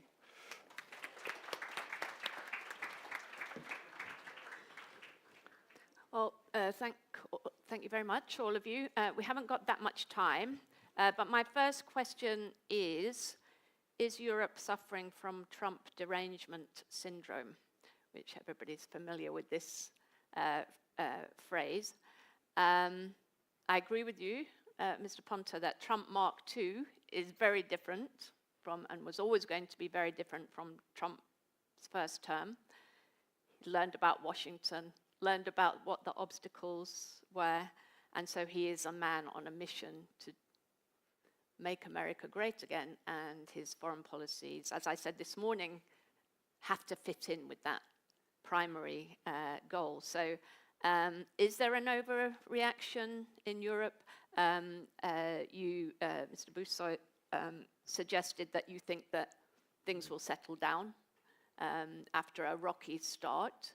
So this is the question for you, Mr. Ponta, yes. And you talked about how to do business with President Trump. So I guess the question is, what does he want to see? What does he want to see in this region? What does he want to see in the Balkans? Is it stability, leaders he can do business with? What's he looking for? You know, even in this panel, we represent very well me, Romania, and America, and my co-panelist, the Europe. I mean, in the last years, Europe have presented slides, made summits. We talked about. We've never done anything, and we are not doing anything. How is Europe helping Mr. Zelensky and Ukraine? We made a summit. We made a council. We made a plan. Nothing concrete for the poor Ukrainians who are fighting now, today. So I think that Europe has not changed and is not changing, and that's why we are losing all the competitions that we are in. It's because of Europe making summits and slideshows that we have no response for the Chinese cars. That's why we have no answer for the unacceptable energy crisis of Europe. How can I invite new investments in Romania if the price of energy in Romania is the most unpredictable and unreasonable in the end? It makes no sense and logic. How can we talk about increasing military expenses? I read the beautiful statement of Mrs. von der Leyen. 1.5 more from the GDP spent for the military expenses. Last year, Romania had a deficit of 9%. Do you think 10.5 is going to be sustainable? Is it serious? I mean, okay, as a statement, sounds well. So I think that Europe, and if Europe is not able, at least Romania, will become more pragmatic, more adapted to the reality of what the people really want. By the way, I've learned in this campaign, especially after November, that even Romanians, they want to listen to me for, in average, 60 seconds. This is the average on TikTok. 16 seconds. If I'm saying the same things that European politicians have said in the last 10 years, they will do this, again and again. We don't want to listen to you with the same things, always saying you will make a summit, you will make a program, you will make a project, and you will never do anything serious for us. You will never do anything serious for the energy crisis, for the technology crisis, for the young generation. There are things that we should change in Europe, just learning from the lesson of America. I'll give you 2 examples. One in the energy. Mr. Trump is promoting the idea that US has a lot of resources and has to be energy independent and efficient. This is what I want to do for Romania and for Europe. Otherwise, everything we are talking about has no serious grounds. Second, I want to be in Europe taking the model, the first crypto and Bitcoin friendly president. Why? Because right now my government is just taking money from the banks with 8% interest. That means bankruptcy in 1-2 years. We need to attract in new ways the resources, the technology, the money, the young generation who doesn't want to do the same like we did. I'm disappointed by the direction of Europe. The same slogans, the same nice ideas, nothing concrete. And I think Ukraine needs something concrete. I think the young people in Romania, half of them, they just want to move to US or to UK, or they need something concrete. The old politics is dead, even if we like it or not. The ones who are going to adapt will survive, and I'm sure Romania will be one of them. The ones who want to stay in the same pattern of the last years, they will be the losers of this change. and I want Romania to be among the winners, not among the losers. This is my point of view. I hope I disrupted the discussions, and I give Cristi, my friend, pro-European. I'm also pro-European like him, but I don't like what is this. I don't like the leadership and the lack of vision of Europe. Okay, thank you. So obviously, I think you probably want to respond to that. You know, I guess it comes down to the question for Romania in particular, because of its geographical location, for many other reasons, it has this US base, is the kind of breach in this transatlantic relationship, or even, you know, people are talking about the end of the transatlantic relationship. Is that not a real dilemma for Romania?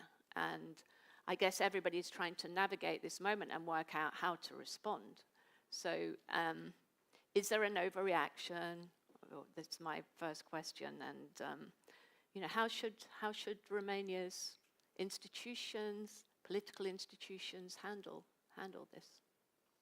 Yes, it is not easy, and it will not be easy indeed, because clearly sometimes you need to make a choice. But as I said, in the same time, Romania could play a role in trying to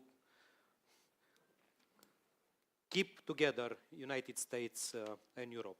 I agree with some assumptions. It's clear that President Trump is not seeing Europe in the same way as other US politicians or former presidents did. Of course, NATO, it's a different, I think it's also about values, but it's more about contract, about commitments, about spending. And this is something that we need to adapt, to respond. And also, he's right, at least when he says that we need to do our job in order to be better protected. Indeed, I served in Mr. Ponta cabinet 12 years ago, and we've been together in a program in UK as young MPs 20 years ago.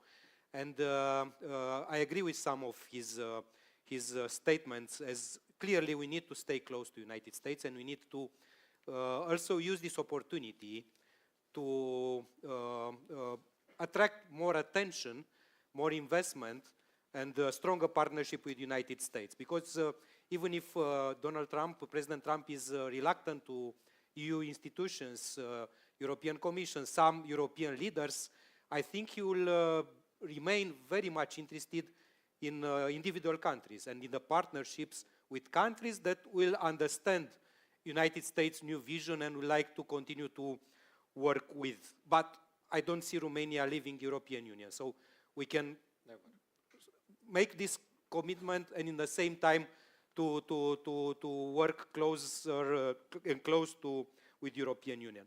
I disagree with Mr. Ponta when he says that EU made only summits. EU helped a lot Ukraine with financial support, I would say bigger than the United States. Yes.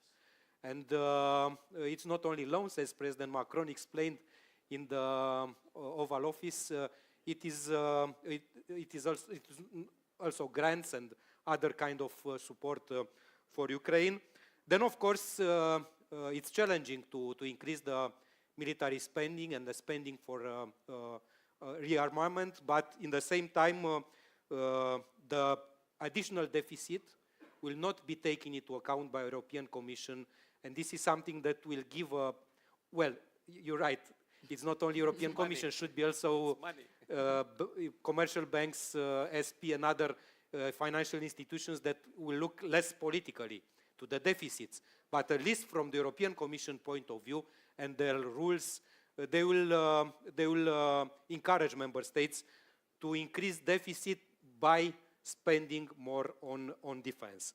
And of course, Europe can become energy efficient and independent via Green Deal, because you don't have the natural resources that the United States has, or we refused many years ago to take the advantages of the new technologies as shale gas and shale oil. Romania here is well placed with the potential in Black Sea, so we can be a provider of gas and other resources that could be extremely useful for Central Europe and also for the entire Europe, but we can become independent and we can become efficient also by continuing investments in clean technologies. And this is something that we should not give up. Thank you very much, Mr. Juricic. Well, I can add to this that we have to think, of course, the first instinct that every leader of its country has is, what can I do for my country? And that's normal. That's obvious. But then we are basically, putting aside the EU and the question of what collectively we can do, even if we are different. EU has this flaw in the design, I would say. It was designed for, so to say, Fukuyama's end of history and the last man. Designed for peace, for good times, for growth. Already with the financial economic crisis in 2008, you could see the cracks in that design, not to mention COVID, and not to mention war in Ukraine. So there is an ancient saying that good times creates bad leaders. So obviously we have a leadership problem in the whole of the EU. Let's hope that these are the bad times that will create good leaders. So obviously we need a change, I would say, of leadership across Europe, but with the more emphasis of what can we do together. And one thing just to break down the disillusions that some might have when it comes to Donald Trump. Donald Trump doesn't care. Donald Trump doesn't care what Romania gives to the table, Croatia, or any other smaller player. For him, we are small players. The only way he will talk with countries that are small is 3Cs initiative. That's the only multilateral thing that Donald Trump is ready to talk to. Otherwise, single countries for him are just small players that doesn't bring anything meaningful to the table. And of course, big players that he wants to speak of. This is something he inherited from his business life, excluding the little players in the game and trying to talk with the big guys. And what he's going to do, and today there is a phone call announced, famous call with Putin. At the same time, I hope you hear in the news, he announced opening of what an interesting Garnierung, Germans would say. At the same time, he said that he will open up 80,000 pages of JFK dossier, which is very interesting, just give people something to play with, while he's talking with Trump. And this is what should bother us, because I think with the Trump and the era of Trump, the international rule of law has been dismantled. We are not talking about UN, we are not talking about mechanisms that should be put in place. We already took that Trump game as something that we should play along with. And that was the problem of leadership. Thank you. May I add something? Because I feel a little bit that I need to add something. You may. And just to say that we actually are already over time. So unfortunately, because this conversation, as you said at the beginning, could go on. I need 1 minute. Yeah, so can I just throw in the question then, because there's been an emphasis on this. It was just a reaction. All right, react, go on, With react. all the respect to Croatia, beautiful place for holiday, wonderful basketball players, Romania is not a small player. Romania is the second largest after Poland in Eastern Europe. It's the second largest NATO country after Turkey on the Black Sea. So we are not going to play as a small player. We are a significant one. We are small because we accepted to be small in the good times of the last years when everything was good in Romania, so we had very bad leaders. Now there are bad times in Romania.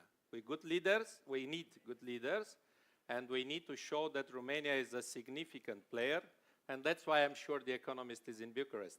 Otherwise, we would have been in another city. Have you seen what happened to the president of Poland with the meeting with the Trump? What I heard is that so United much about States the big players. administration said, we guarantee the security of Poland, and they didn't say this about Romania. My objective is to listen Mr. Trump saying, we guarantee Romania security, and this is a very achievable objective for Romania. So we are not great like America, but we are quite an important and significant country, Romania, and I'm sure all of our guests and my friends who live here, they know we are a very good country to live, to do business, and I will never accept someone, not even Mr. Trump, not you, of course, to say that Romania is a small player. It's not. Let me be the devil's advocate. Let me be Trump for a second. What are you bringing to the table to Trump? Okay, let me ask a final question because we're out of time. I mean, it'd be great to carry on for longer. Mikhail Kogalnicianu base. I think more questions. This region is on the radar of the Trump administration. It may not be at the top of the agenda, but it's certainly on the radar. The members of the Trump team are talking about this region. But I think what this comes back to is a kind of difference, a fundamental difference between the Trump approach and the European approach. And it's not just about transactional relationships. It's not just about business. Actually, what there is a fundamental conflict here, a kind of political, ideological, values conflict. So what we're seeing is they don't believe in this globalist agenda. So I'm not talking about globalization. I'm talking about globalism as a political agenda, the kind of liberal agenda. They're anti-woke. This is very at the heart of this administration. They think this is where America's gone wrong and that many countries have gone wrong. And what they are putting back on the table is the idea of sovereignty and the nation state, which has been, let's face it, a dirty word for quite a long time, actually. And so I think countries that actually see themselves as independent, sovereign states with a national interest that they are pursuing, that see themselves as players, even if they're relatively small, are states that the Trump administration can do business with. So, but I think this is underneath everything at this discomfort and anxiety within Europe because the political orientation is completely different. So I think that is a problem, not just about business and transaction or energy or anything else. That's at the bottom. So we have to finish. So maybe just to say, you know, what you think of that point, or... I always have very short answers. I told you 16 seconds. 16. Please give me my cap because it's there, the answer. So it's not make Romania great again because I'm a reasonable person. It just says Romania first. So you see, this is my answer. I put Romania first, and each country has to put its country first. This is my answer. Okay. Already, since the last crisis, COVID, the economic crisis, the current model of Europe was under debate. And what I expect in the future, also after the pressure of the sovereign movements, nationalistic parties that are more and more successful everywhere in Europe, is that also Europe will transform a little bit. And maybe it will be less prerogative, less powers in Brussels, in European Commission, in European Parliament, unfortunately, as it's a strong and democratic body, European Parliament, and more prerogatives and powers to the member states. And this maybe will be another transformation of European Union that not necessarily triggered by President Donald Trump, but very much accelerated by President Donald Trump. And finally, if I can be a bridge between these two gentlemen, as Romania should be a bridge between we need a direct Europe flight and United States. From Bucharest well, to Romania clearly it's not a small, it's a significant country, but also if we could be a little bit more proactive in the 3Cs initiative, it could be even more interesting for President Trump and his administration. Thank you.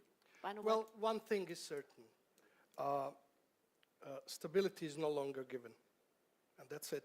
So unpredictability becomes the new norm. and we have to play along the new norm. We have to find the ways in protecting national interest, you are right, but also not weakening the EU, because that's exactly what some people wanted to do. Okay, thanks. Please join me in thanking our three speakers. Yeah, we could obviously carry on all day talking about these matters, but we have to talk about green transition, sustainability, energy sector, and investment, which we'll be doing very shortly. But let's have a photograph and before we move on. Thank you very much. You wearing your hat? Yes, of course I will be wearing. Thank you so much. But I'm not going to dance, promise. I'm not going to do YMCA. Thank you. Okay, thank you very much. Great pleasure. Thank you. Thank you so much. I was calling with Andrei Plenkovic. Yes, everything was pro-European.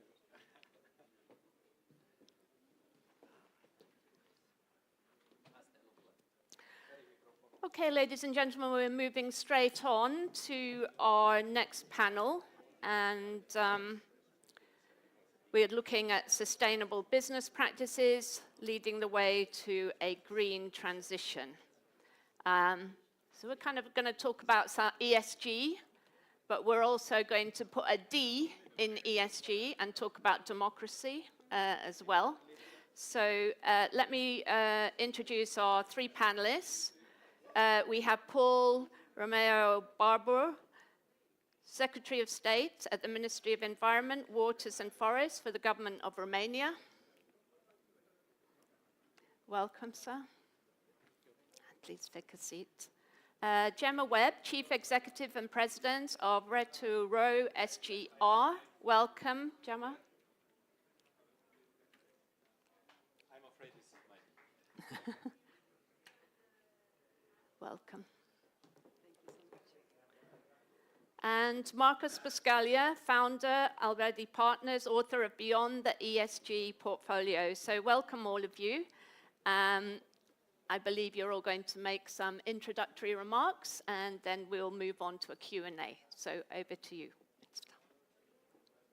Yes, would you like to use the podium? Yes, of course, please go ahead. Thank you.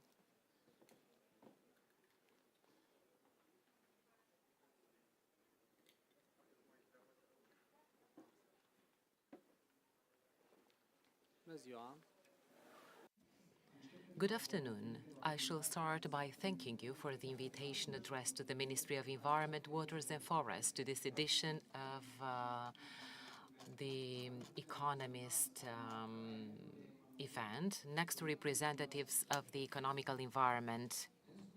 We can say that this event has already become a tradition. This is the fifth annual edition, and we are honored to be part of these important dialogues in the private and institutional environment in order to be able to identify together good solutions for the economic challenges during this period of time.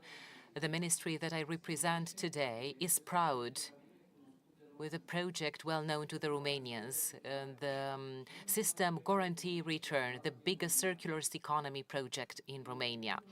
Through this project, more than 3.36 billion packagings were returned by the consumers up to the end of 2024. Returo, the administrator of this system, has turned to the recyclers 231,000 tons of packagings. With more than 302 million packing returned in February 2025, this system keeps the increased speed and adds to its portfolio excellent results regarding the quantities they send for recycling, and it advances towards local communities. That's why we add 108 new automated collection points established in February.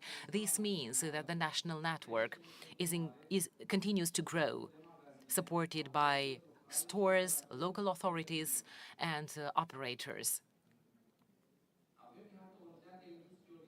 We have a moving horizontal industry, starting with transports to manufacturers, who increased substantially their ability for recycling, who are getting ready now to extend.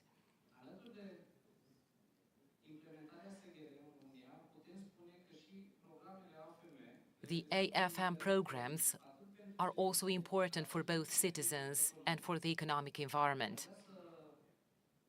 I would like to start talking about a program for tractors where we have two categories of vouchers, one of 35,000 euro and others of 44,000 euro for young farmers whom we support in their attempt to do sustainable agriculture. We have taken all measures to finance the renewal of the car park of agricultural cars to be according to the expectations of small farmers who want to produce more, cheaper and greener.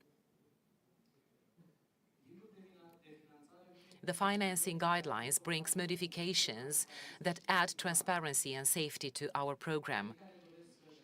The people who want to replace their used agricultural tools with newer ones can register by themselves through the app on our website and not with tractor dealers. The financial support is of 65%, or 80% from the procurement value of the tractor, whose cost should not exceed 55,000 euro.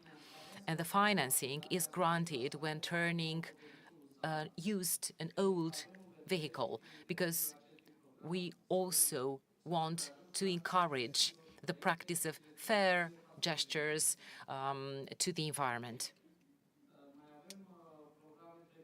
We have other programs, such as the classical one and another one for cars. This will be modified. The main modification is related to how people can register. This will not be done through a dealer, and the Romanians could access the app so they can generate their voucher, irrespective if we speak of conventional engines or electrical cars. Another modification that we have been talking about and that will start in 2025 is the elimination of diesel cars from this program.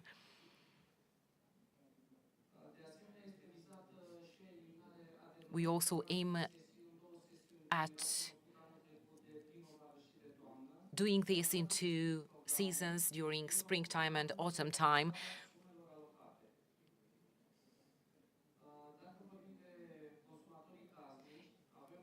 The domestic consumers, we speak of the greenhouse, also financed by this institution, and the budget in 2024 and that we'll have in 2025 is of 2 billion.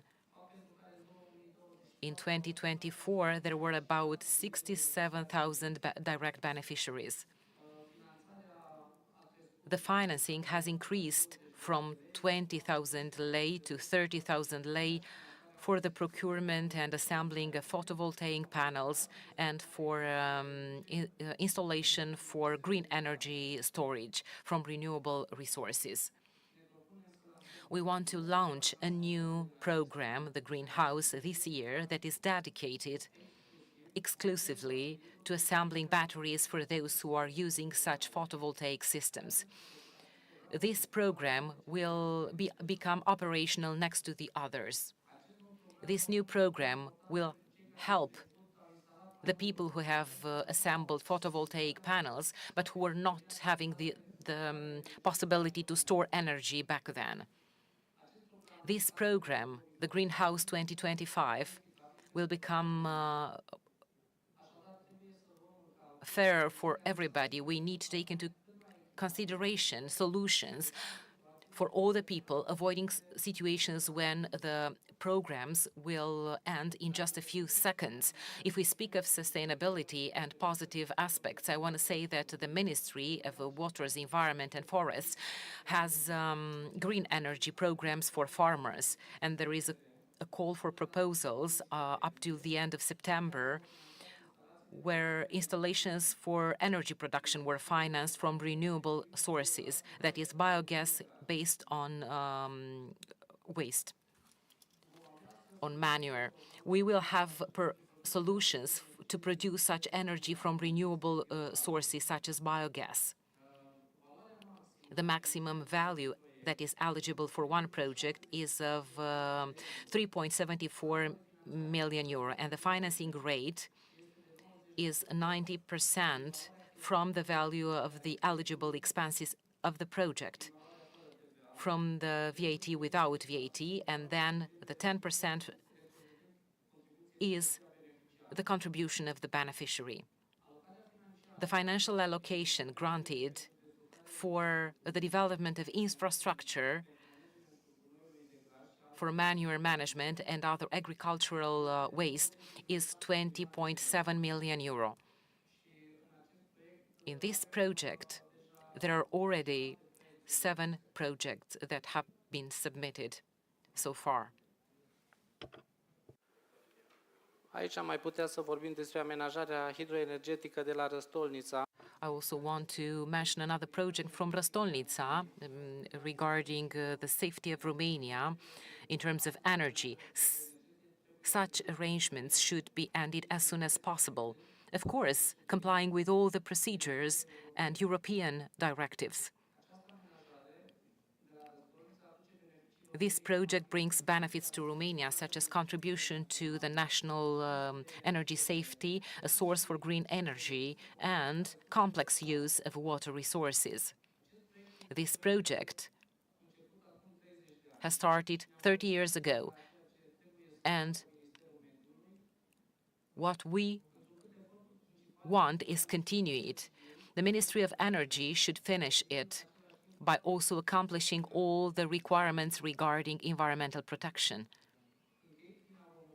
I conclude by thanking you for your attention and for the opportunity to introduce our successful projects in this important event for Romania that succeeded to bring together the business environment and the authorities fighting openly the challenges in the economy. Thank you so much. Thank you very much indeed. Gemma, over to you. Feel free to sit there. Thank you very much. As CEO of Returo, the company that's responsible for the implementation and the management of the deposit return system here in Romania, it gives me great pleasure to have the opportunity to talk about the system and the impacts it has and how it's helping Romania to transition to a circular economy. It's one of the greatest initiatives in this field that's happening today in Romania, and it's having significant environmental, economic, and social impacts that we can see. The system is the largest fully integrated fully integrated deposit return system globally, the one that's been implemented here in Romania, and it's highly complex.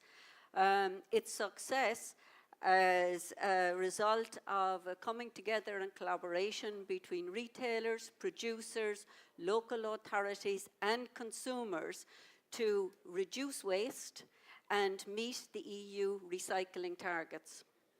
In Europe, we're the second largest after Germany in terms of general deposit return schemes. And this year we're only been live more than a year. And in the first year of operating, we've achieved fantastic results. As already been said, we've collected more than 3 billion containers from the market and already sold to recyclers 230,000 tons of material. In the last 7 months alone, we've collected over 80% of the containers that went on the market. And 98% of those have been sold to recyclers, which is back into the system with full traceability to bottle or to other products that can be further recycled.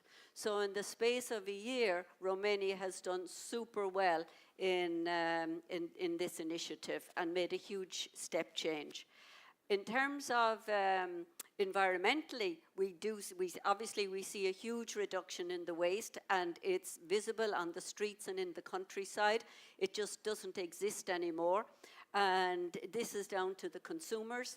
Every segment of society is participating. We have 98% awareness of the system nationwide, and we have 70% of the consumers actively involved in the system, which is really fantastic. And you know, the consumers are the star of the show. They're making this system work, which is absolutely brilliant. So it puts us well on track to meet the EU targets. People said recycling, it isn't in the culture of Romania. I think the Romanian people have shown how in the space of a year, they have brought themselves from a very low recycling rates now to being one of the top in Europe. And I think the system, when we'll see, proof of the pudding is always in the eating, and I think we'll see throughout this year how the system in Romania can be a great case study and a great example for other countries to follow. In terms of the economic benefits, when we look what we now have, we have really good quality materials that are being provided to the recycling industry, so they don't have to import anymore. And because of the quality of those materials, the recycling rates are really high to be able to be used back for further products, which is fantastic. Also, it enables opportunities for the recycling industry now to look at expanding and putting in further infrastructure to ensure the full circular economy remains here in Romania, which is fantastic. Also, the other economic benefits in the system itself, we have over 800 people nationwide throughout Romania. That's 800 green jobs for local communities because we have 7 counting and sorting centres. So this is fantastic. And in addition to that, economically, and the economic impact is for the indirect employment and the other industries, in transport industry, in the logistics industry, technology, in all of these areas, it's had a really good positive economic impact. And so the system today is working super well, and it's down to the critical success factors when you look at it is a really solid legislative framework, which was really good, the support of the producers and the financing of the producers, the beverage producers, and the cooperation of the retailers, the producers, the legislators, the authorities, and the Romanian consumer have come together under a shared vision and a pure determination with clear goals, and that's what's driven the success in such a very, very short space of time. Thank you very much, Gemma. Over to you, Marcus Buscaglia.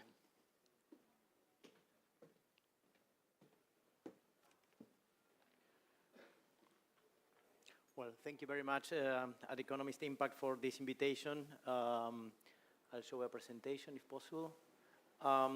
Let me start. I guess that if I ask to this audience in particular, if you care about the companies or governments that pollute the environment, you would say the answer would be yes, right? At least out of respect for the minister here, right? So people care about the environment, and they are taking actions. Investors are taking actions in their portfolios. Through initiatives like ESG, green bonds. So there's a whole range of financial products and procedures by which investors can, punish governments and companies that damage the environment and benefit projects and companies that benefit the environment. But if I ask a question to you now, whether you care about democracy, and my guess is that the answer would also be yes. That we all care about democracy, human rights, property rights, but the fact is we are not doing anything in our portfolios. Investors are not taking care about this in our portfolios, and this is what I would like to talk about.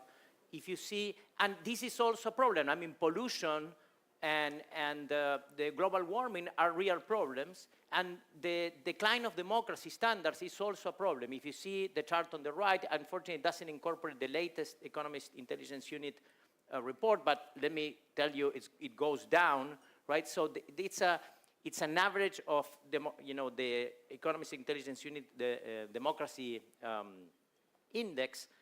By now, according to the index, 96 out of 167 countries are hybrid democracy regimes or authoritarian regimes. And almost 55% of the world population lives in autocratic regimes. So this is a real problem, and it's a problem that is getting aggravated, particularly in emerging market countries. We have seen the democratic recession in Turkey, in Russia, China going more autocratic, and this, as we have learned in a bad way, it has implications beyond these countries' borders, right? We have seen what happened to Ukraine. We have seen how China is increasing its clout in emerging markets. And the fact is that as this happened, investors were pouring even more money into emerging market countries, which include a lot of autocratic countries. The chart that you see here are flows from IMF. You should concentrate on the red part on the chart on the left. Flows to emerging market countries went up as democracy was receding in emerging market countries. So the question is, why do we do this? And through my research, what I found out is that most of this investing takes place almost unwittingly. What happens is that pension funds around the world hire companies like, I know, Morgan Stanley Investment Management, JP Morgan Investment Management, several companies that are experts on emerging market countries, and these companies track indices. And these indices have a lot of countries. For instance, look at this. This is the most well-tracked sovereign emerging markets government bond index, the JP Morgan's MB. It includes 30 countries that are hybrid regimes or authoritarian regimes according to the EU. So 30 out of 67 countries, including the index, have somewhat authoritarian. So that means that if you're an investor that are tracking one of those indices, because that's what the benchmark by which your investors, the pension funds, the owners of the money, will value you, well, you end up investing in these authoritarian regimes.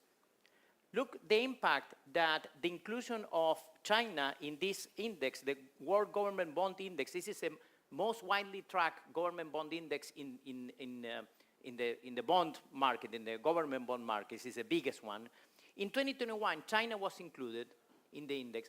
That meant that, again, as China was increasing its clout, spreading its authoritarian model throughout the emerging market world, and particularly in the most underdeveloped parts of the world in Africa, investors are pouring $120 billion into Chinese government bonds, right? The same happens in the equity world, by the way. And as it happens, ESG, that again corrects, allows investors to punish companies that attack the environment or attack diversity in the boards, that undermine different values that investors have. ESG doesn't take into account democracy. For instance, see what happened. By the time Russia invaded Ukraine, the ESG corrected MB index, I show you the JP Morgan MB index. There is an ESG version of that. The ESG version had Russia in that index had a bigger share than in the non-ESG corrected. So if you were an investor caring for the environment, right, and so you track the ESG corrected version of the JP Morgan index, you would have had more bonds of Russia compared to the non-ESG corrected. So what I'm calling is basically to bring awareness that democracy is in recession, that is an important value as well, in as much as the environment and global warming are important considerations, and that some things should be done, not only for their own good, because they're good, because at the end of the day, they are more profitable as well. Countries that are more democratic grow faster. In this research by Nobel Prize winners Acemoglu and Robinson, among others, show that countries that get democratic grow 20% over countries that are non-democratic, right?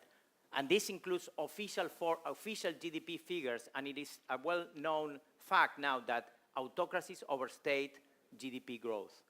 And it's also more profitable. Look at this research. This is investing in companies in democratic countries ends up being more profitable. Why is that? Because in democracies, not only human rights are protected, but also property rights are protected. So it's very, so these guys basically construct a portfolio, and they invest in more democratic countries, the dark blue line and the dark line, and then in less democratic countries, you see that the returns are substantially higher in more democratic countries.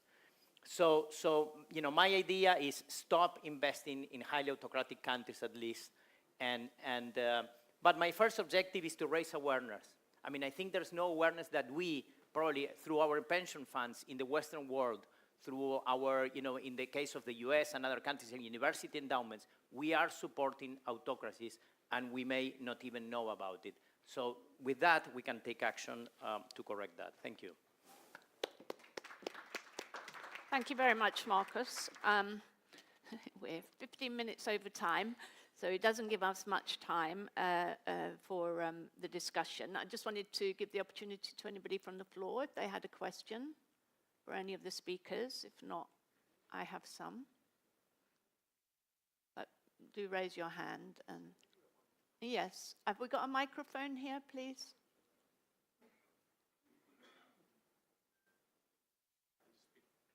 Yeah, no, we take the microphone. If you may introduce yourself. Sure. Yes, hello. Hello. Is that on now? No.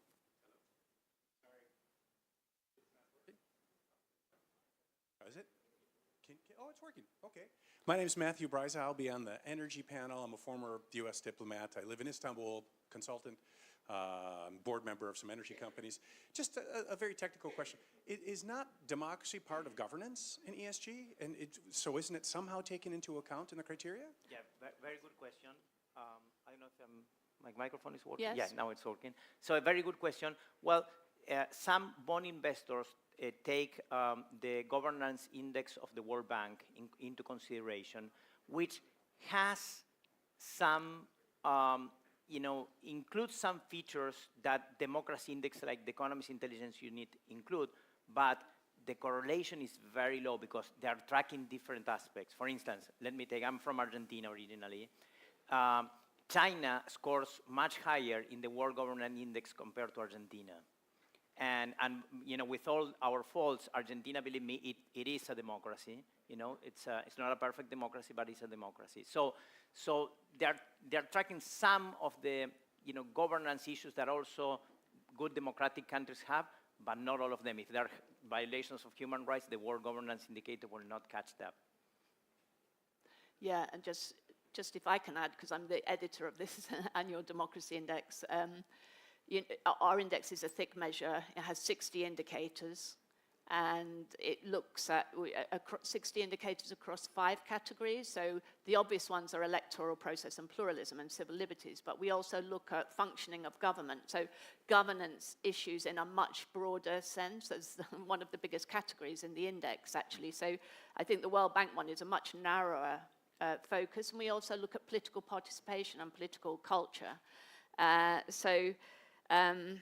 Yeah, I think that's why you end up with this kind of bizarre thing with China, which, you know, has never been a democracy, has never had any, you know, popular component of democracy, but it seemed to be, you know, quite efficient and in terms of its administration and so on. But it's on the other hand, there's many negatives that aren't really captured in that index. So anyway, I have another question for you, but let me turn first of all to the Secretary of State. And yeah, it's come up a few times today. You did talk quite a lot about the various projects, about the financing, funding from the state, from the budget of these various projects. But I just wanted to ask you particularly about the RRF funds.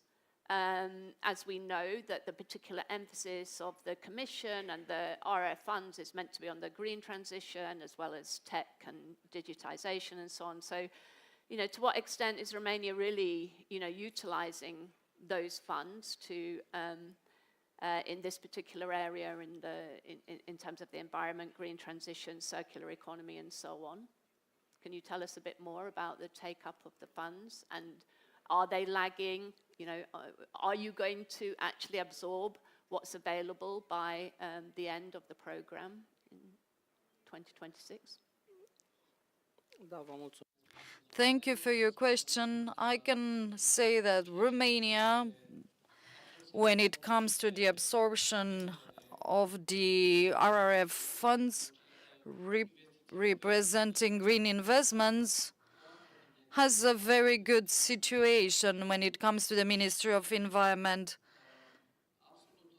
And all the funds that have been allocated for green investments will be absorbed 100%. Gemma, yeah, just a couple of things for you. You did refer several times to the Romania aim of meeting the EU recycling target, starting from a very low base. Have you actually got the numbers there for us? It would be good to know. General recycling in Romania is traditionally around 13%. 13, and for beverage containers it's been registered as 40%.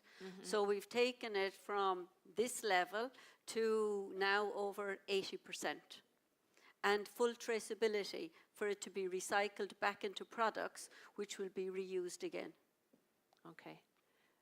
So, and just how a lot's happened in the space of a year, but you know, how do you see the development more broadly of the recycling industry in the country? Because it has the potential to be a much bigger industry than it is now, and create a lot of jobs and attract investment and so on. So, how do you see that on the basis of your experience? I think the experience now that Romania has of the implementation of this initiative gives huge confidence of what can be done in a very short space of time, and also shows what are the critical success factors to make sure something is a success.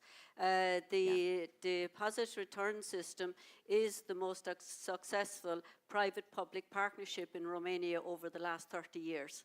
And because of that, and people can see it's working, it gives huge confidence to actually look at other sectors and what can be done in other sectors. So this is one of the keys to success in recycling in the other sectors as well.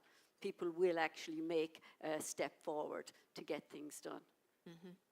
Okay, thank you. And Marcus, you said that your main aim, you wrote your book, which I don't know if you have a copy of it.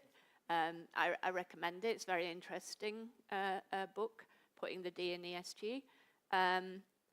Yeah, the goal is to raise awareness. To what extent do you think that is happening? I know there, especially in the States, there are funds that are actually trying to incorporate this now into their portfolios and weightings of their portfolios. So, but why, you know, ultimately you say it's not just in principle that you think investors should be doing this, but it actually pays off as well. But surely if that really was the case, you know, we would have seen that happening, you know, because at the end of the day, investors are looking at the bottom line. So, yeah, do you think this can take off, really? Well, you know, it is taking off very slowly.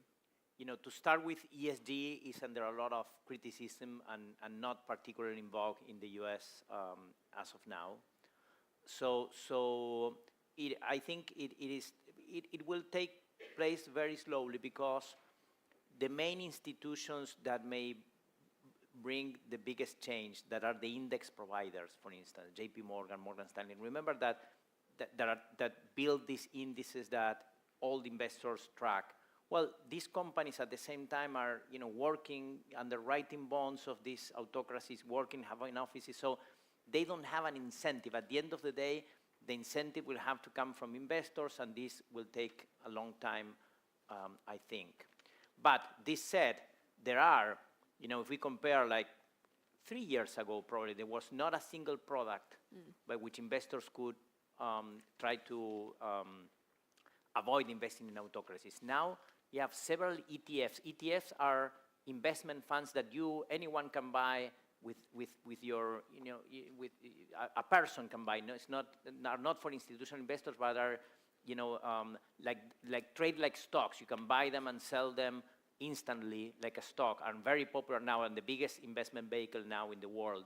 And there are several ETFs being created in the last 3 years, and also increasingly products for institutional investors as well that, again, in the equity world, they exclude companies that are in autocratic countries, and some of them also reduce the importance in the portfolio of companies in the developed world but are highly exposed to autocracies. So it is taking place very slowly, but it is happening. It is happening. Okay, thanks. Final question for you, Gemma. What can other countries learn from what you've done, from what your company has done here in Romania, do you think? What are the main lessons? I think the first thing is having a very solid legislation, very straightforward legislation. And the second thing is informing the consumers and making it easy for the people, accessible for them to recycle. But first of all, informing. So that's a critical element, and making it easy for them to recycle so that there's a recycling point, a return point very close to where they live and where they shop. These are the two key things. And the third one then is the cooperation among producers, among retailers, government authorities to actually bring the system to life. And having that shared vision and goal that everybody works towards is one of the other key elements of success. So they're really the 3-4 key things that that would be important for other countries to understand. And also, if you look at the ERP systems and the different systems globally, and you look at the limitations, these are some of the limitations that keep coming up in research. And Romania has just hit the sweet spot and made sure they were specific on every single one of those key criteria. Mm-hmm. Great. I'm afraid that's all we've got time for, unfortunately. But thank you, all of you, very much indeed. Please join me in thanking all our speakers. Thank you so much. Thank you. We should do a photograph. We have a photograph. Oh, yes, photograph.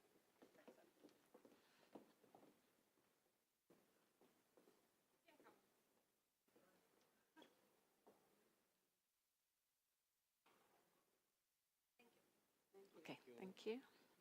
Thanks, Jim.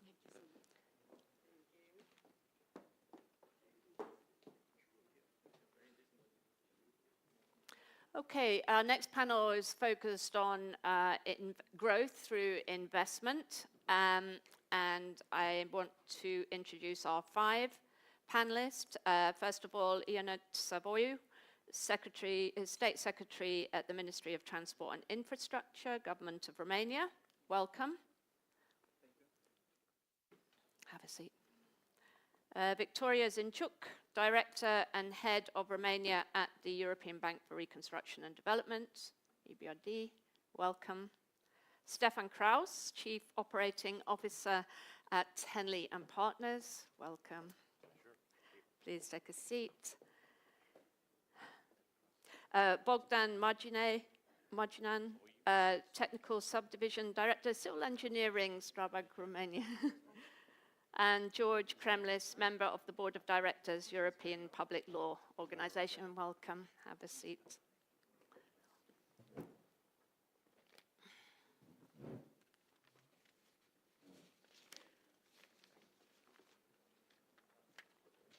Okay, let's get going because we're all on a tight schedule again. I think all of you, again, will make some opening remarks. So please, over to you. Thank you very much. So my name is Ionut Savoiu. I'm Secretary of State in the Ministry of Transportation and Infrastructure, in charge of coordination of rail transport. And I'm happy and very glad to be with you here. Thank you very much again for this good event. That it's a continuation of more over the years, which is a good sign.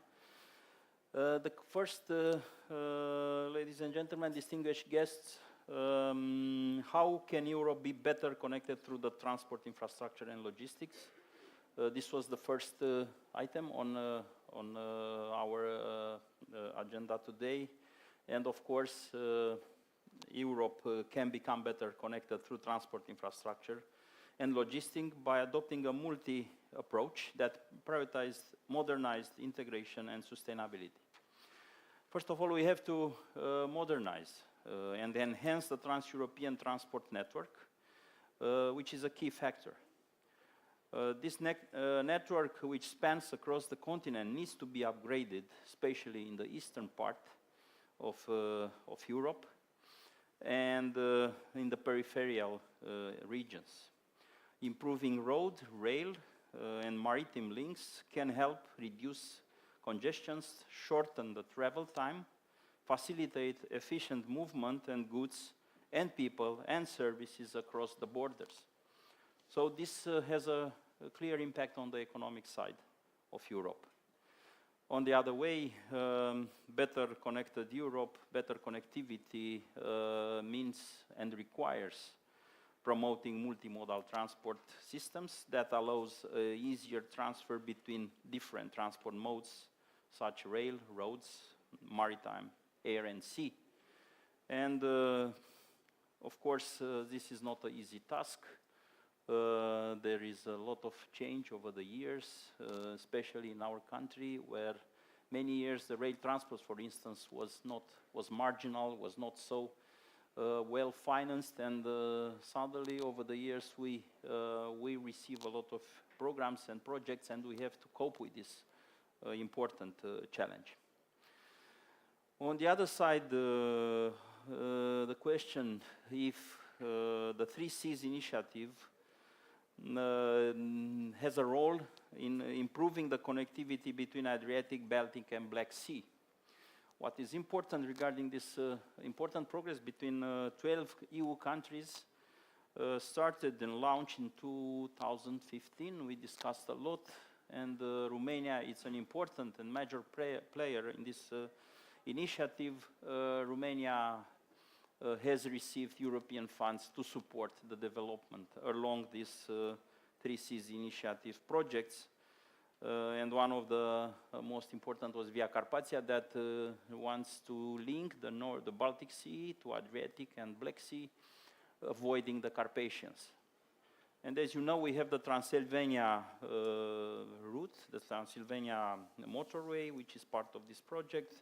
Also the link from the Rin-Danube corridor, the link from Curtici-Arad to Constanța. So we have important achievements over the years. Of course, there was a lot of waiting time for developing these projects, but we could see the results, and I think most important ones, we have important achievement over the last 5 years. On the other side, we have, it's important to point out also some important projects in the pipeline, aside the ones which are under development now, both on the road and rail. We have an important pipeline of projects in order to connect the Black Sea ports, Odessa, Constanța, Burgas in Bulgaria, with the Baltic Sea ports in Gdansk and Gdynia on the direct route. Also the branches of this route from multimodal corridor from Gdansk to Constanța represent the fastest connection between the two ports, considering that difficult mountain section that will be avoided. We should mention also the Kiev branch corridor through a normal gauge on the rail sector, an important project in the pipe that will improve the rail connectivity between Ukraine and Romania and Europe. And also, as a part of this component, we have the new approved line of corridor through Chișinău and Odessa, which are on the TEN-T network since 2023, as we remember.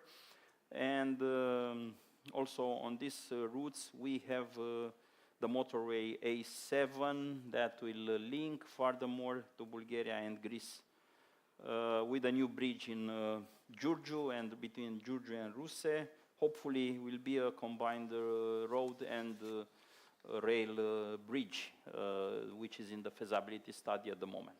So as you see, we have plenty of projects which are in the pipeline where Ministry of Transportation and Infrastructure in Romania is focused on, and hopefully we will have this project in different stages over the next years, and during the next decade all this will be done and implemented. Thank you very much for your attention. I'm with you here for further questions. Thank you. Thank you. Thank you very much. Next, we have Victoria Zinchuk from the EBRD. Welcome. Thank you. I was listening with a lot of interest to your presentation because there is indeed a very strong pipeline of projects here in Romania, and we all see very active investments at this point in time in the motorway sector. One of the questions that I have is if there is enough financing to finance all of these projects. I can certainly say that at EBRD we do not have any projects in the transport sector at this point in time in our pipeline, which is a concern because this is something that definitely needs to be prepared well in advance in order for institutions such as EBRD to step in and provide financing if and when EU funds that at this point in time are allocated to finance a very large part of their pipeline may not be available to Romania given their discussions with regard to the RRF absorption and generally their state of play in Europe when we speak about the potential EU funds that could be dedicated to it. So my strong advice is to consider other financiers, and I'm not talking just about EBRD here, I'm talking about other banks, whether they are private banks, whether they are development banks, because I believe strongly that without private sector financing, without having additional funds other than grants, the ability of the Romanian government to implement very ambitious and much needed pipeline in the transport sector in Romania may be somewhat delayed. It doesn't mean that it's not possible, but I think that the delays in implementation will be definitely there. There is no question whether this ambitious pipeline of project is needed. Of course it is needed. And as we speak about Romania and the potential for Romania to become one of the main logistics hub for Southeastern Europe, and this is really where for EBRD we are playing already a very significant role in this context. I think there is definitely a big question mark how Romania can take the full advantage of being geographically placed in the area where definitely it makes sense for private sector to develop further the logistics operations, but also the opportunities that will come with the reconstruction of Ukraine.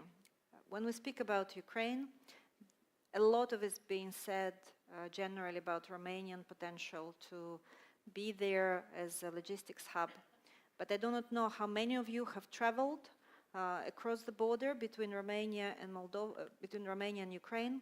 I have.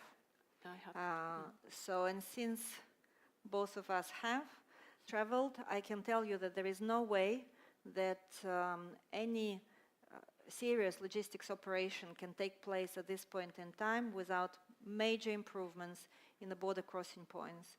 One of their border crossing points very close to Satu Mare by Mare at this point in time has a bridge which is a wooden bridge effectively. So you can imagine how the big trucks can cross it or not.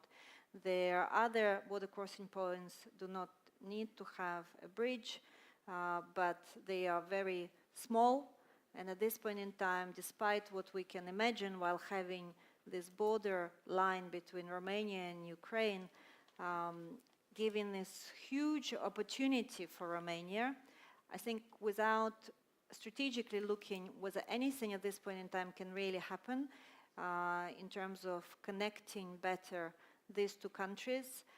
Also on the Romanian side, because you probably know that the motorways at this point in time are not really reaching, particularly their eastern part of Romania. So I think at this point in time, there are a lot of questions. not many answers. One answer that we have from our side, and we have approached the Ministry of Transport of Romania already a while ago, expressing our strong interest in supporting border crossing points between Romania and Ukraine, as well as Romania and Moldova, because there are many bridges that need to be reconstructed between Romania and Moldova, and this definitely requires very large preparation as well as financing. And from our end, we stand by to support those if and when those projects will be taking place. Now, where we do see a lot of things happening is in the private sector. Private sector development in Romania in the logistics sector is very vibrant. So when I looked at the statistics between 2021 and now, we see that the investments by the logistics companies have really doubled, tripled, and it's really impressive to see how private sector is really identifying opportunities for Romania as being a real hub in terms of their developments. When you look at their top 4 players in the market, EBRD has financed all of them. We have provided, at this point in time, roughly around €500 million in direct financing to the logistics providers. Our first financing was done back in 2016, and I used to be based in Romania 20 years ago, and I remember this first IRIDE warehousing facility, which was in Pipera, and I remember visiting it. At those point in time, Pipera felt like it was really the outskirts of Bucharest.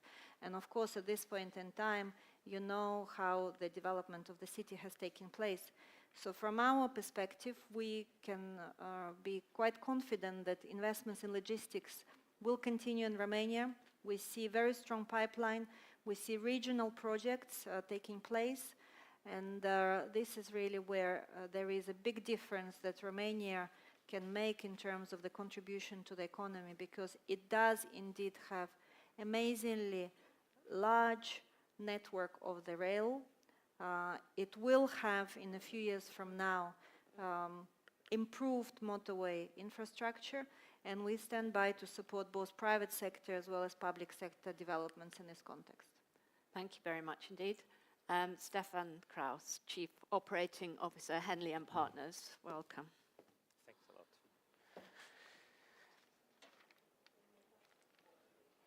Good afternoon, ladies and gentlemen. As you heard, I'm the Group CEO of Henley & Partners. We're the market leader in investment migration. So we advise wealth individuals, entrepreneurs, businessmen, investors, but also governments regarding so-called residence and citizenship investment programs. And my speech now will focus on how such investment migration programs can strengthen Europe's future. We gather today at a turbulent moment for our continent. The international framework that has sustained European prosperity and security over decades faces unprecedented change. After 75 years of relative peace and virtually guaranteed security, Europe finds itself operating in a new reality, one where traditional alliances are pivoting and our continent must ensure its own strategic autonomy and economic resilience. Drawing from my experience at Henley & Partners, I've seen firsthand the incredible potential of investment migration initiatives, so residence and citizenship investment programs, to bolster national strength. These programs are set to become essential instruments for securing Europe's prosperity in an age when safety is no longer a given. Recent years have seen tremendous growth in interest in investment migration opportunities. Our firm has experienced a 60% surge in applications over the past year, which was further boosted by the election of Mr. Trump as President of the United States. This remarkable uptick reflects growing awareness that securing alternative residence or citizenship options represents a level of strategic foresight that is increasingly necessary. Investment migration programs generate substantial, as we call it, sovereign equity, direct capital infusions that enable nations to fund crucial initiatives without expanding government debt burdens. Malta's experience illustrates this transformative potential. Their program attracted investments exceeding 1.1 billion euro in direct contributions between 2015 and 2021, supplemented by substantial property investments and government bond purchases.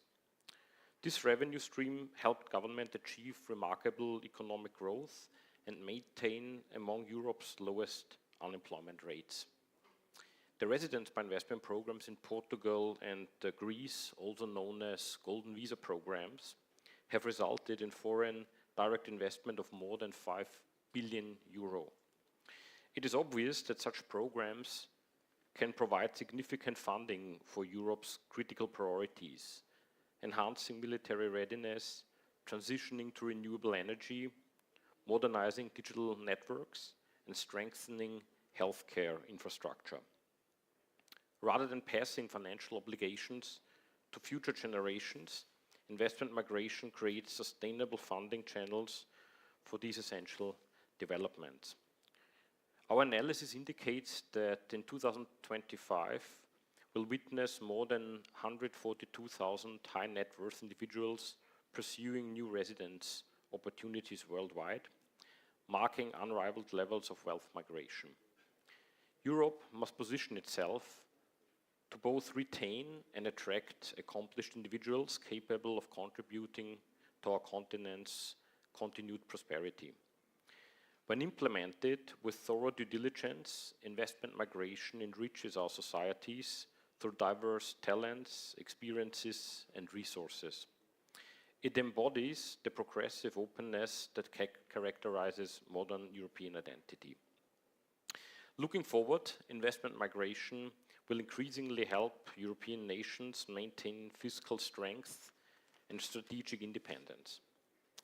Maximizing these advantages requires maintaining exceptional standards of integrity aligned with European values and interests. This demands comprehensive background screening, due diligence on the applicants, transparent fund management, and clear connections to strategic development objectives.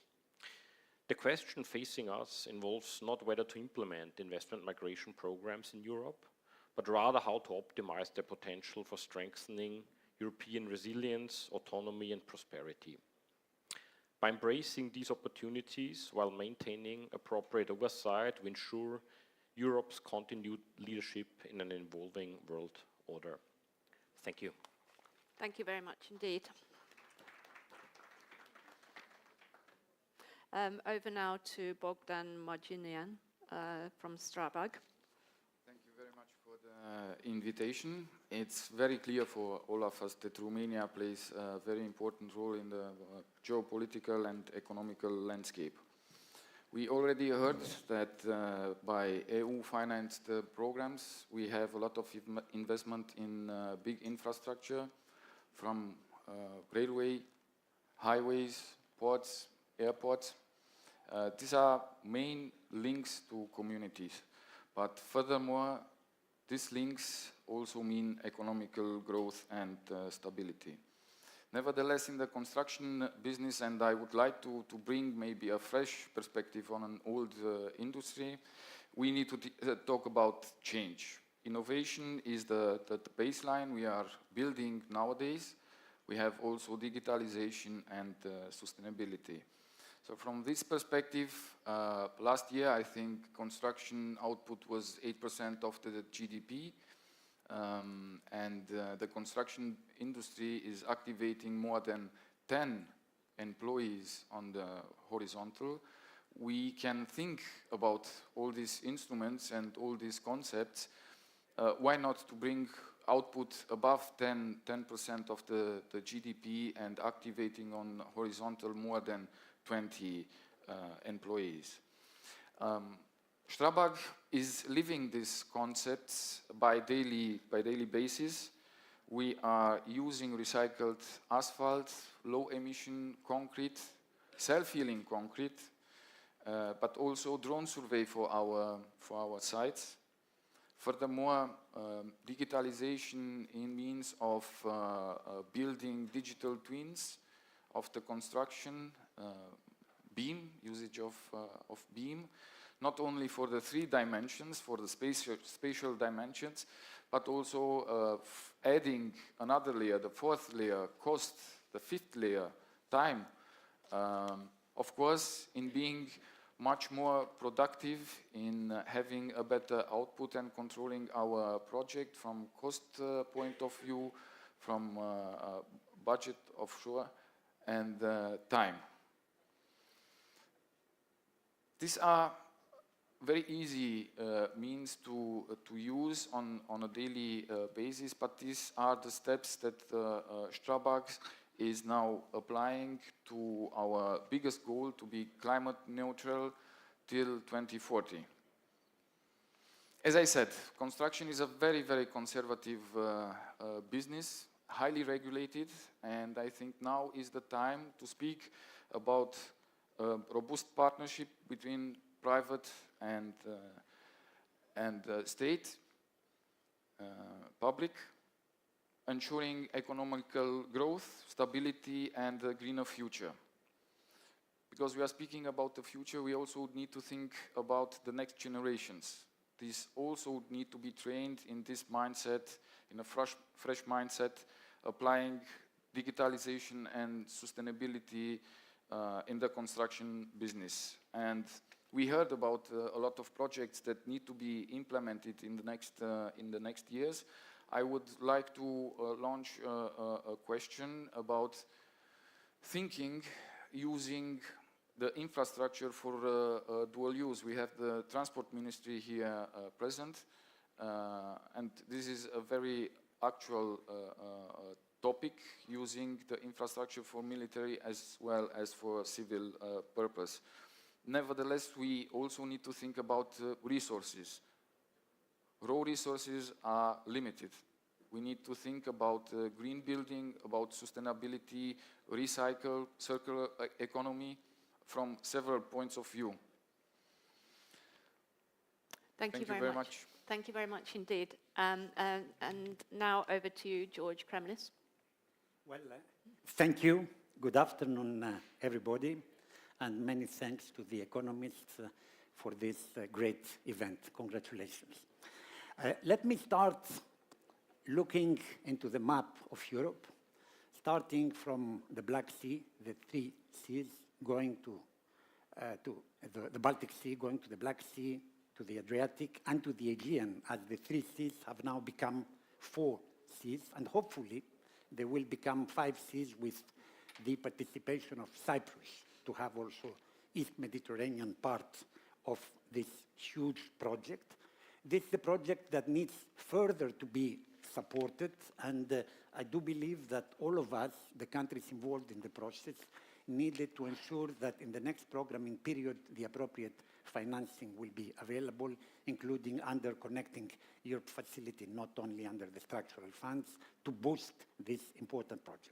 Now, when you see this map, the vertical axis to which the Secretary of State has referred is extremely important, starting from the Aegean, Greece, going up to Bulgaria, then to Romania, then to Moldova, and to Ukraine. And in that respect, the axis of the 3 European Union countries, Greece, Bulgaria, and Romania, is the backbone of the European Union in the region, not only vis-à-vis Moldova and Ukraine, but also vis-à-vis the Western Balkans. And in that respect, I would like to repeat what President Stanishev has mentioned, that we need a strong cooperation of the 3 countries in the region. We are neighbors. We are now in Schengen. Greece has contributed a lot for Bulgaria and Romania to be in the Schengen, and we are also supporting you to be, hopefully, at the end of the year, part of the Eurozone, which will be also an important achievement. And contrary to what some speakers, 2 speakers have said in the morning, that there is no internal market, there is a full internal market, institutionally and legally speaking. What is lacking is the territorial, economic, and social cohesion, and the boosting of the internal market to remove the last barriers that exist, and also to promote a banking union, which is extremely important to that effect. Now, The big challenge for us will be, in addition to the infrastructure to which the minister had referred, the reconstruction of Ukraine. The war has to end. Hopefully, it will end soon. And the big challenge will be how our three countries will be able to participate in the reconstruction of Ukraine, which is estimated currently 1 trillion euros. And you will ask me who will pay the bill. Under the current Trump administration, Europe will pay the bill. This is clear to all of us.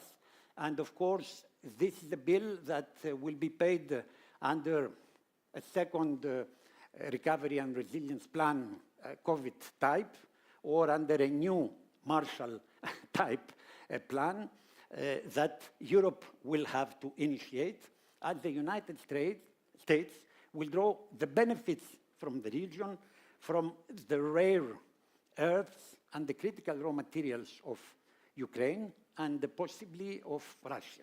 Now, let me tell you that in 2021, we, the European Union, the Commission, has signed a memorandum of understanding with Ukraine on raw materials. But this memorandum has been sleeping. It now came out from the drawers, but in reality, others have been more proactive in that respect. In any case, I do believe that not only as regards the raw materials, because there are raw materials in other regions of Ukraine as well, and in other regions of the European Union. And listening to the previous panel, through circular economy, we can have critical raw materials, because we can recover critical raw materials through recycling, which is very important. But what is important is for our companies, not only Strabag, all our companies, to be part of the reconstruction process and to cooperate to create the critical mass which is needed, as the current infrastructure of Ukraine is Soviet Union type. They needed to change all their infrastructure, drinking water, waste treatment water, hospitals, industrial emissions. They need to apply the acquis, the environmental acquis, and also the acquis of the European Union in general, which requires best available techniques. And therefore, in that respect, the role of the European Union, and in that respect, the EIB and the ERB will be very instrumental in providing not only the available funding, but also the climate proofing, which will be needed for these new infrastructures to be built. So, stronger cooperation, and I do believe that what we did in 2023, a summit in Exinograd, in this city of the Black Sea, between the three prime ministers of our three countries, which has not unfortunately been repeated in 2024 because of the elections and the other circumstances. After the presidential elections in Romania, hopefully will be, let's say, convened again for the three countries to agree on how we need to proceed. Two more remarks on that. The C2C project is extremely important in that respect. This is a project that will connect by railway the ports of Thessaloniki, Kavala, Alexandroupolis, Burgas, Varna, Russe, Giurgiu, Constanța, and Odessa. Extremely important, a green railway project, which will be a bypass to the straits, which will speed up the process and which will be instrumental for the reconstruction of Ukraine, but also for the connectivity between our countries in the region. And what is also extremely important is to build the bridges over the Danube. The estimation is that 5 bridges are needed.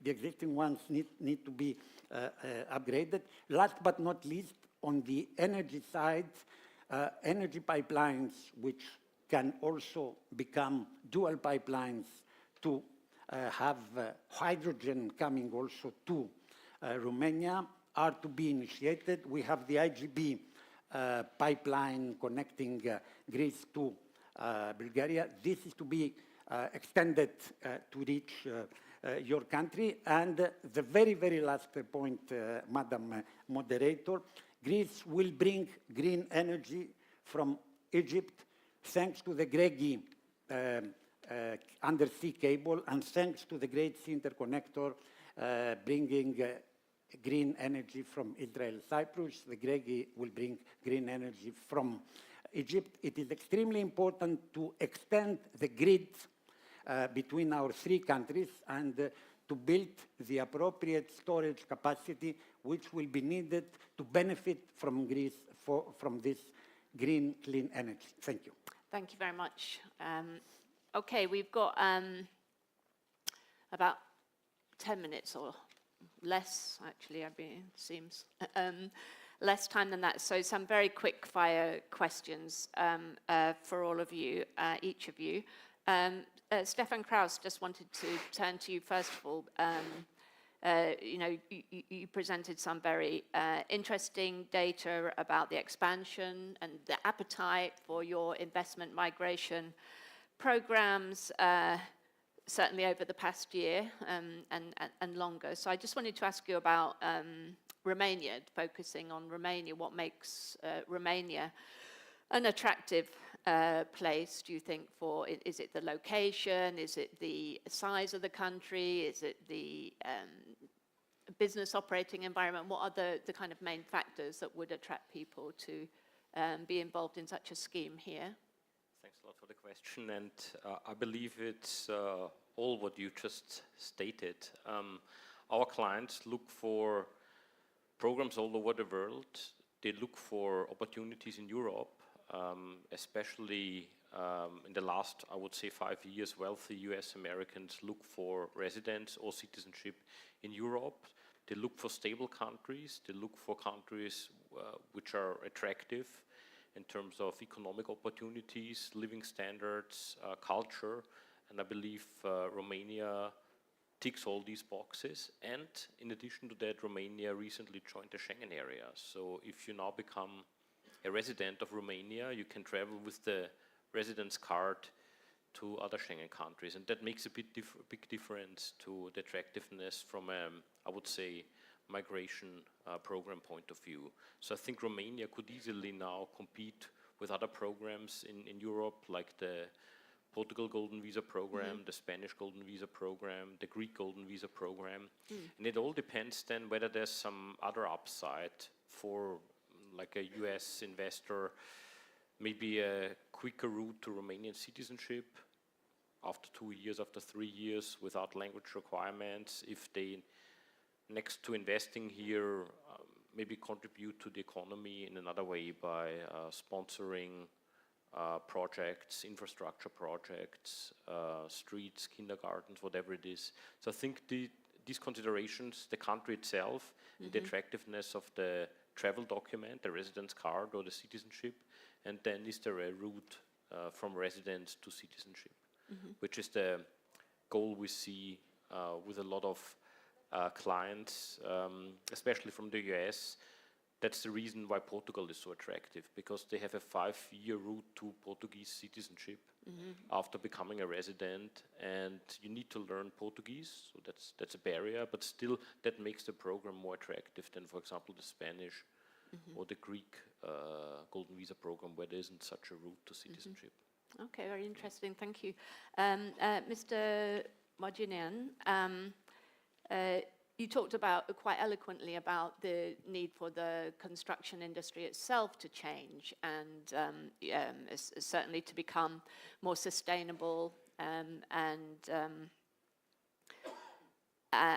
with the objective also of increasing its share in the national GDP, in 8% now. That's actually quite a big figure already, but obviously the ambition is to go further. So I just wanted to ask you more about the policy and regulatory environment within Romania. What would facilitate this? What would help the industry to assume a greater role in driving growth in the economy? Yeah, if we are speaking now about the private clients, they already have pushing these topics through the employee requirements, and the bar is raised very high. But as I mentioned before, the public sector is a little bit behind. By putting real and drafting real employer requirements, pushing all these topics from digitalization to sustainability, this would help a lot implementing all these concepts and all these tools in a much shorter time. I give you one example. We have at the moment the whole infrastructure for paperless site. Why we need to cut trees and shift from left to right cubic meters of paper, in the respect that all stakeholders could access the project, the digital model in a cloud. So these are a lot of, and furthermore, from design point of view, the early involvement of the general contractor in the design stage, and I am advocating a lot for design and build projects. This is a huge advantage also for the employer, for the customer. Mm-hmm.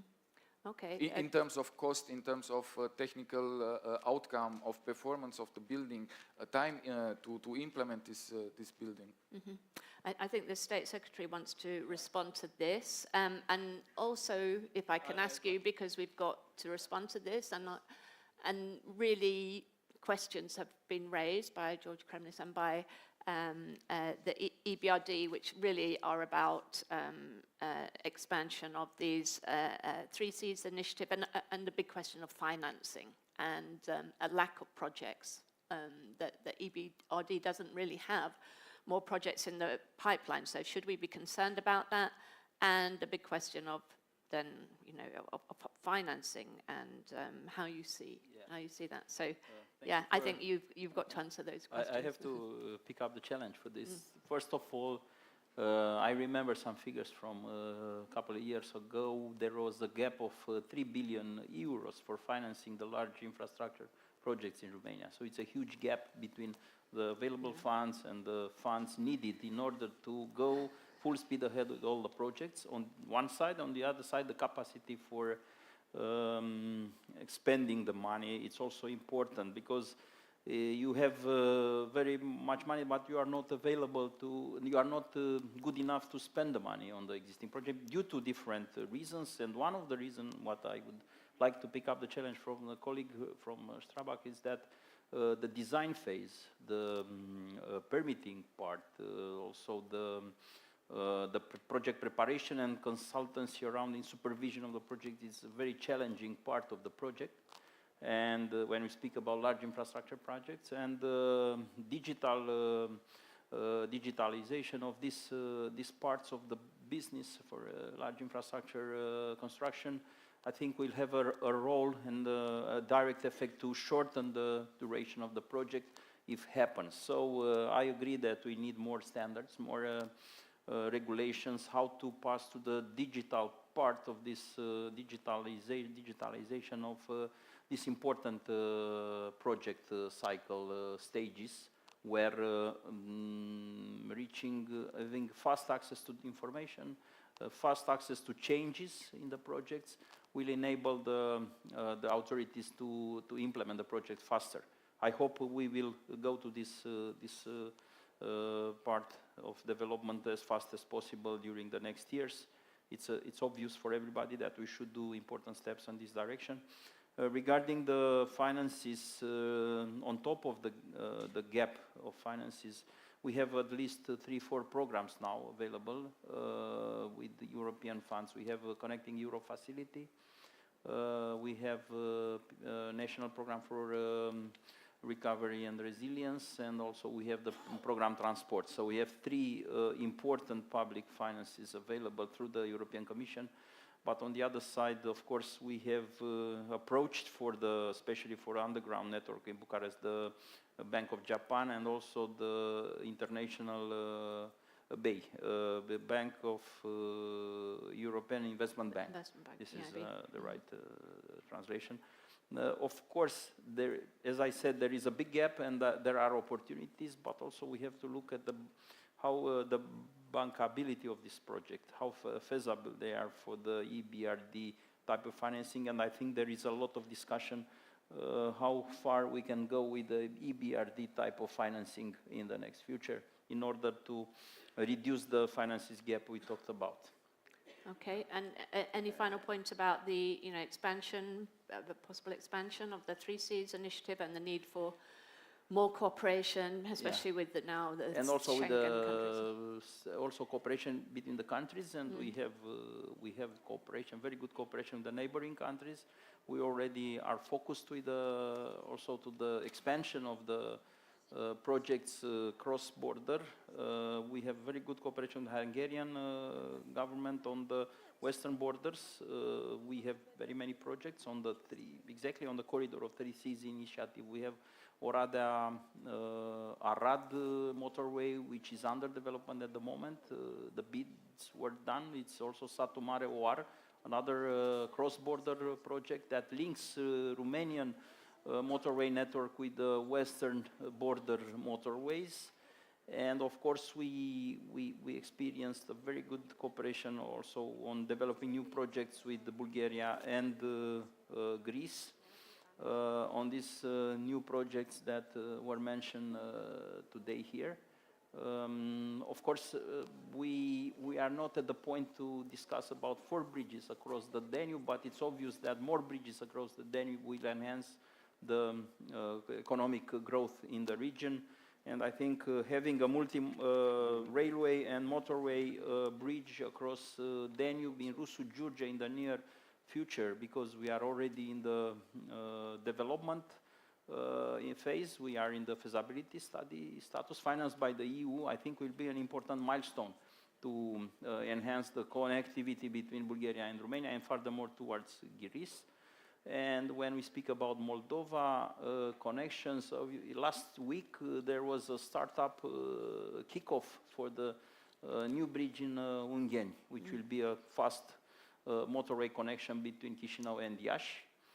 And as it was mentioned today, we are focused when we speak about cross-border projects to the eastern countries, Moldova and Ukraine. We discussed about changing the financing European projects only for the European standards gauge. So there will be, if there will be European funds available, they will be for the European standards rail. Okay. So this is already under discussion since a few years in the European Commission. Thanks very much for answering that. I'm afraid we're out of time. You know, we're always up against time, and we've got our final session now, energy session. So please join me in thanking our panelists very much for this very interesting session on the investment environment here. And we have a photograph. You take a photograph? Yeah, a question? Picture. No more questions, only pictures.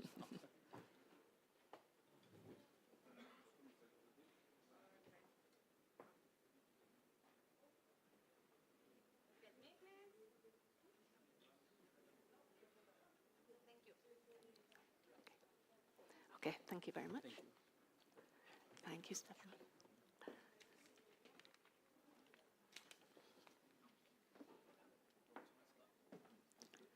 Mulțumesc, thank you.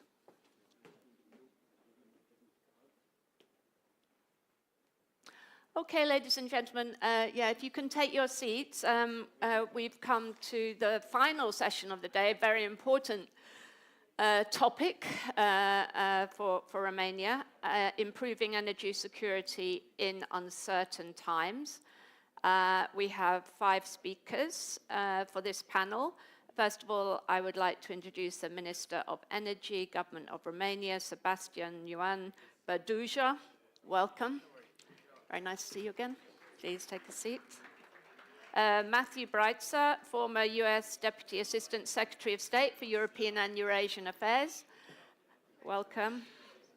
Giles Dixon, Chief Executive of Wind Europe. Welcome.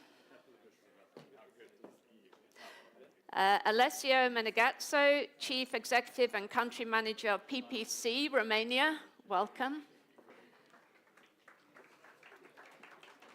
And Cosmin Ghița, Chief Executive of Nuclear Electrica. Welcome. Thank you. Hi, have a seat. How do you do? Yes. And maybe if we can change the water and glasses, thank you for everyone. Okay, so you're going to take us to lunch in talking about energy. We need some fuel. So I'm going to hand straight over to the Minister to tell us what's been happening on the energy front and what is in prospect. First of all, thank you for having us, and thank you to the economists for hosting this event, and thank you to the fellow panelists. It's the worst thing to be, between a speech and a lunch, so I'll be very brief. I think that there are many good things happening in our energy sector. Even today, I noticed that we had a very diverse mix this morning. The wind helped us, thank you very much. And we managed to be a net exporter. That said, there's a lot of investment plans, and we already see some of them coming to fruition. So I'll try to be, again, very brief. On green energy production, we have around 10,000 megawatts in the pipeline. We have a very successful call under the Recovery and Resilience Plan with 460 million euro budget. Our target was 950 megawatts. Over 500 megawatts are already done. They're connected to the grid with, still a while to go till the end of the RRF, middle of next year. So we expect to reach around 1,300, maybe 1,400 megawatts by the end of the RRF. Last year we did the first auction for CFD, for solar and wind. We had 1,000 megawatts for wind, 500 for solar, and it was very successful. We managed to reach an average price that was 20–25% lower than the maximum price set. And this year we're doing a second round for 3,500 megawatts. Right now we're thinking 2,000 wind, 1,500 solar. So again, projects that will come online in the next few years, very attractive, 15 years guaranteed price, so on and so forth. We have the Modernization Fund, which is a huge advantage for Romania, around 14 billion euro total. And there we are implementing solar parks for public institutions. We have over 700 contracts signed, and a total of 1,400 contracts will be signed this year. Probably around 300–400 megawatts just there. Plus, production and self-consumption for large businesses, another 815 million euros. Plus the projects we have with the Oltenia energy complex that is transitioning away from coal into green energy. So 10,000 megawatts solar and wind, about 2,200 megawatts for nuclear. Mr. Ghiță will explain more on that, but I think we're very much on track. We have 3,500 megawatts for gas, and those projects are going relatively well, some of them very well, like the Mintia project, which is very large, 1,750 megawatts, the largest gas plant in Europe it will be, and that will be done next year, maybe part of it this year as well. And a lot of activity in storage. So we started last year with like 16 megawatts of storage and batteries. We ended the year with around 130. We think we can exceed 500 by the end of this year and double that next year. And I guess an important announcement is that this summer we'll launch a call for standalone batteries, 150 million euro grants from the Modernization Fund. And we hope to sign those contracts by the end of the year.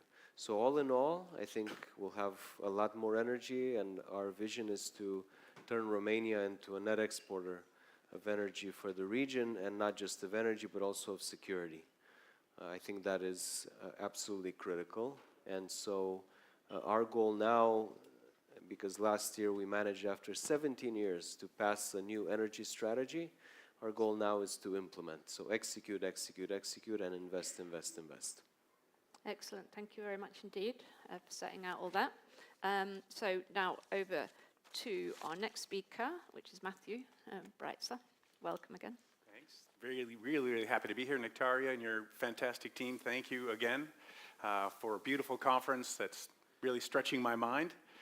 And thanks for a chance to offer some, I guess, some good news, then some bad news, and then I'll end up on some good news. The first good news you just heard from the minister, and it's a remarkable construction plan for renewable energy, which everyone, I'm sure, in this room, although maybe not in Washington, D.C., agrees is really necessary, and I will come to that. But sticking with more good news, I read through one more time the excellent description of this panel discussion, and it encompasses a lot of good news. So briefly what it says, since 2022, the European Union has shifted away from Russian energy and is increasingly looking to fill gaps with green and renewable energy. How should governments, including those in Southeast Europe, collaborate to help ensure Europe's energy security? What about accelerating the green energy transition, keeping energy costs affordable, and how did COP29 go? Okay, so the good news is there's great consensus, certainly in the European Union, on the need for the energy transition to happen. It's happening. The consensus, of course, has been implemented to reduce dependence on Russian gas, and that's the issue that brought me to this part of the world 25 years ago, and how I got to meet Prime Minister Stanishev, how he's trying to persuade folks not to do the South Stream pipeline, but in any case now you have the Turk Stream pipeline, which is providing reliable supplies of natural gas, though the molecules are Russian. But that's bad news. So the good news is the European Union has pivoted dramatically since February of 2022 when Russia the second time invaded Ukraine. Germany in particular did things no one could have imagined they would do, which was they were able to deploy LNG import terminals in record time, and the dependence on Russian pipe gas has dropped dramatically. Still some dependence on Russian liquid natural gas, but still it's going way down. Good for American importers, of course. A lot of the liquid natural gas coming in is from the United States. And natural gas, it's a transition fuel, right? It burns only half as dirty or twice as clean as coal. So the more natural gas that's been burned rather than coal, the cleaner the environment has gotten and fewer greenhouse gases, though it's still a fossil fuel. So let's talk about renewables. Renewables this year, according to S&P, this year, for the first time, overall global investment in renewable sources of power will exceed fossil fuels. Fantastic news.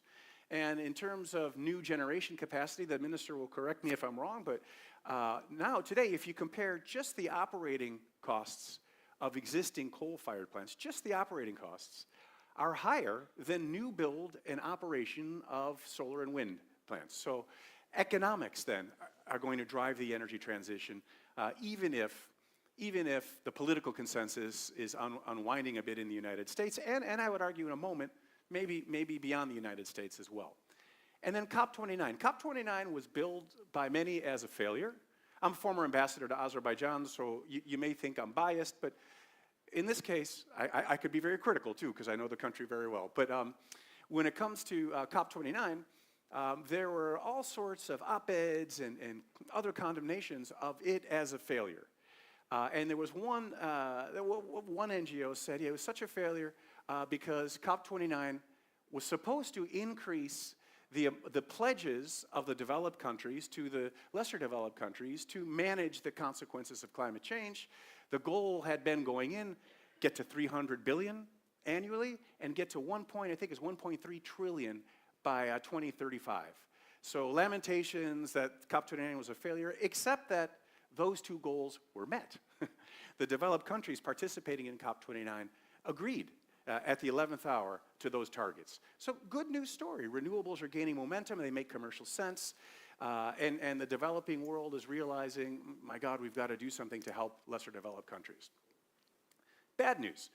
The bad news is that since COVID, if you look at the S&P's index for green energy, all the gains, there were massive gains in 2020 and 2021 as the world woke up to the need to take care of the world during COVID. And those gains have all been erased in the last couple of years, so the index is back where it was in 2020, meaning that renewable energy companies aren't as profitable as they used to be, or they're not as profitable as you'd think they should be, when you've got this, as I said before, record investment. And as the minister said, record investment in renewable energy. What's going on? Well, more bad news, I think, is it's Washington, or the United States overall. Everything we talk about here about, you know, the vertical corridor, which used to have such strong U.S. support, or working together, the U.S. with its European allies to foster, with the private sector, a network of oil and gas pipelines from the Caspian Sea into Europe. That kind of strategic vision and a sense of shared ideals is absolutely gone now in Washington. I run a consultancy. It's a Houston-based consultancy, but in this part of the world, in Istanbul. We're really plugged in to the Trump administration, for better or for worse. And the things I hear about what I just said, working together with European allies, fostering the energy transition, are amazing and negative. So there's a big push now, of course, from President Putin to lift U.S. sanctions on Russian energy.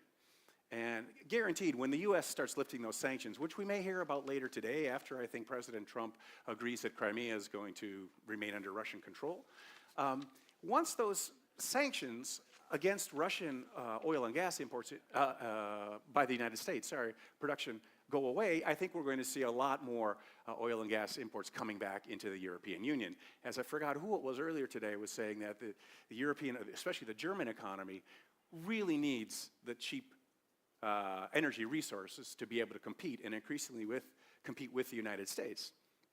So that's bad news. The other bad news, the last piece of bad news, is during a trip I did to Brussels last week, I was astounded by how deep and quick the transition has been away from looking at the United States as partner and protector, now as threat and foe.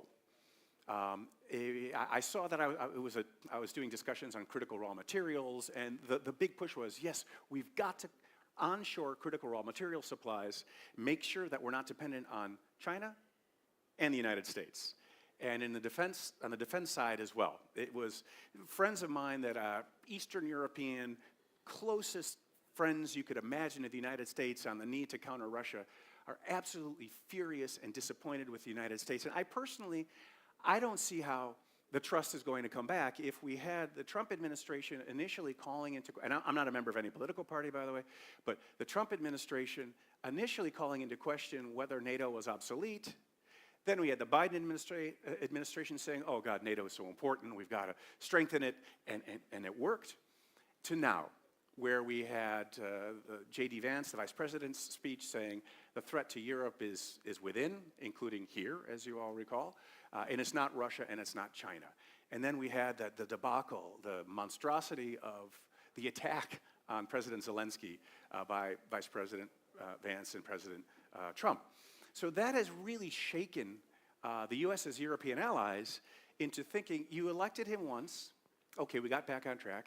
You elected him a second time, and now he is essentially dissembling or taking apart the transatlantic community, along with which goes all the collaboration there used to be, really with the U.S. playing a leadership role in helping Europe and encouraging Europe to diversify its energy supplies away from Russia. Okay, finally to close, the good news. Europe doesn't need the United States to lead on this stuff. Europe has done a great job, as I said in the beginning, in already diversifying its supplies of natural gas.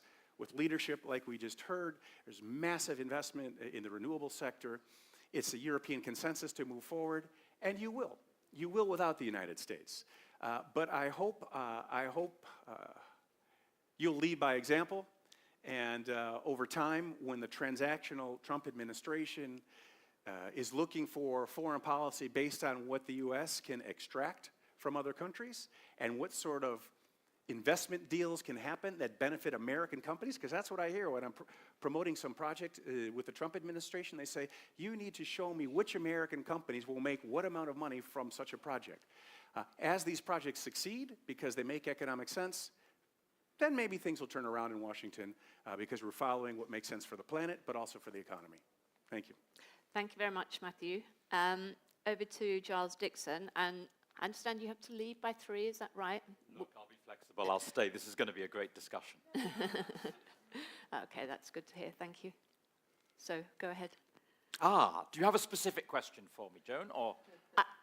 I can ask you questions straight away if you want, or do you want to? No, I'll talk. Talk. Now, I'll talk a little bit and then I'll ask questions. Okay.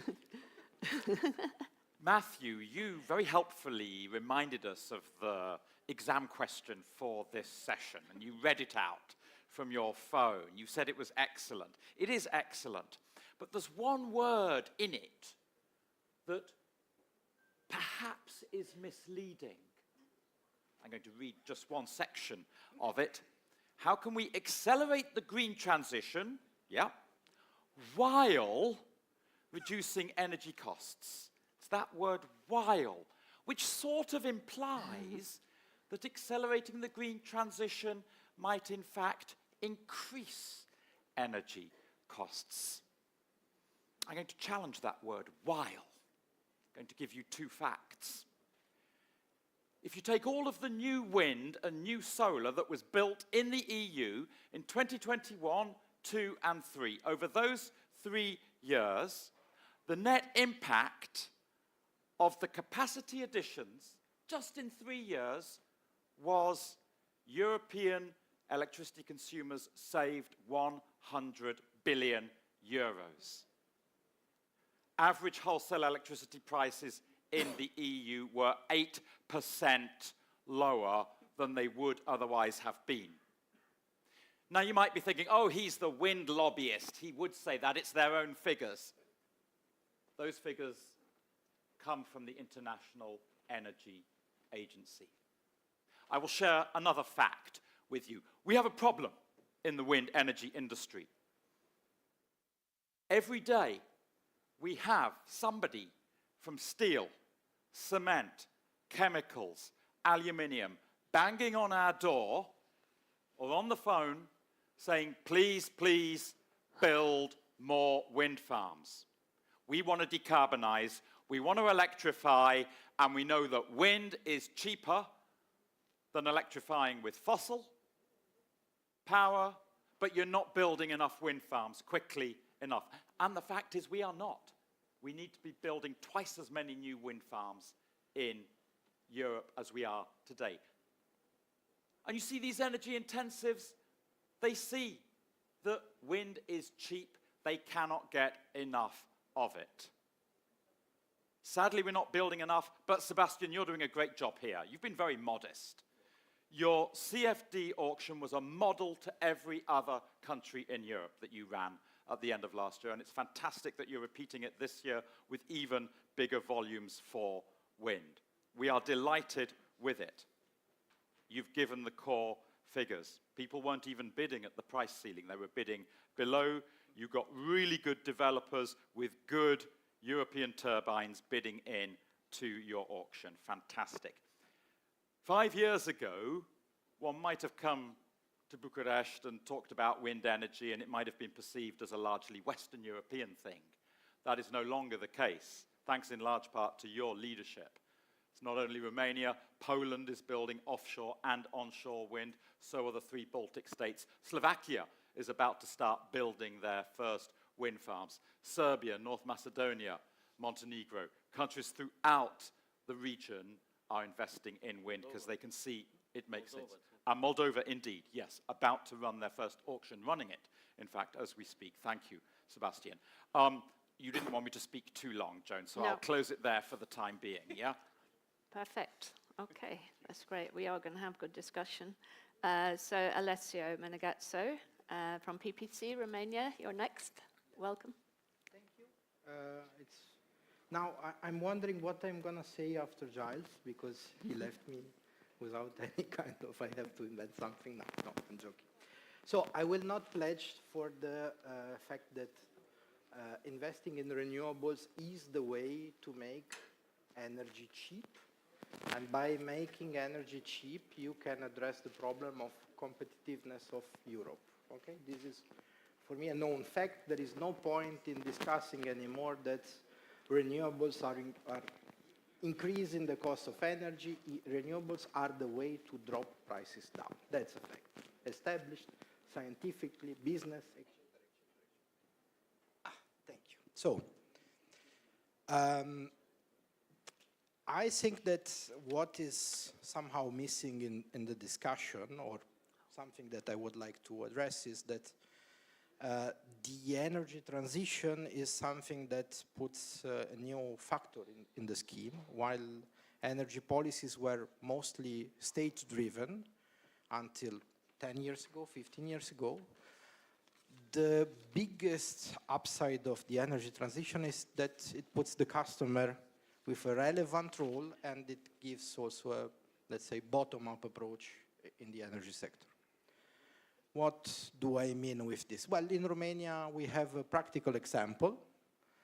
Nobody expected that we are going to have 200,000 prosumers in 2.5 years, like producing like a nuclear reactor. Yeah, which is something that is absolutely amazing. It means that consumer customers are grabbing the opportunity, and the opportunity is to be more efficient, because at the end of the day, this is what the energy transition entails. How can we be more efficient? Okay. The problem is that such big number of prosumers in such short time created a lot of criticalities in the system, in the networks, to us as utility, but also to our friend Cosmina Nuclear Electrica. And this is a fundamental thing that we should understand. So energy is more, and it will become more and more something that is about policies than investments. Because investment will be done by the private sector, by big companies, by investment funds, by utilities, by consumers that will seek efficiency. So there is no point anymore to, let's say, have hard talks or hard policy on investments, because investments will be done in generation. The problem is, what are we going to do with the network that needs to accommodate all this novelty, all these small prosumers? What are we going to do in order to provide a stable network to our customers?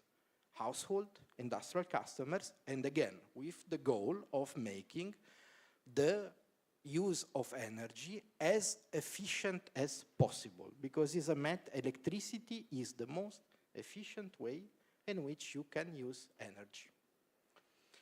So, because in the last period there was a comparison that I think it's very nice, okay?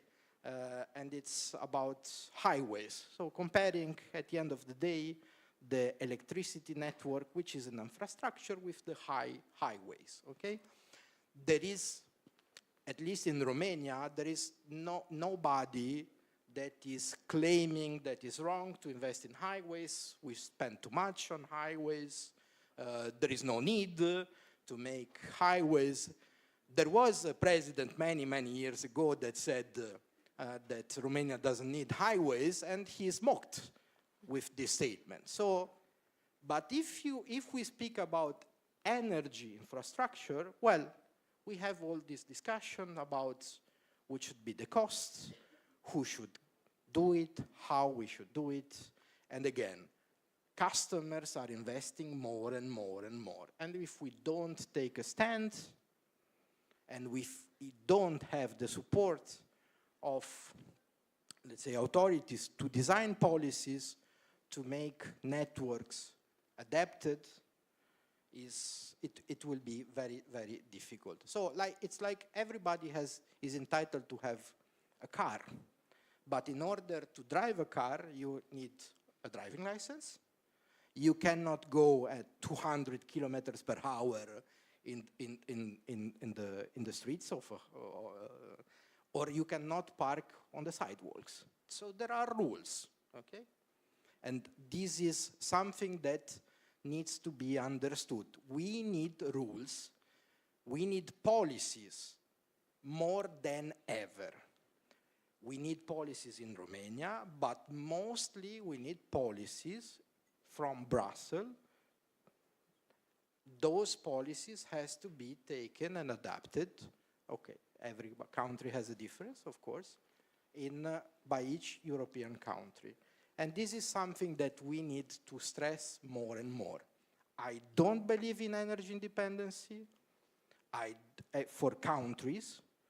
I don't believe in energy sovereignty, because at the end of the day, if we have a European energy market, common European energy market, the customer doesn't care if the electron is produced in Denmark, in Romania, in Portugal, or in any other country. For him, it's important that this electron is cheap. And the way to make it cheap is have policies to develop more networks, to digitalize them, to have a common European electricity market as soon as possible, and the shape of the customer and the benefit for the whole community will be massive. Okay. Thank you. Thank you very much indeed. I think it's maybe you, Cosmin, you've got to leave by 3 o'clock. Yes. So say what you want to say and respond to anything that you've had. You too. Okay, this is a challenge. So, Giles and everyone, thank you very much for the breath of hot, fresh air. But I wanted to say that it's a privilege to join this discussion, because it's one of the most pressing issues for Europe today, energy security in uncertain times. And it has been for a very long period of time. Those that have been looking more at Southeastern Europe, the Black Sea, know this is a very, very complicated problem. And today I'm probably going to focus a little bit on how Southeastern Europe can contribute to Europe's energy security, how we can balance green transition with affordability, and some of the lessons drawn from COP29. As said, yes, maybe it wasn't necessarily the most popular COP, but there were certain conclusions that came out of there. One of which was the signing of the contract for Units 3 and 4 at Cernavoda, which is one of the achievements over a long period of time, and I wanted to thank Minister Borduja and everyone for the support that was issued, specifically because there is no major infrastructure that you can build without government planning and government support. So it's clear. Private industry has its role.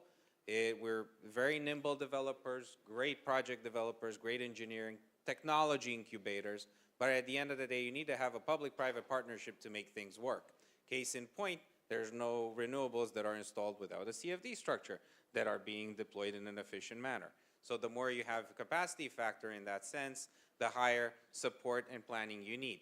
Mostly because maybe LCOE is not the best measure for an electron's price. Maybe there's other ways, other things that you need to factor, such as total cost of transmission, and there's discussions about other matrices that are being discussed in the IEA and other fora. But at the end of the day, you need all cooks in the kitchen to make it worthwhile. What I've learned in the energy sector is there's not such a thing that too many cooks. You need all cooks in the kitchen to make it worthwhile. And Southeastern Europe is uniquely positioned to enhance Europe's energy security. We can be a bridge between energy suppliers, large energy quantities and volumes, especially if we're thinking about gas, and consumers, a hub for diversified production, and it has a lot of resources that support the energy production and energy transition. Even if we're talking critical minerals, if we're talking wind, gas, or potential for installing nuclear power plants, which at the end of the day have proven to function quite well in this part of the world. Interconnectivity, therefore, and regional cooperation must be strengthened, and strong cross-border infrastructure is a must. If we're to carry electrons into a unified market, you need to have an efficient transmission line. You need to have storage. You need to have high-voltage direct current cable and other types of infrastructure to lower the cost of electrons being transported. Actually, one of the reasons why small modular reactors are so popular right now is exactly the cost of transmission and distribution being thus high, and people want, and large industrials and data centers that are power hungry, looking at localizing their energy production for reducing infrastructure and energy security, because it's paramount to their business plans. Expanding nuclear and low-carbon energy is critical, and while renewable energy is growing, and we're very happy it is also creating a need for a baseload, which we're happy to serve at duty 24/7, as we've done. Units 1 and 2 at Cernavoda have served the duty of the grid tremendously, with Unit 2 being rated #1 in the world in terms of capacity factor and security of operations multiple times in the world, and we're happy to do that and expand our lessons learned with our neighbors in the region. And more importantly, strategic energy partnerships should be reinforced, where I'm very grateful for the fact that we're seeing governments in Southeastern Europe working closely with EU institutions, partners abroad, and looking at other larger formats such as the 3Cs initiative that can help broaden these dialogue. A diversified energy mix, in our view, is very key, and additional investments and creating the right schemes for investors are paramount, as well as planning the grids of the future. And we were very pleasantly impressed with the model that was implemented by the UK regulator that has actually developed a structure to support the hydrogen and transmission cables and transmission networks for gas of the future. So thinking about how do you adapt regulations and re-regulate nuclear deployment, renewable deployment, battery deployment, payment schemes to support deployment of large infrastructure is very important. So all of these require a very concerted effort. It's major, and we do think that this part of the world can very well support Europe and be a bridge, as we've mentioned. And we look forward to doing our small part in this whole equation as a company. Thank you. Thank you very much, Cosmin. Okay, I know you either end has to rush off in a minute. We'll continue a little bit afterwards, but so I'm going to try and prevail on you to stay a bit longer. But I know you can't. But I just wanted to give you the chance to respond to anything that you heard, and maybe particularly Matthew's points, about some of the, headwinds, maybe that we're facing, geopolitical headwinds. Yeah, over to you. Well, I often say I'm the luckiest minister in the cabinet, and that's because I work with extremely smart people every day, and I think the panel today shows it, that in energy there are people who see things as they are and come up with facts and with a story of success that we're all trying to develop. Just a few nuances, if you allow. One, I'm all for the green transition, and I will continue to support it with all the financing I can get, with all the arguments I can find, with all the speeches I can make. It should not come at the expense of energy security. And Romania is in a position today where we need, according to the Recovery and Resilience Plan, to our commitment to the EU, to shut down 1,755 megawatts of coal plants on January 1st of next year. We simply do not have anything to replace them with right now. And so this needs to be taken into account. We are negotiating with the Commission on extending a bit this period, and our plan, it's in our strategy too, is quite simple. Move away from coal as fast as we can, replace it with gas for baseload production, and then replace gas with nuclear for the longer term, while also investing in solar, wind, batteries, grids, and of course, all this good stuff. And I strongly believe this needs to be said. Second, the European market is not an integrated market. That's just a fact. If you look at the map every single day, there are wide discrepancies between the prices we pay in Southeast Europe and the prices that Western Europe pays. With very few exceptions, like possibly today. A few days ago, we had a very good wind day. And on those days, we pay energy that's a lot cheaper than in the West. But the point is, there should be an interconnected network where we all benefit from it, and perhaps in the short term, Some will pay more in Western and Central Europe, and we will pay a lot less most of the time. But that's what Europe should be about. It's a single market since the Union for Coal and Steel, you know, Jean Monnet, the founding fathers.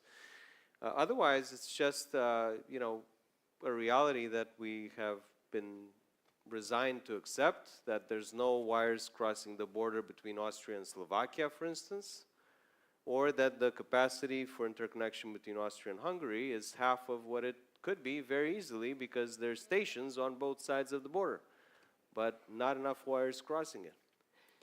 And so my last point, and I think it's important, I really am a big fan of contributing to the transition with our industry as well. I don't think it's wise to keep importing from China and faraway places all these components and inverters and power generators and transformers and all that stuff. That's why in the Recovery and Resilience Plan we have financed, I think for the first time, essentially the production of solar panels and solar panel cells, the production of batteries, and I hope that these projects will come through, and step by step Europe can really revamp its industry and benefit from it. Otherwise, with European taxpayers' money, we will indeed continue to subsidize the production of other countries. And that's not very wise. Thank you. It sounds like you're calling for a more pragmatic path forward, which was, I don't know how many of you read that piece, which I thought was very useful in Foreign Affairs, in the latest edition of Foreign Affairs, called The Troubled Energy Transition, which was calling for precisely this by Daniel Yergin and some other. Well, it was actually making the point that it's a misnomer in a way to talk about energy transition. What actually is happening is an energy addition. So we have this incredible rise in renewables as a percentage share from virtually zero, you know, not so many years ago, 15 years ago, or a bit longer maybe, to 15% now of total world electricity production. That was 2024 was a record year. It was also a record year for energy, total energy derived from oil, coal, hydrocarbons. So we're seeing this, you know, very significant rise in renewables, but at the same time, we're seeing a continuation of the, and that's hardly budged. I mean, the hydrocarbons economy, it was, in 1990, it was about 85%, now it's about 80%, so that shift is not taking place. And I guess the argument was, so...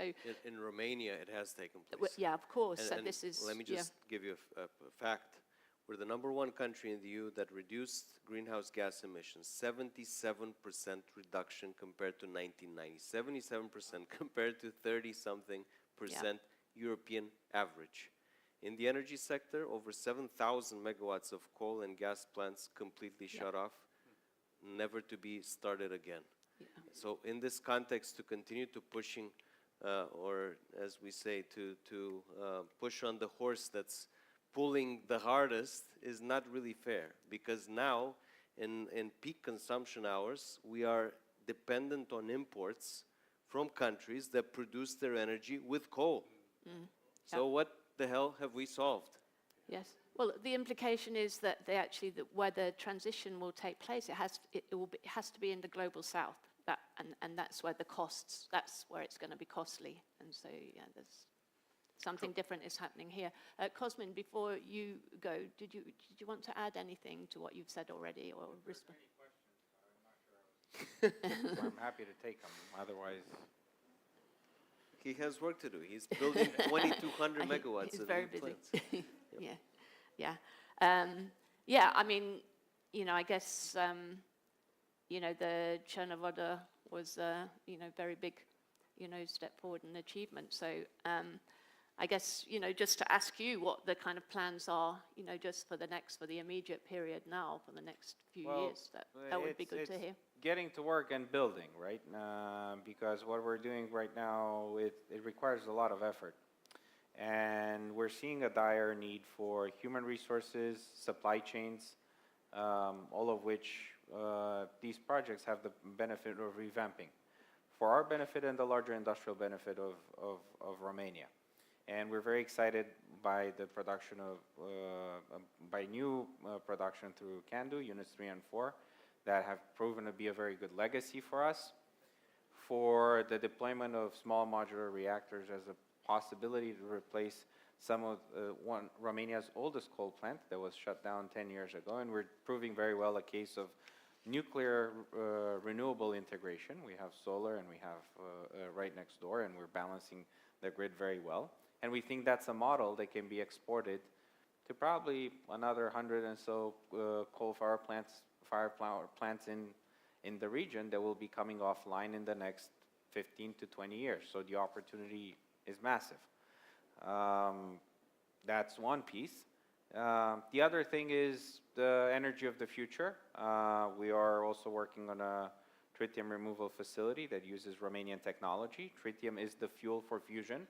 So ITER and all other exciting fusion projects that we're talking about, we are trying to service in that sense as a fuel hub, and producing also medical isotopes through our power plants to help treat different types of cancer in Romania and the European Union. So through the work that we're doing, it's pioneering, it's intensive, it's beautiful, and it has an impact not only in the grid but socially as well. And it's one of the most intellectually rewarding projects that we can be on. Okay, thank you very much. I don't want to keep you longer. I know I have kept you longer, but we can carry on for a few minutes maybe, if you've got the appetite. Alessia and Matthew and Giles, yeah? Yes, so yeah, please excuse two speakers. It's been very good of them to stay with us so long, and yeah, join me in thanking them. Thanks a lot.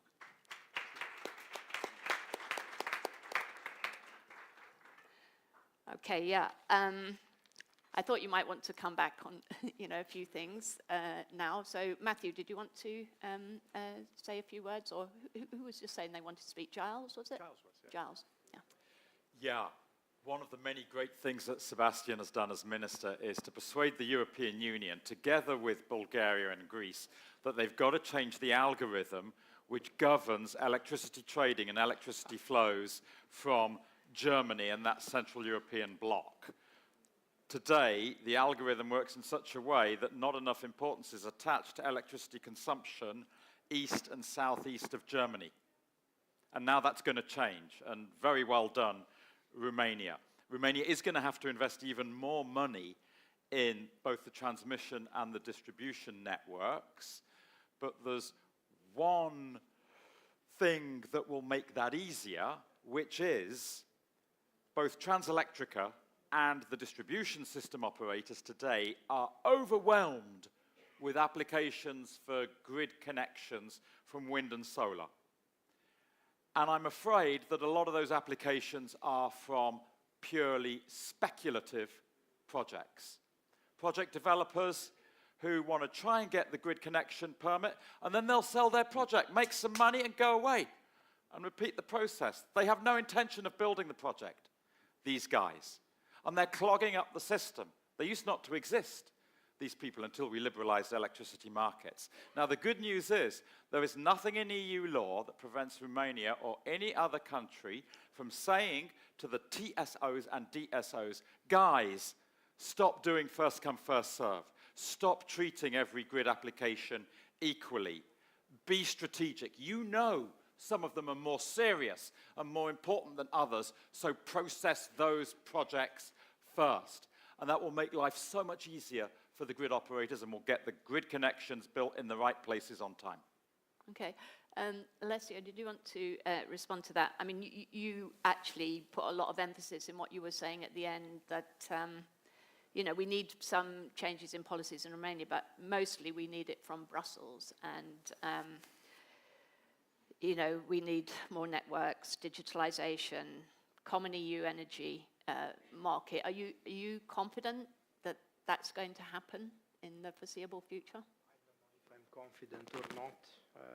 We will see. Maybe you need the mic.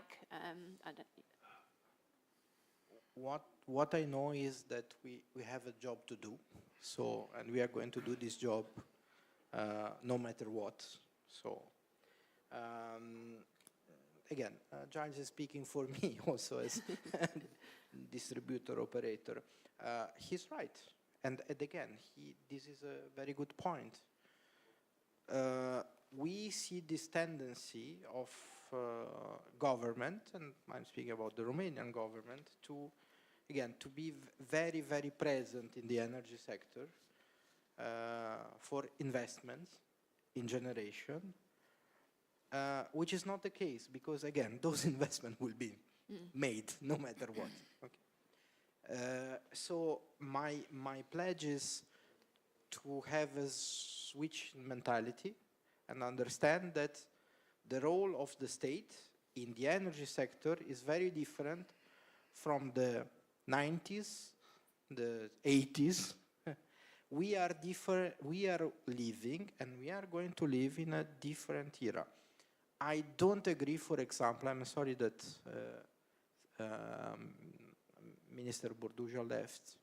I don't see a problem in buying PVs from China. We have been lazy in Europe.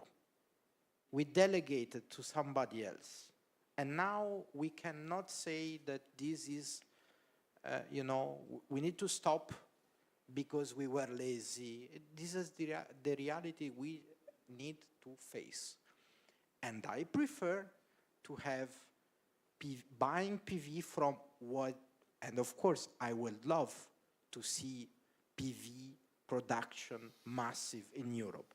But until that point, I will not impede consumers to buy PVs, because any PV is less dependency from gas, not from Russian gas, from gas, because gas in the energy sector is not efficient.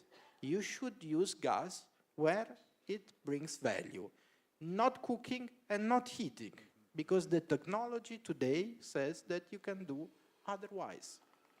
So, again, we need to understand, or let's say, the regulator or the government needs to understand that energy now is the topic, is a technical topic, is a economical topic, is a social topic, and it's not anymore about strictly engineering and building generation. It's about making the energy transition possible and cheap and achievable for end consumers in a completely different scenario, with completely new technology, with completely new players, and unfortunately, this is the reality.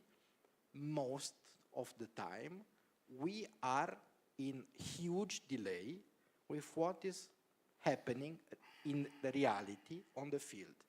And it is something that it needs to be understood as fast as possible, because otherwise we will not be, as Europe, competitive. And we are going to face the same problem that we are facing today, on and on and on and on again. So again, countries per se do have a different role from 20 years ago when they were owning generation. They shouldn't own generation anymore. They should simplify and help the transition to help in a very, very, slow, in a very swift way, which unfortunately it's not the case yet. So, I mean, you're saying that in this case, costs, should trump any other kind of geopolitical considerations, the China question. I mean, I happen to agree, not just on, EVs, PVs, if it's cheaper and we're not producing. Yesterday, BID was announcing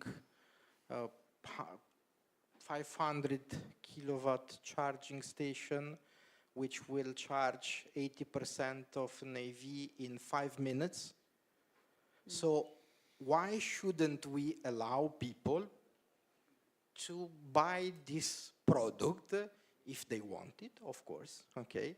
Because we were lazy in Europe and we didn't invest in EV, in batteries, in PVs, and we still don't invest in electricity network, because investing in electricity network is the differentiator of making an energy transition or something that looks like something that is similar to an energy transition, but at the end of the day will not. Okay, thank you very much. That's very clear. We have to finish, so I'm going to let you have a quick comeback. But we have to finish because we're at 15:15. So, Giles, did you want to respond? Yeah, very quick response to what Alessio has had. Yeah, buy the cheapest you can is fine in principle, but when Europe is manufacturing the same equipment, and nearly all of the wind turbines built in Europe today are still made in Europe by Europe's fantastic 5 wind turbine manufacturers, then there has to be a level playing field with Chinese imports. Okay. You can't ask European manufacturers to compete with unfairly subsidized imports. And the European Union is right onto this, and they've launched an inquiry under the EU Foreign Subsidies Regulation against Chinese wind turbine manufacturers who they suspect are offering turbines in Europe at unfairly subsidized prices and with unfairly subsidized terms of finance. Okay, thank you. Matthew? Yeah, just very quickly wanted to draw out a point I think both of you were making and that Cosmin skated over and make sure I understood correctly. So if you look at the overall cost of renewable energy generation, so the levelized cost of energy over the entire lifetime of that investment, you can't beat it economically, renewable energy. But there is that investment that needs to happen in the grid, right? And so there's not investment happening in it as a commercial venture. That's a governmental requirement, I guess. Is there a way to make the grid investments commercially attractive? Oh, very quickly. Yes. That's a good answer. Yeah, okay. Yes. Thank you so much. Yeah. Okay, please join me in thanking the panelists. Again, great session, very interesting. There's loads of private capital that wants to invest in it. The challenge is to find And this brings us to the end of our 5th Romanian Business and Investment Summit. And I didn't say so at the beginning, but I do want to say so at the end. I really do want to thank our sponsors very much indeed, because without you, it's just not possible for us to put on these sorts of events and have such a great participation, so we really do appreciate very much. So I'd like to thank our platinum sponsor, Vodafone Romania, our gold sponsors, Iron Mountain and PPC Romania, our silver sponsors, Banca Transilvania, Henley and Partners, Returo, Strabag, and Nuclear Electrica. I don't want to miss anybody out. And our bronze sponsors, CEC Bank, Savings Bank, Raiffeisen Bank, Vista Bank, and Kyriakos Net, and everybody else who's helped us put this event together. Thanks to the translators, thanks to the crew there at the back of the room, and thank you very much, of course, to Nectaria and her fantastic team for once again putting on a really great event with a really nice agenda. So that's all for us now, but we're going to have lunch, so please do stay with us and carry on the conversation, late lunch, have a drink and have some lunch, and we'll take a photograph. Thank you very much.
Maybe you're wondering what a company with energy for everything looks like.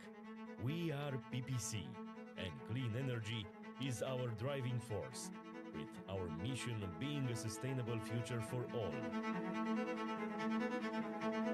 At PPC Blue, we are redefining sustainable mobility through accessible solutions for efficient and eco-friendly transportation. Our colleagues at Rețele Electrice are undergoing a digital transformation to implement a smart electricity distribution grid. Through PPC Renewables, we are leaders in renewable energy in Romania, thanks to our 23 solar, wind and hydropower plants with an installed capacity of over 1,300 megawatts.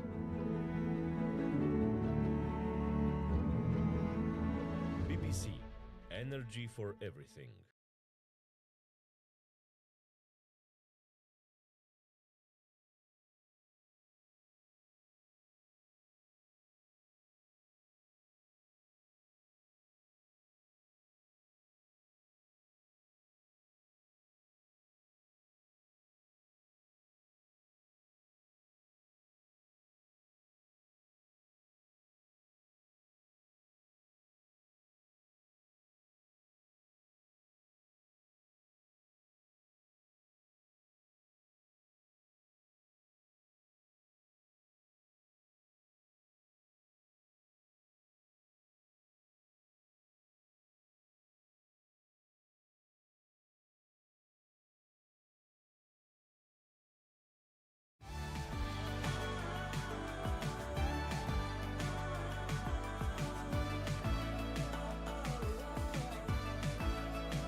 Construcțiile.